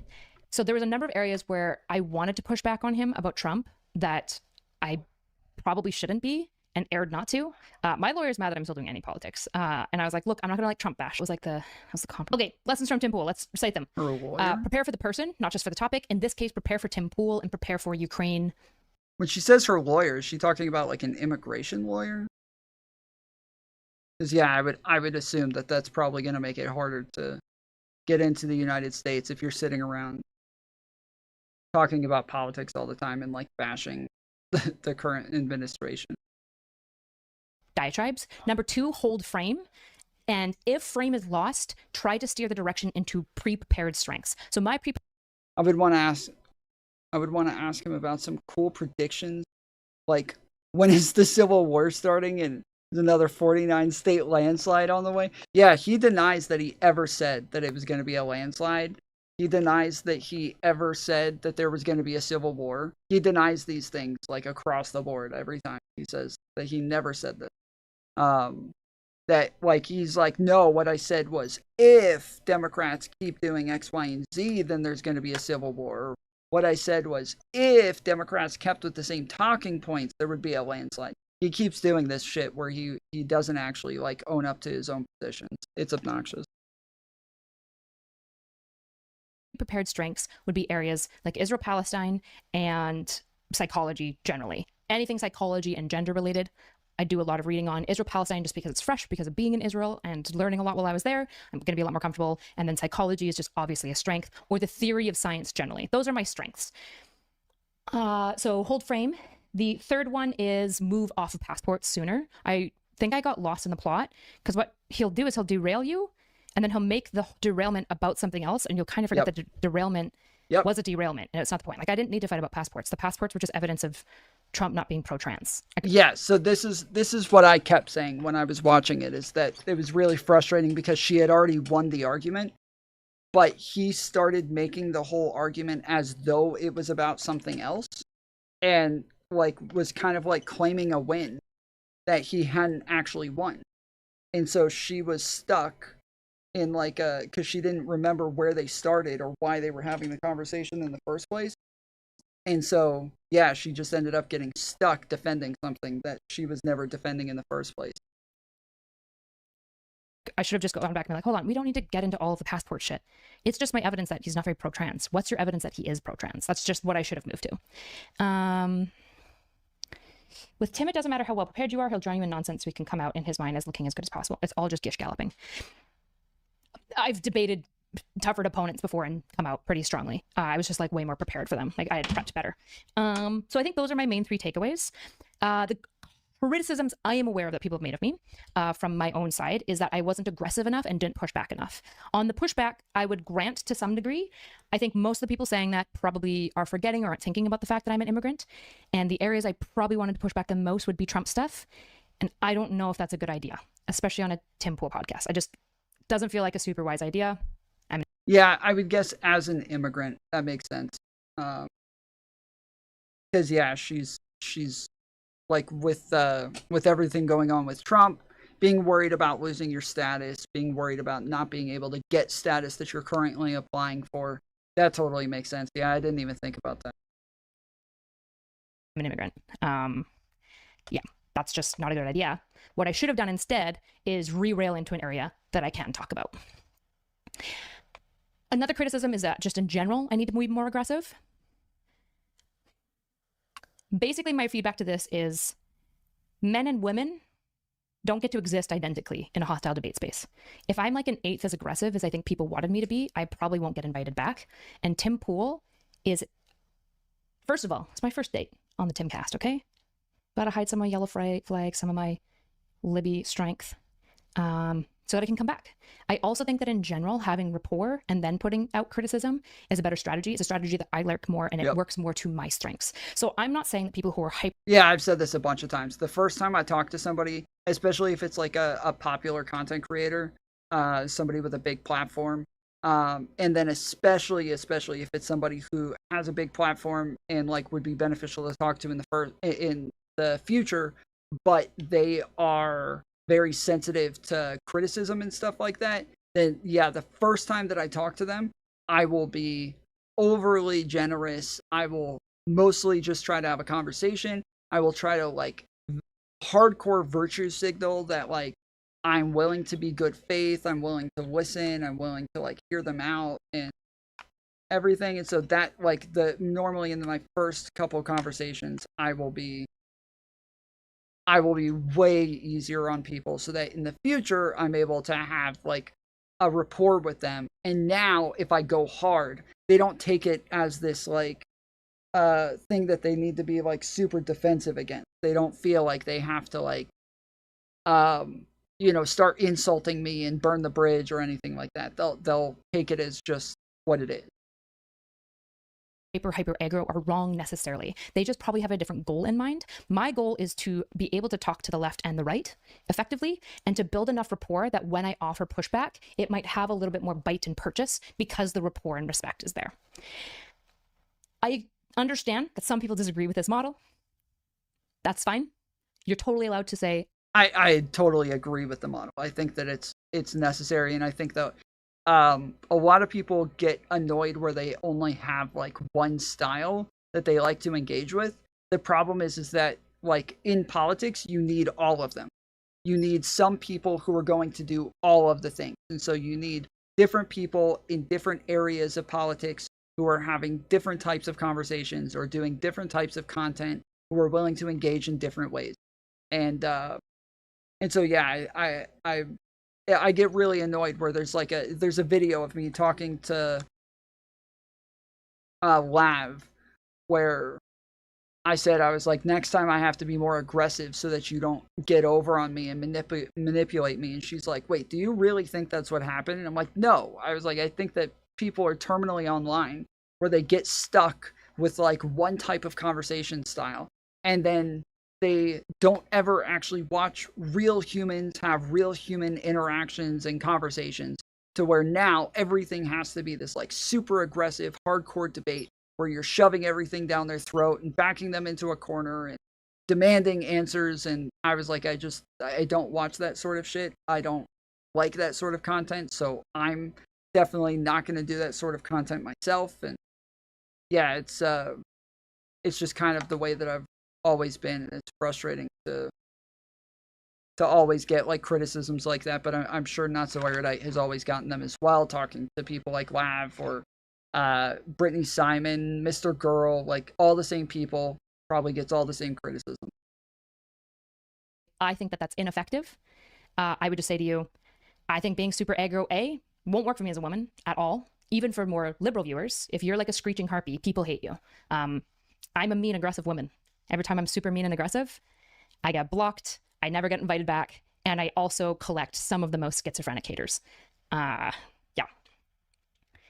So you get invited back. Tim Pool in the end is a content creator. If it gets good views, you're coming back. No, that's not. The issue is that if a man in this space gets like screeched at by a woman in a losing way, there's just way less incentive. I'm sorry, I don't know what to tell you. When I'm super, super, super, super harsh on people, I get blocked and not engaged with anymore, even though I bring good content. Thank you. That's been my experience. Maybe it's me, maybe it's Maybelline. I think if you think that aggro women will be perceived identically to aggro men, you're just kind of maybe unawares of it's definitely the variance. But it is very much there. I noticed the problem is that assumes they want to develop rapport with you. Wait, if you guys haven't been around for a long time, like you may not know, but like Not So Erudite just gets a lot of shit from the online community, and that they're all just overly picky on every little thing about her. You would not believe it, dude. Like, truly, we could go probably pull up some video essays on her, and they are the dumbest fucking things you've ever seen in your life. The criticisms are so stupid. It is all tone policing. All of it. From top to bottom, they are always tone policing her. They're always just whining and crying about what she chooses to talk about or the way that she says things.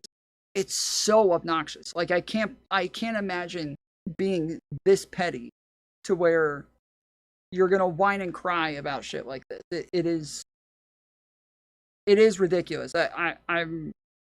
I'm trying to think of some of the people who have put out video essays on her to try to pull some of them up, but I can't remember any of them.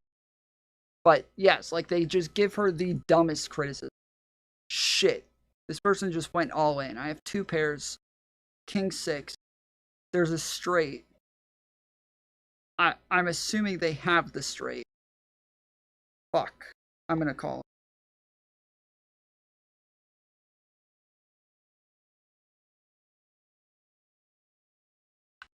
With you.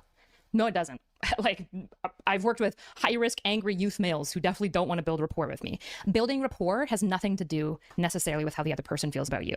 Like, rapport building fundamentally in my mindset is a skill set. They don't and have you can do it with almost anyone. That doesn't mean that I can build rapport with every single person. But you can fundamentally, whether that person wants to build rapport with you or not, you can usually build some level of rapport. And it is typically a skill issue. It's really not about whether they want to build rapport with you. It's easier if they want to build rapport with you. But there's lots of people I built rapport with that I haven't. Chatted $5. You stomped Jay Dyer. He was big mad. He was big mad. Emoji. Jay Dyer is a great example of somebody. Had a really fierce debate. Was super aggro on him. He blocked me basically immediately. I will probably never get to talk to Jay Dyer again. Like, I've just lost access to that. And he's a small enough fry that I don't think it's a big deal. But that's the reality. Any other things to comment on? Oh, apparently there's a clip of me going on ChatGPT. The people who watching it framed it as during a debate. It was on Live and Learn in a discussion where I believe Econoboy and Pisco were going back and forth about something that I didn't know much about. I use ChatGPT as a search engine because I like it. Start working on being pretty simple. Yeah. Like when I've Googled a question about a topic I know versus like ChatGPT, I found ChatGPT gave better answers and better sources overall. Perplexity would be the best if you're wanting sources. I just don't pay for Perplexity, so I use ChatGPT more often. I've been catching a lot of strays. And to be clear, like I think Peaceco and Lonerbox had certain criticism of me. They were not like the ones being like unhinged by any means. I think they had like fair criticisms. I just disagree with some of them. The problem is that like the people who are like really unhinged about me will like jump on that to galvanize it, but that's not necessarily their fault, but it is probably something for them to be aware of. Wait, she has more than one channel? I thought she just changed the fucking the color of the logo, but there's this one here. These are two different channels. There's this one here with this logo and this one here with this logo. I had no idea that she had more than one.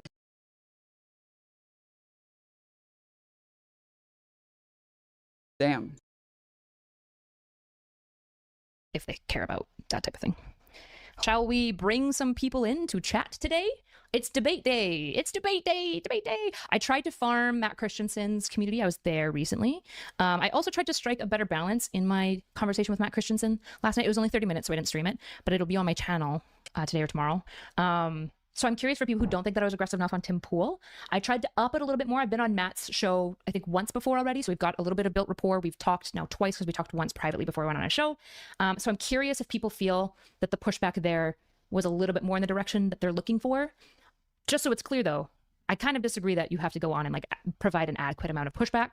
But it would probably be useful, I suppose. Somebody said it'd be useful if I had a better way of showing that I disagree.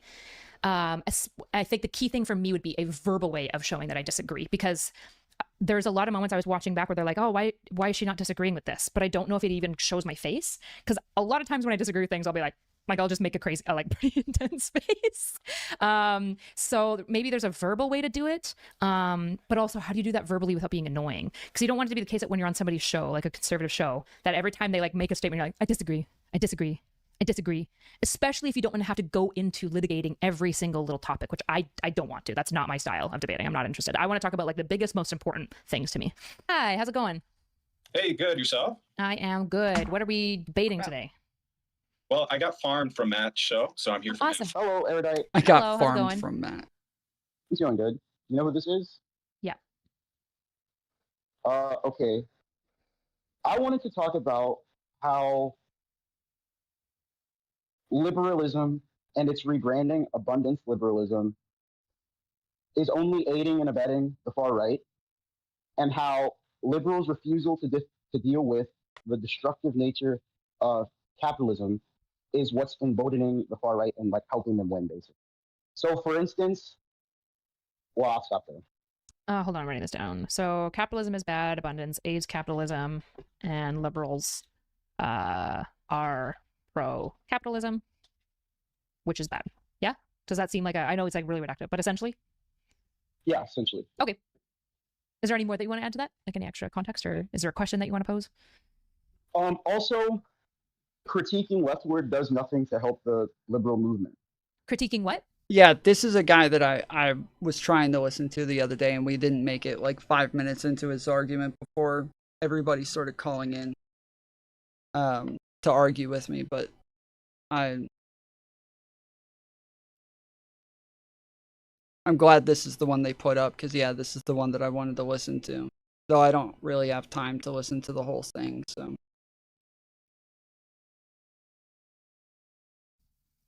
Critiquing leftward, it does nothing to help the liberal movement. Oh, so even so, leftward. Okay, gotcha. Yeah. Yeah, that's like the easiest one to deal with, because you're like, when you say critiquing leftward, the only way that he makes sense in this argument is if he's saying critiquing anybody left of you, which is a dumb thing to say as well. But when he says critiquing leftward, if it sounds like he's saying critiquing the left is bad. That like you're not actually helping the movement by critiquing the left. But by him critiquing her and arguing with her, he is critiquing the left. So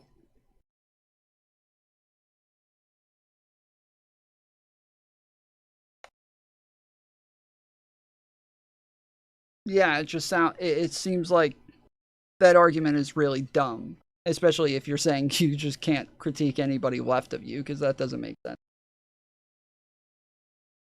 So like me criticizing leftists. Yeah. Exactly. Even if say you don't agree with me on anything that I say, like a conservative bringing up my ideas and being like, "Hey, isn't that shit terrible?" You giving him the, "Hey, yeah, that shit is really fucked up. I hate those people." You giving him that, it does nothing for you.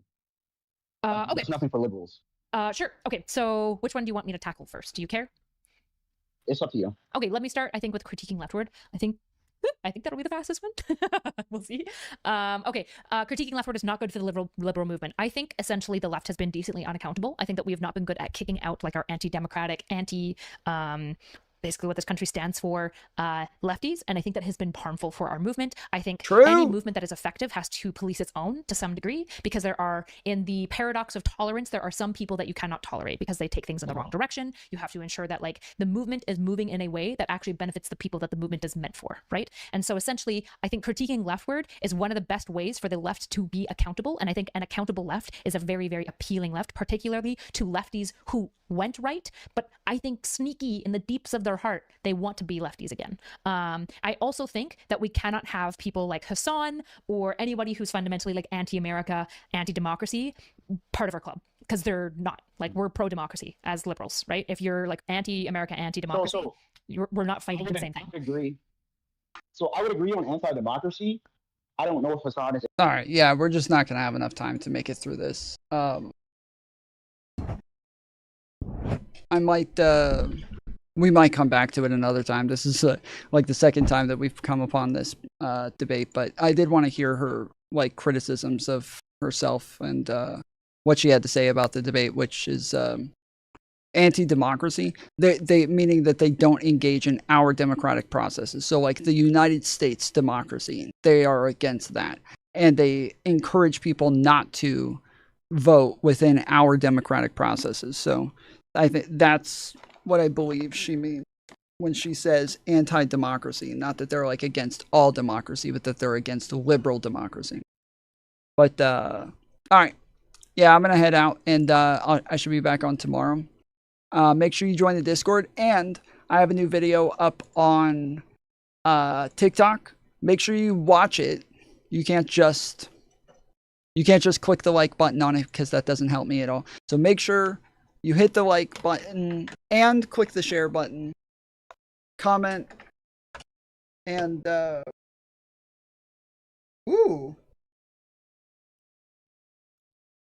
yeah, make sure you comment, click the like, click the share. But yeah, there's a new video up talking about the protests and kind of giving like a liberal sort of idea of the protests. Oh, sorry guys. Sorry, I just realized I was on mute. Fuck, I don't know how long I'm mute for.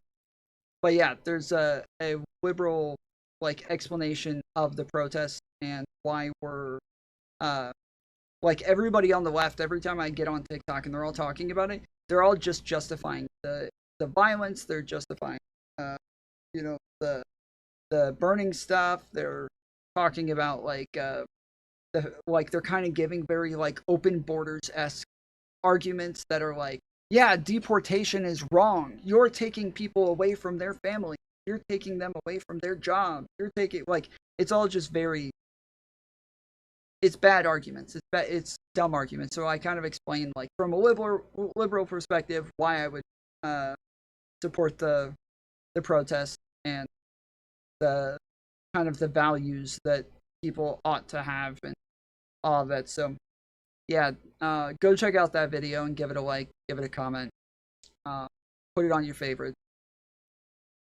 Make sure you hit share, all that shit. But I'll be back on tomorrow. Till then, appreciate you. Love you.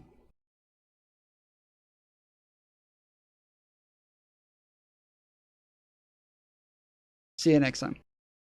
Later, fools. Later, fools.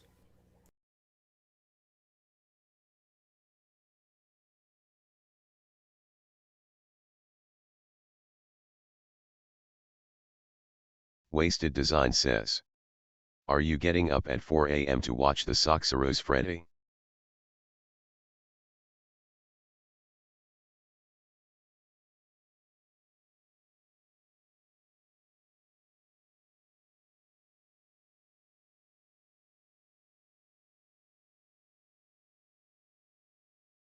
Freddie Drongo says.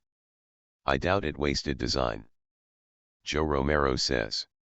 I'll never about that token.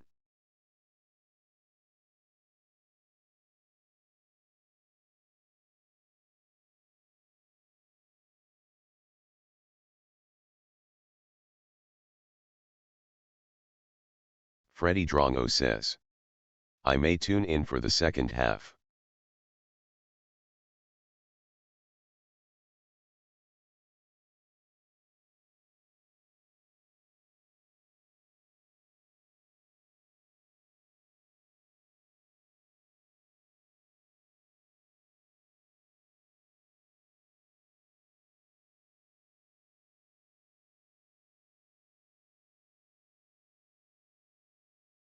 Wasted Design says.